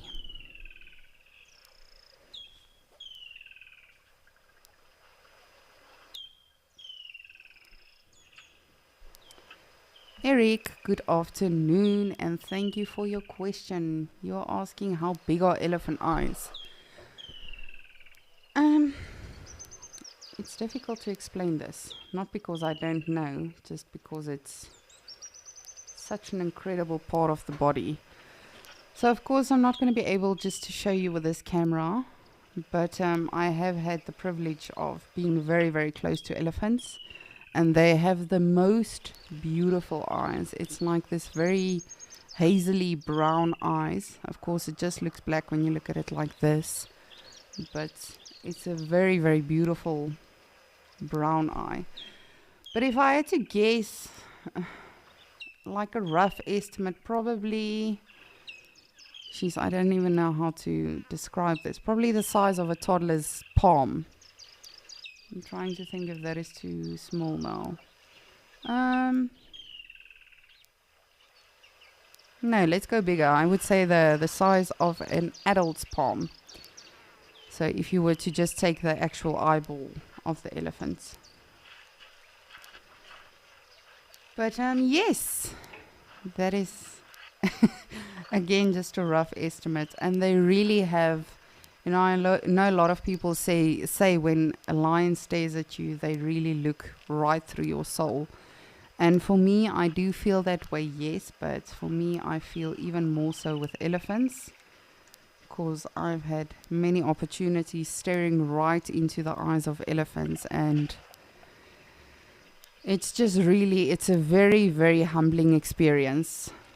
It's for me like stargazing. You realize how small and insignificant you are in this universe, and how quickly you can just be eliminated almost, I want to say. But no, they truly are beautiful, beautiful, beautiful animals.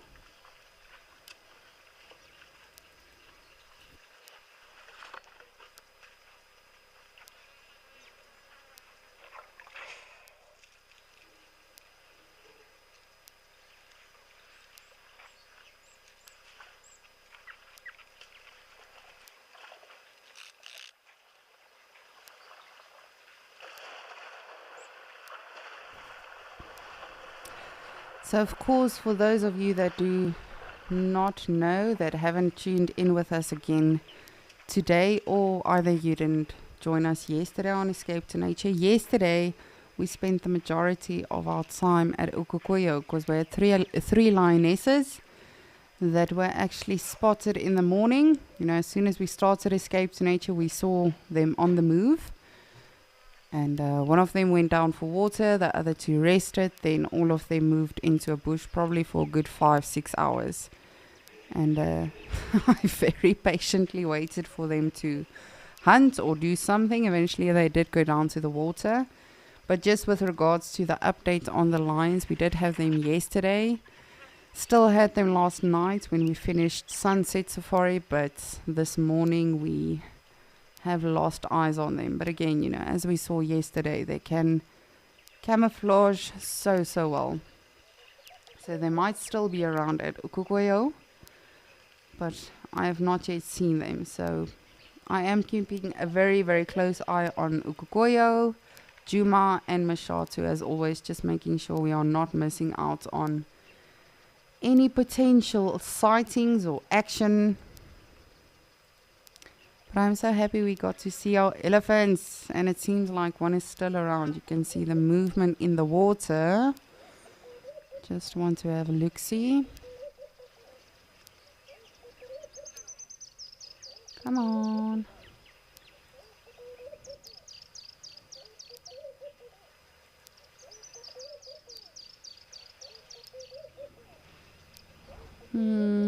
Let me just check off to the side of the water. Sometimes they love to, of course, take a quick mud bath.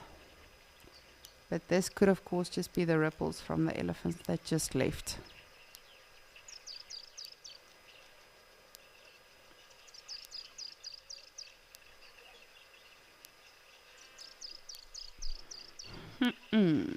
So it seems like all of them have taken off.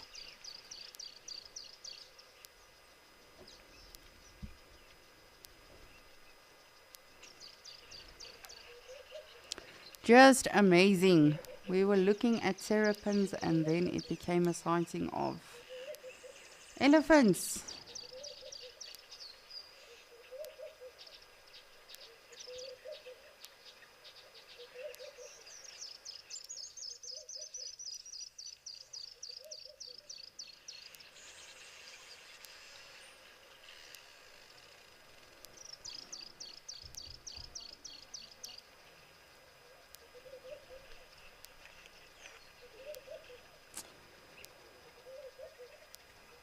So let me just check out, and of course, as always, keep my eyes on Mashatu as well as Djuma. But in the meanwhile, let's just see if there is perhaps any surprises for us at Ukokoyo.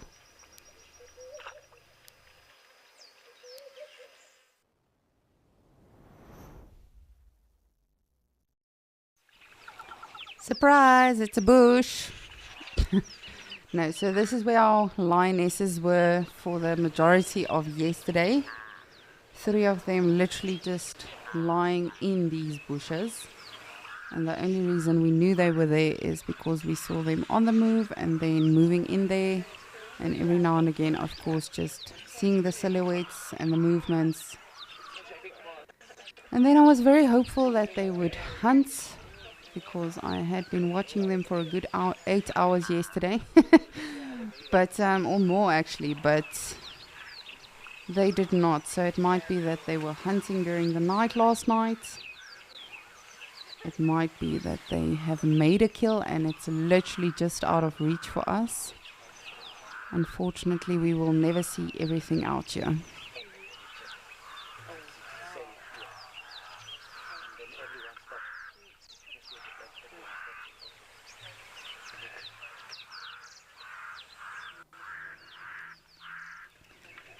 So this morning I did also see a jackal, but it wasn't on a specific mission to somewhere. It was literally just sort of scavenging around. Which of course, you know, if they do smell a kill, they will definitely know exactly where they are going.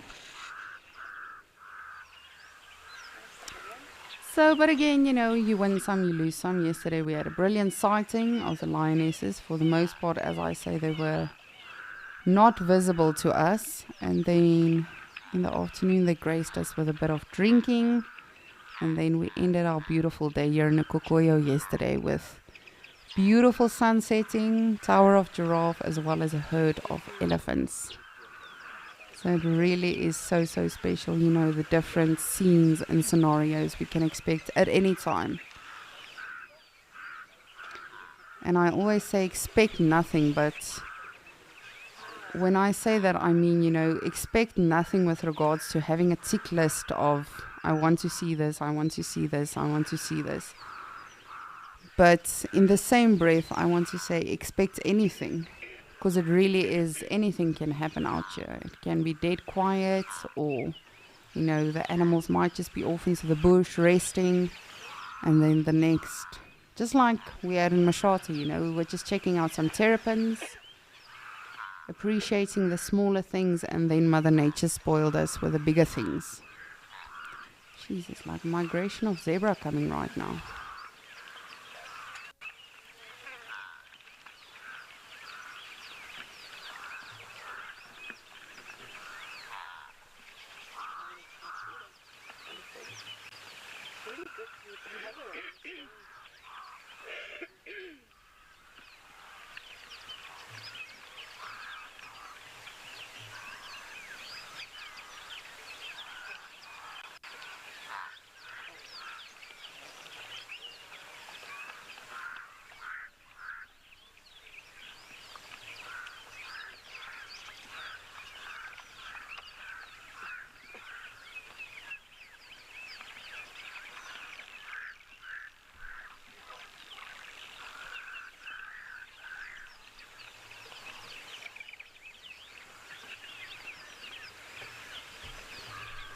Look at all of them zebras.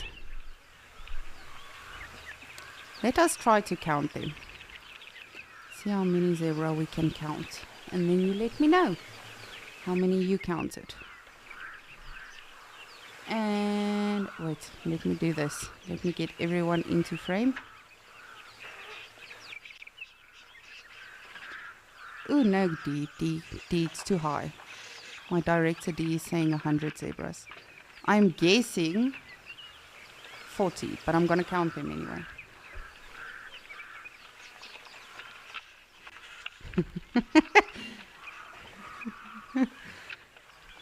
D40 is not too little. 100 is too many. Let's just wait and see. And you might get a little bit dizzy because as soon as they, of course, all line up, it becomes a bit confusing with zebras.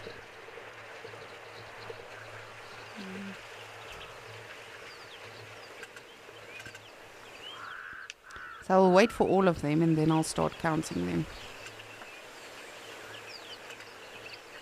And I'll count in Afrikaans.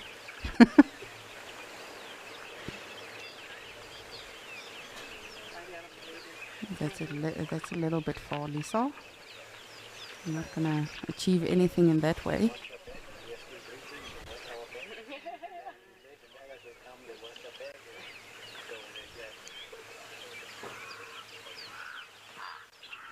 Okay, so I'm going to wait for all of them to line up. Hopefully they do all line up. I don't know if they're doing this in sarsies, like smaller groups.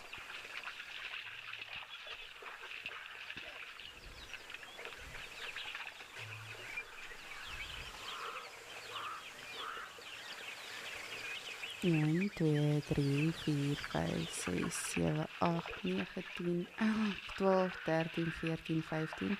Okay, now I have to stop because I'm not sure if everyone is going to come. You see, this is confusing. Jeez, this will keep you young. Okay, let me start again. 1, 2, no, Afrikaans. 1, 2, 3, 4, 5, 6, 7, 8, 9, 10, 11, 12, 13, 14. No, stand still. 14, 15, 16, 17, 18, 19, 20, 21, 22, 23, 24, 25, 26, 27, 28, 29, 30, 31, 32, 33, 34, 35, 36, 37, 38, 39, 40. 1, 2, 3, 4, 5, 6. Now, of course, it's confusing. And maybe I missed one or two, but I counted 47 in frame right now. Well, let me just get those in frame as well. I feel like they became more now. No, you are ruining the counting game. Stand still.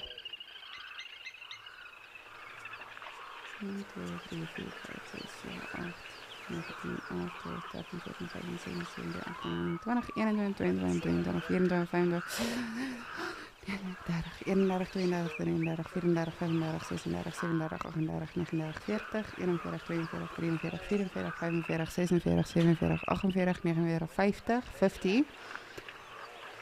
51, 52, 53, 54.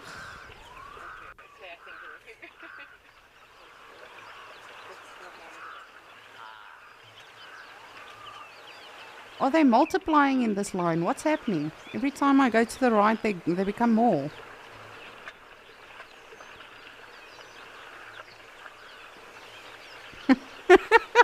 You see, my directors are having bets now.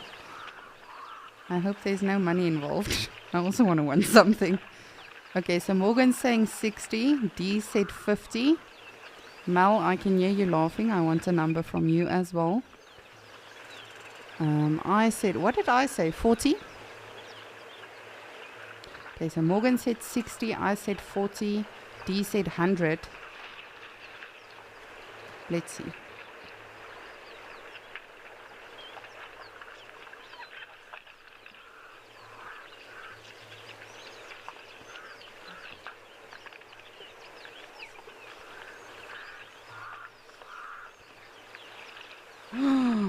Do we see a baby zebra? Everybody hold up.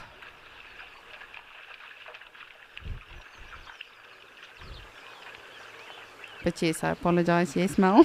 What was your number?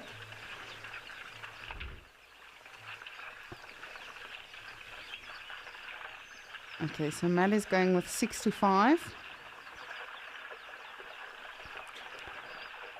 I think I got excited there for nothing.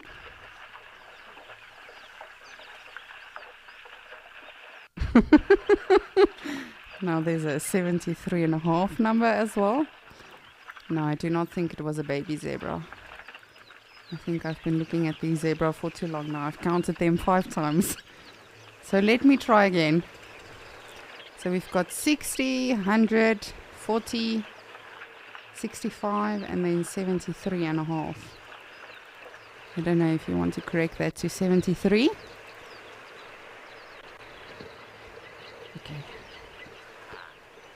Okay, Jared, you are going with 73. Let us see. You see, Dee, now I'm feeling bad that I didn't go for more. Okay, let's see. 5, 6, 7, 8, 9, 10, 11, 12, 13, 14, 15, 16, 17, 18, 19,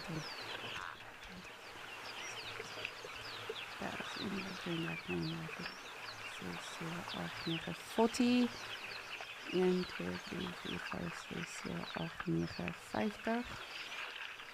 1, 2, 3, 4, 5, 6, 7.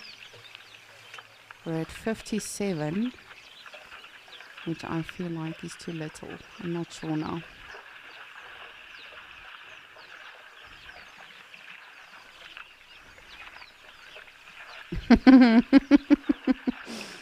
Yes, Morgan, it is close to 60.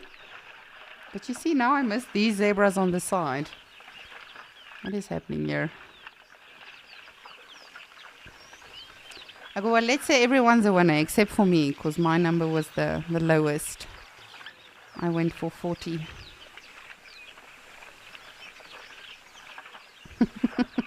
But thank you to all of my directors for participating in that fun game. But it just shows you wouldn't say there's over 60 zebras here right now. Let's count the springbok. No, I'm kidding. The springbok are going to be a little bit trickier, I think.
see that incredible sighting with Lauren and the wild dogs?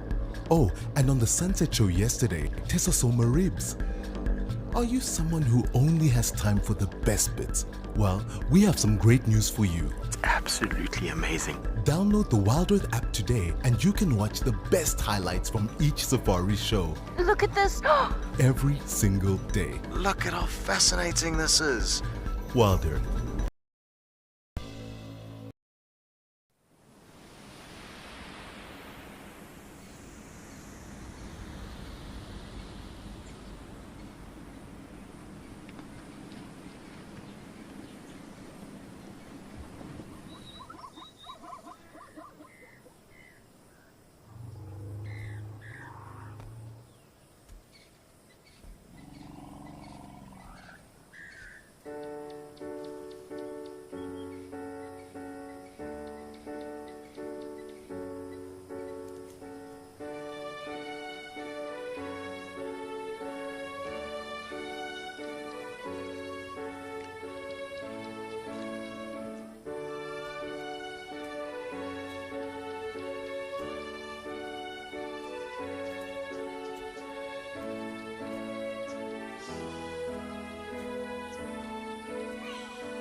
Oh, I wish I could share some of the secrets our directors whisper in our ear with all of you, but they just are very entertaining at times. And I don't always want to laugh when they do say something. I just want us to embrace the beauty and the silence and the noises and the sounds and everything of these animals. Is that not a baby? Am I going insane?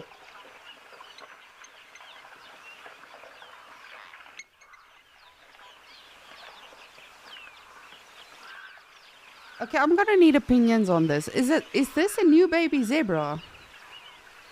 I feel like a very uneducated, unqualified, unexperienced naturalist right now. It seems like a baby zebra. But it seems big. But it seems fluffy.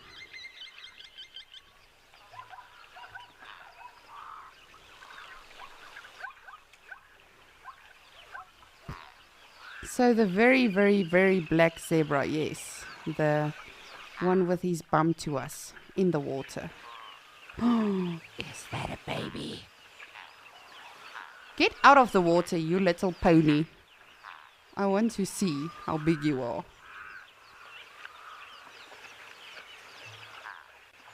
That thing is super fluffy, everyone.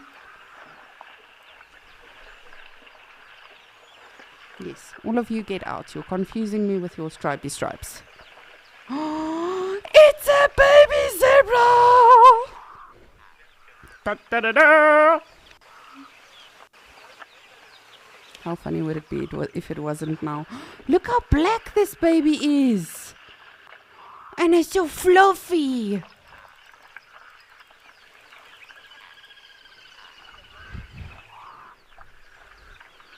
Yes, Thank you, Morgan, for realizing that.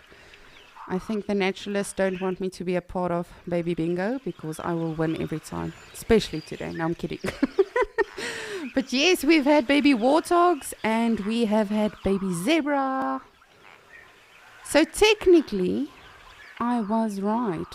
Oh, and we had a baby vervet monkey. Look how fluffy this thing is. Oh my goodness.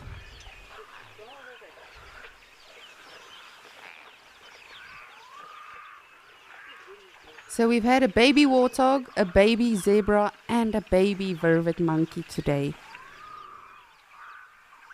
And I'm not completely wrong. I mean, I did say our first baby animal we will see at a waterhole is going to be a baby zebra. And we did too see a baby warthog, a baby vervet monkey. And how cool is it? It was spread out. Because we saw the baby zebra at Ukukuyo, we saw our monkey at Mashatu, and we saw our warthogs at Chuma. Thank you and good night.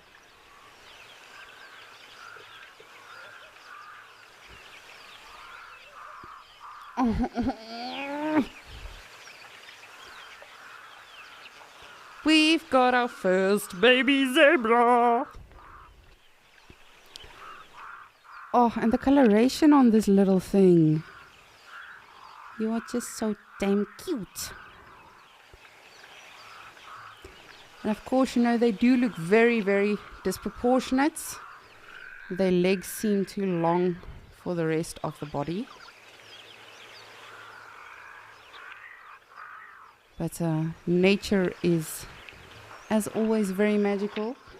It is designed in that way so that when there is danger, all of them will encircle baby, and thus the predator can't single out which one is the weak and the vulnerable baby just by looking at the legs. Oh man, that thing's super fluffy and it's super black. I think that's probably the darkest zebra I've seen ever. I've seen a baby zebra that was a ginger, like very red hair. But I've never seen one that is this black.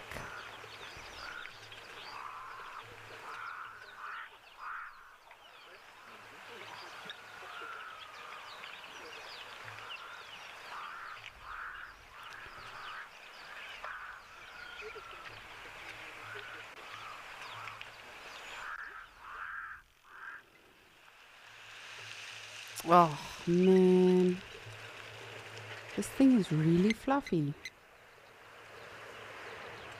You can see the female, for instance, in this group as well, still super pregnant. 2 of them, 3 of them. So I'm wondering whose little foal this is. Obviously the one he just nursed from, but okay, there's mommy. If she would just stand still. But now, if you look at this, how does that tiny thing, when it looks at all of these barcodes, how does he know that one is my mom? How? Please tell me how. Of course it's by smell and all of those wonderful things, but how does it work?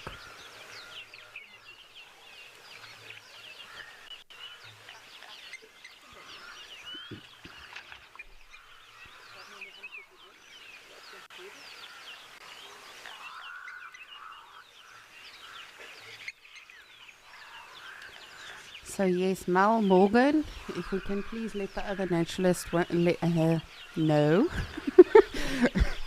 that I am the unofficial winner of Baby Bingo today. Because I had them in so many locations. But again, you know, we are very fortunate with our water holes. We wait for the animals to come to us.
Just bear with me.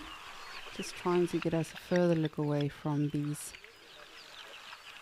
beautiful, beautiful animals with a fluffy baby. You see now when they walk, you can't see the baby. I don't know about you guys, but I can't see the baby. So now I really don't hope the lions are here or around. Or likely the lions can now be completely far away. But no, of course, no. It is all about survival of the fittest, unfortunately, sadly. But I think I might be getting in my car tonight and driving to Ukukuyo to steal that baby zebra. He is so, so adorable.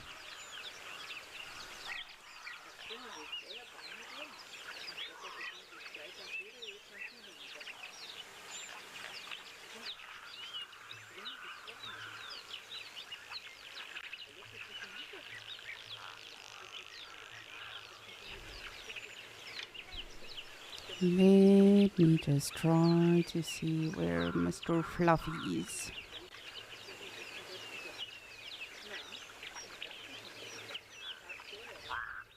There you are. Just had a brief glimpse of it.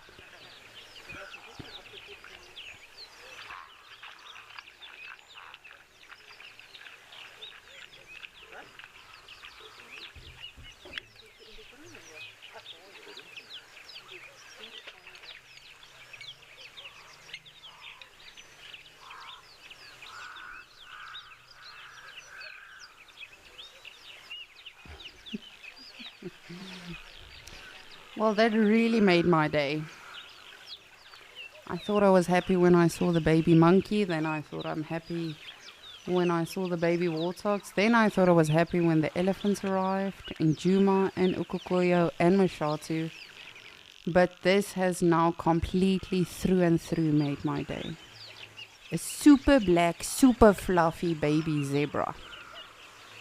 And to be honest with you, I really am surprised that our first baby animal, you know, with regards to these general game was actually a zebra. I just took a chance when I say that because generally the impalas and the other antelope will have their babies first.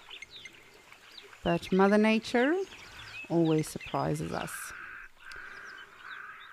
But speaking of pajama donkeys, I see we've got some on the Djuma Dam cam. So let's head on over there and then I'll chat to one of the mares and ask her to give birth.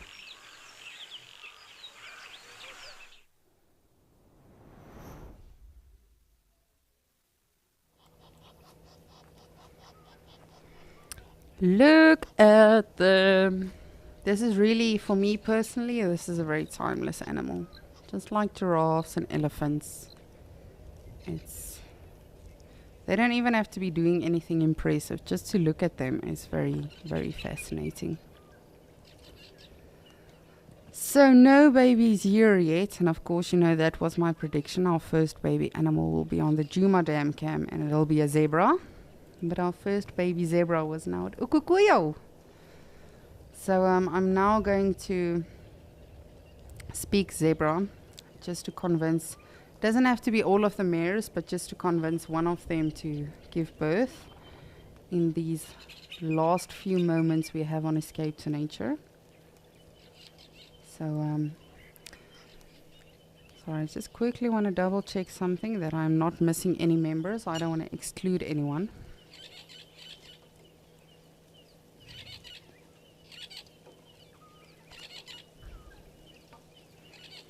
I mean, Waterbuck, sure. If you also want to be part of the conversation, you are more than welcome to. No? Don't want to? Fine. Oh, you do?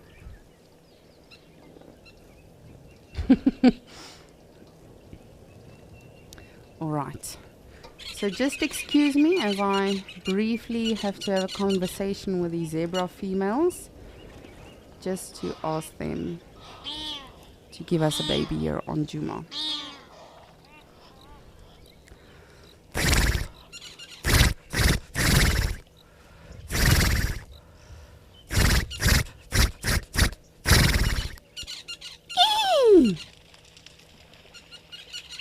Okay, I have now asked them very nicely. And we will see what happens. But you know, no pressure. If they don't want to, they don't want to. It's fine.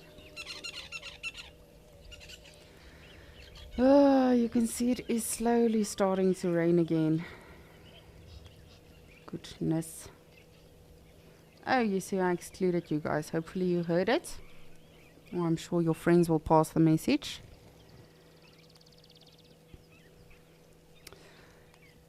Beautiful, beautiful water bucknell we have as well.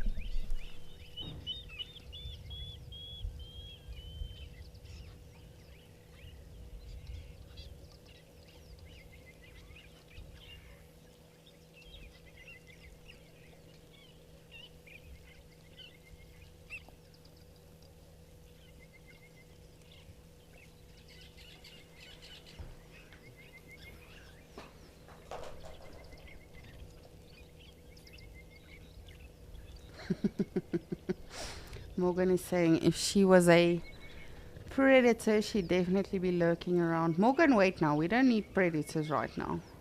We are asking for a birth now, so just hold off. Now, of course, we are happy with anything we see. Okay, yes. Goodness, sorry, this Djuma Dam cam is a little bit tricky today.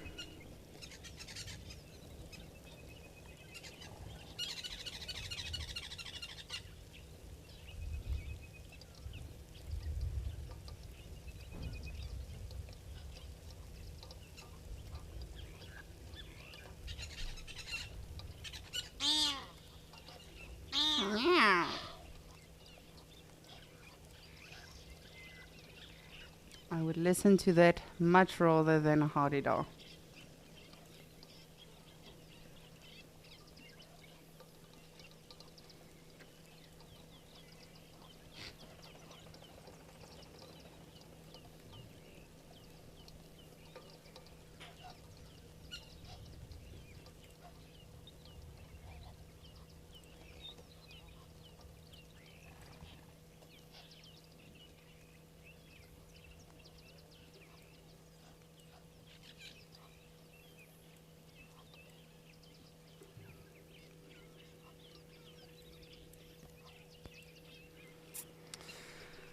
The clouds seem to be building again slowly. Hopefully, hopefully. Everyone do your sunshine twist.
Well, the weather does seem to be making it a little bit tricky here at Djuma on the Djuma Dam Cam.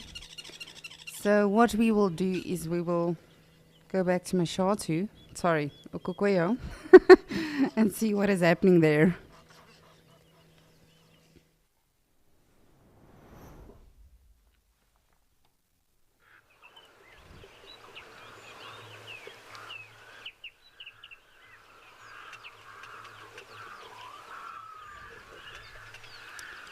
Sorry about that. The weather is just making it a little bit tricky today in Djuma. But nonetheless, luckily we've got other water holes that we can also observe.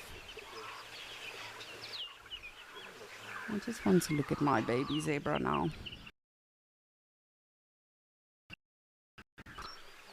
Family.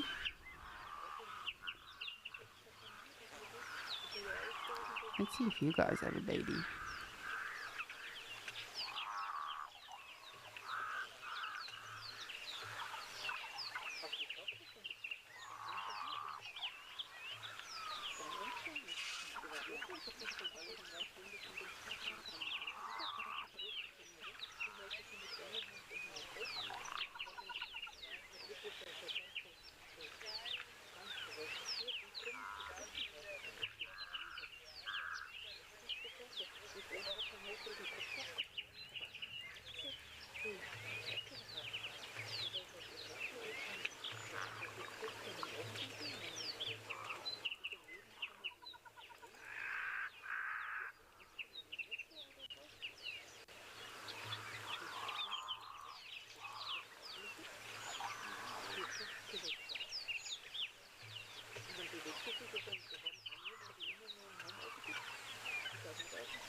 My directors are having a crazy day today.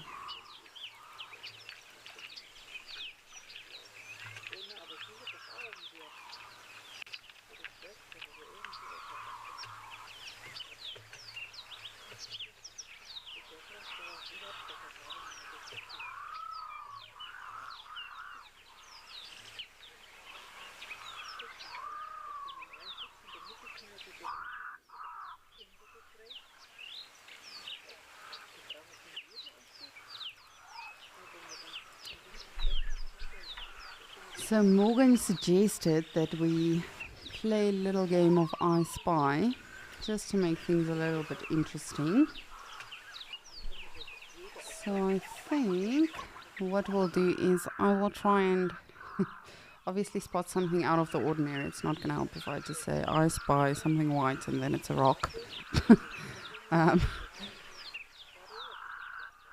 But no, we'll make it a little bit interesting. Then we'll have you guys guess it and see who gets it right. I'm just trying to find something now that we can actually play with a little bit.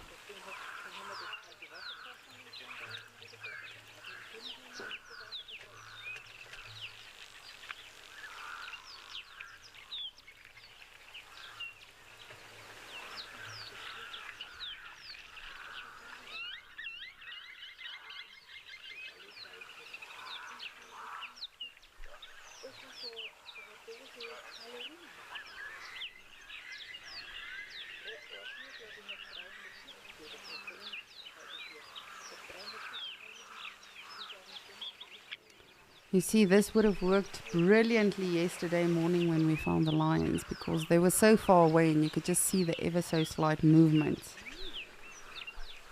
So it would have been a good game there. Okay, I've got it.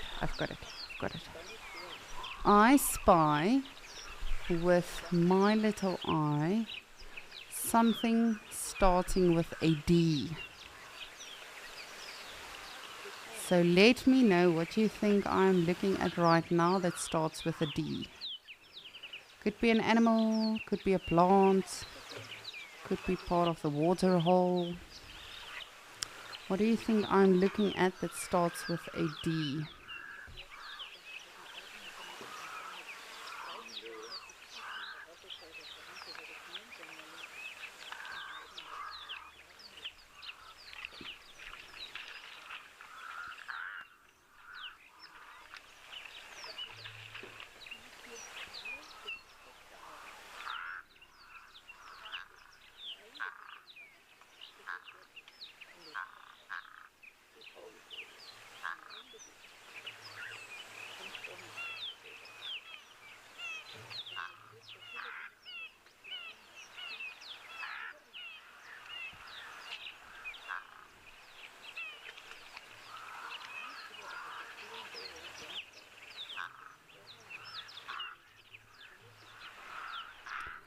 So what do you think I spy with my little eye starting with a D here in Okokoyo?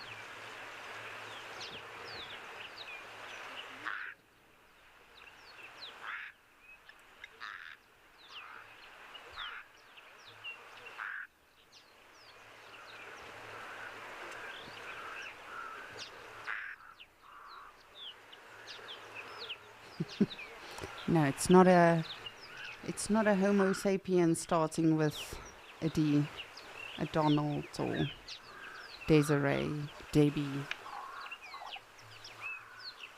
It is not a Homo sapien. And right now it is in frame pretty clearly.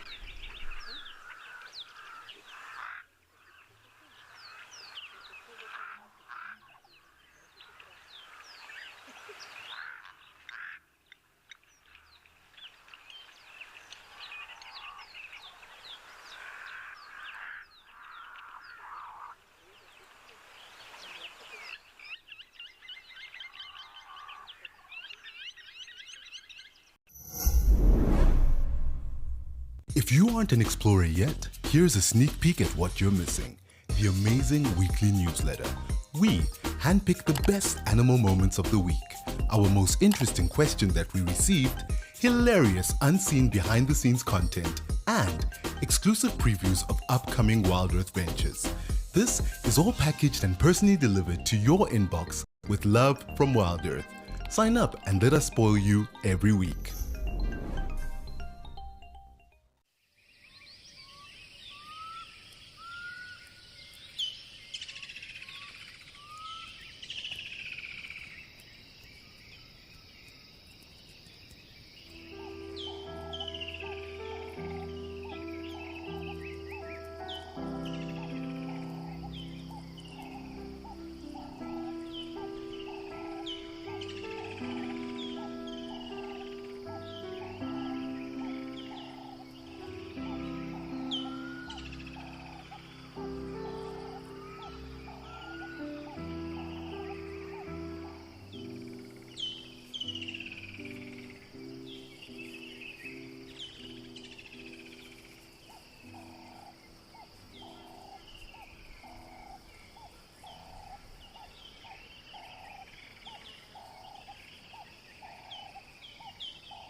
Heather, your answer is Drongo. Very good guess.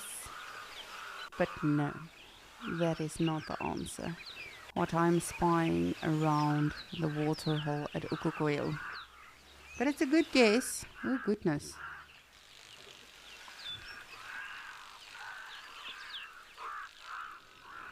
Kerry, you are saying duck. Good guess, but no. It is not a duck.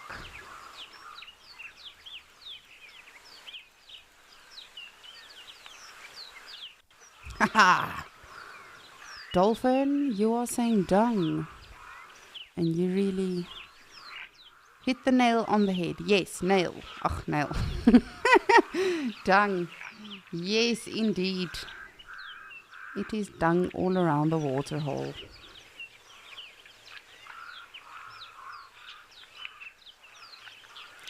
All around. Elephant dung, impala dung, rhino dung. All around the water here at Okokoyo.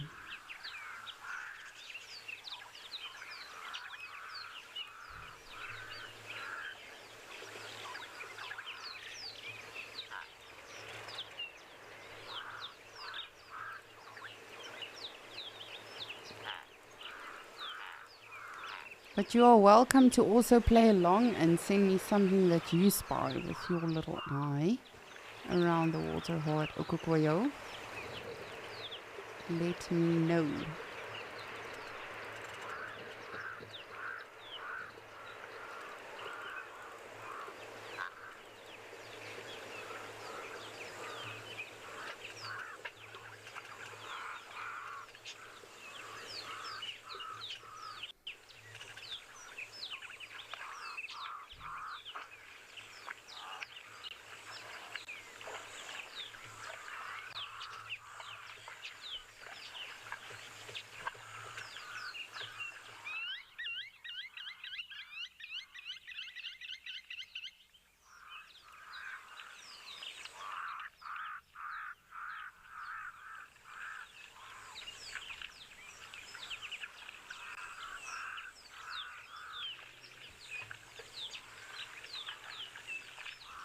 It truly is so magical and so peaceful, just with all of the noises, the sounds.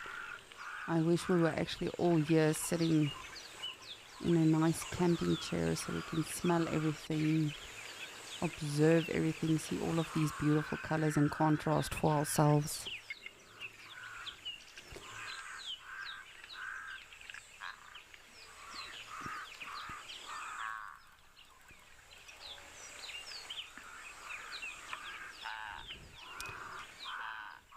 Jacobus, you've got the same first name as my father. You would like to know how will a terrapin get into this dam? So they do move around. The only time terrapins will really move if they really need to, if a water hole does dry up, because of course, they are water dependent. What is that? Oh, it's an oryx. My apologies. For a moment I didn't see the horns and I thought we might be looking at a lion again. I do apologize. Goodness. Silly animals. Just out of the corner of my eye, I did not see the horns. And I thought it might be lions again. Wishful thinking. Sorry. My apologies, Jacobus. You've got my full attention. So terrapins don't move around unless they need to. So, only if a water hole really dries up, then they will move to another water hole. But the terrapins that are here have probably been here for quite some time, because to my knowledge, this water hole has not been dried up completely in quite some time. But again, please correct me if I'm wrong. And yes, they can traverse actually by walking, from water hole to water hole. That's why often, when it is raining season, when you're on safari, it's very important to check the roads, because they do every now and again, cross a road or something getting to a water hole. But yes, they can walk if they need to.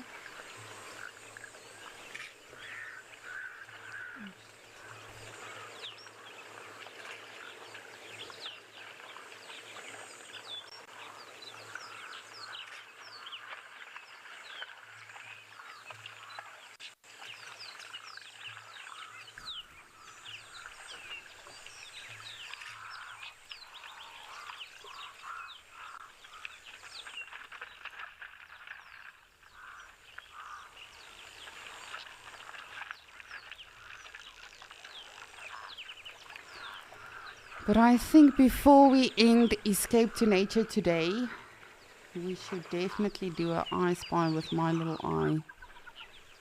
Something from you guys. Something that you spy with your little eye here in Ukokoyo, and we have to guess.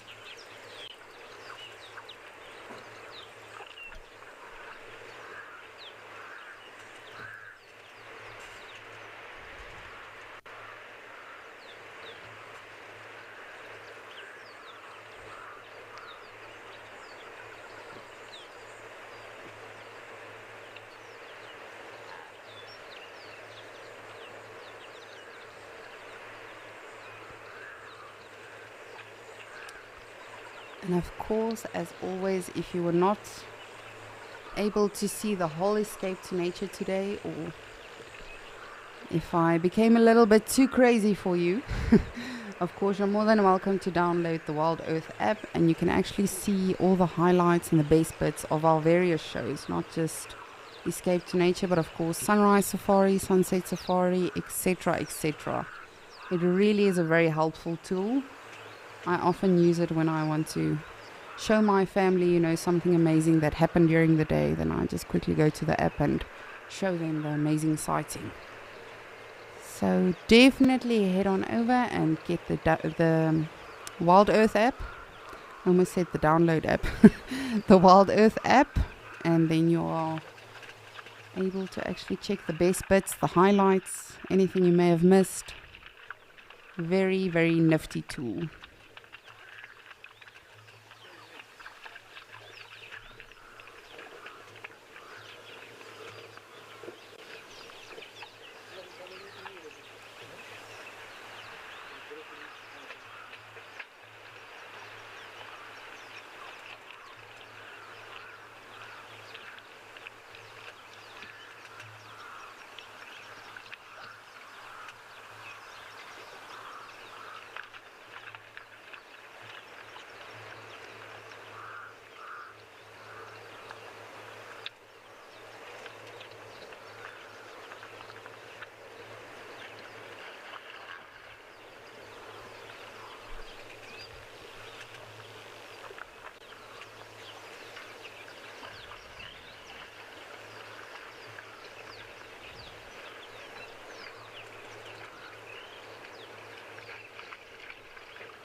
But of course, as you guys know, we are very much live and interactive, and we love hearing from you guys. So even if you don't send questions or comments my way for the remainder of Escape to Nature, please do so in Penguin Beach, and of course Sunset Safari. This afternoon is going to be a very exciting Sunset Safari.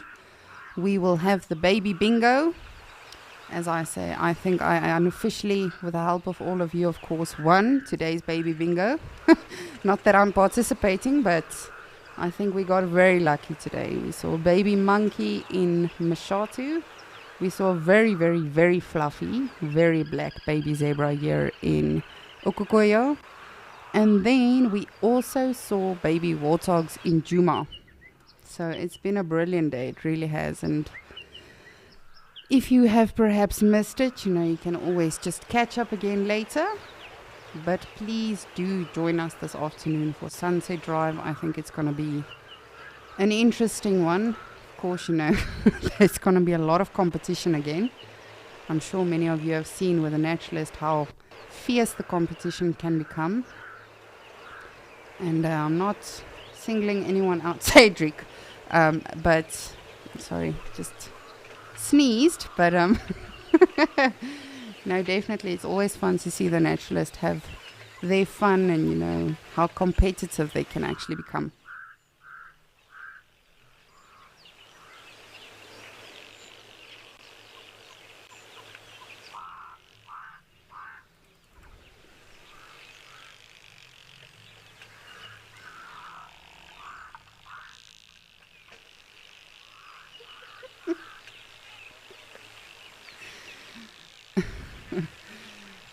Arctic Circle, you are asking which water hole is my favorite to monitor. Thank you for your question. It's always so fun hearing from all of you.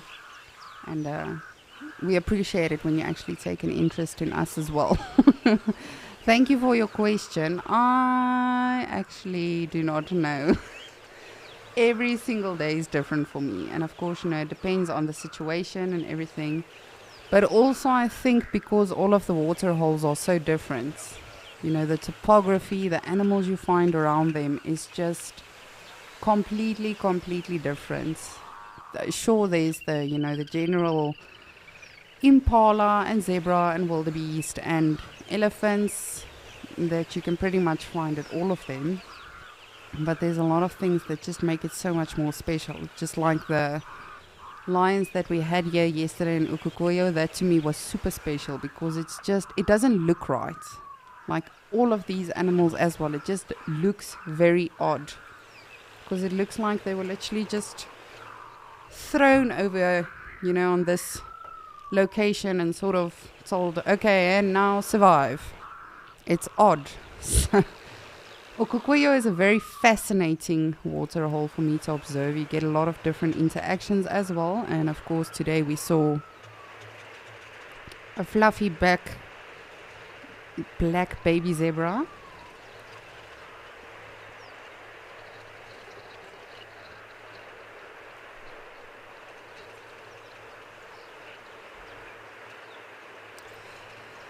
But then again with Mshati, Mshati used to be very close to my heart as well because of the elephants, but the elephant sightings that we've seen now does become more scarce. So every day really is different in every single location. There's not one day that's the same, that you're going to see exactly the same sightings every single day.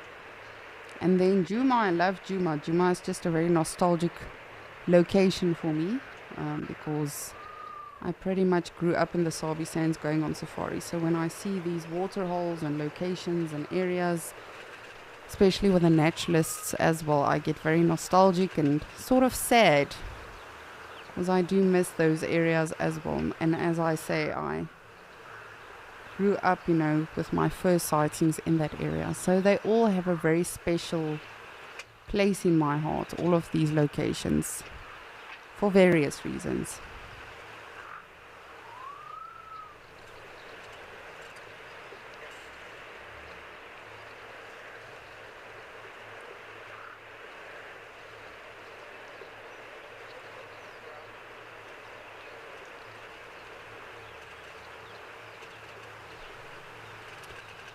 So Morgan has an I spy for us. Something starting with an S. Morgan, you must just tell me if it's still in frame.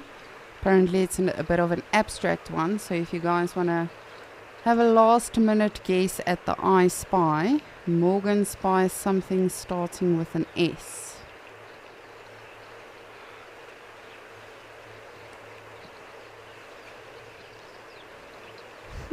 So if we zoom in or out, they are still in frame.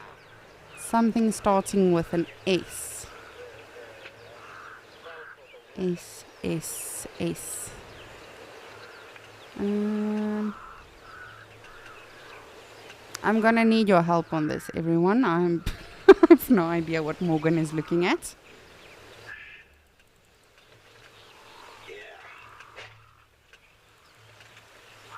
Morgan, is it a stump?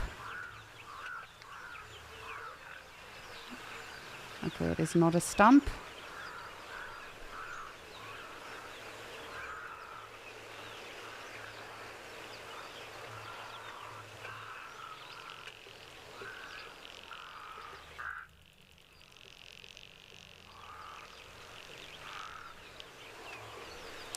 Morgan, is it the sunshine?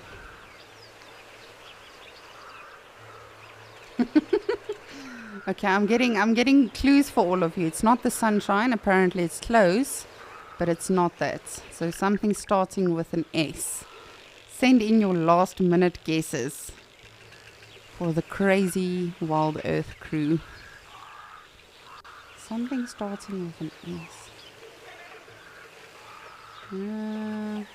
I don't know. I'm gonna need everyone else's. My brain is tired and broken after today.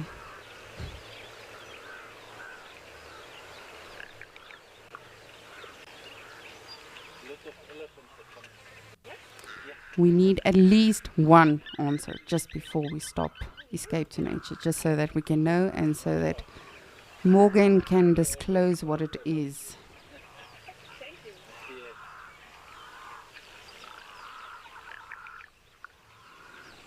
Dolphin, thank you for participating in Morgan's weirdness. You are saying it's a shadow. Morgan, yay, nay? Ding, ding, ding. Well done, Dolphin. Yes, that's so obvious, but I would never have gone for that. But thank you so much. And to everyone else, thank you so much for joining us on Escape to Nature. We apologize for not being able to go to all of the locations. The weather has made it a little bit tricky. But yes, as always, thank you for enduring my craziness and my funny laugh and loud voice. But I hope you have had a wonderful day with me today on Escape to Nature. We have seen 3 different baby animals at all of our water holes. Baby zebra at Ukukuyo, baby monkey at Mashatu, and then 3 baby warthogs in Djuma. So I think all of us on Escape to Nature, we won today's baby bingo. But of course, this afternoon on Sunset Safari, the naturalist will be fiercely competing in baby bingo. So please do join us for that. But of course, before that happens, we are having Penguin Beach after this. So please do stay tuned. And yes, please join us again tomorrow for Escape to Nature. We never know what we're going to see, and that just makes it so much more special. But from myself, Andrew and Rolf, thank you so much for joining us today on Escape to Nature. It's been a brilliant day. We've seen baby animals, which I'm super happy about. And yes, we hope to see you again tomorrow. And I really do hope everyone has a brilliant day or night, wherever you find yourself. But please do stay tuned for Penguin Beach, as well as Sunset Safari. From myself, Lisa, thank you so much for everything.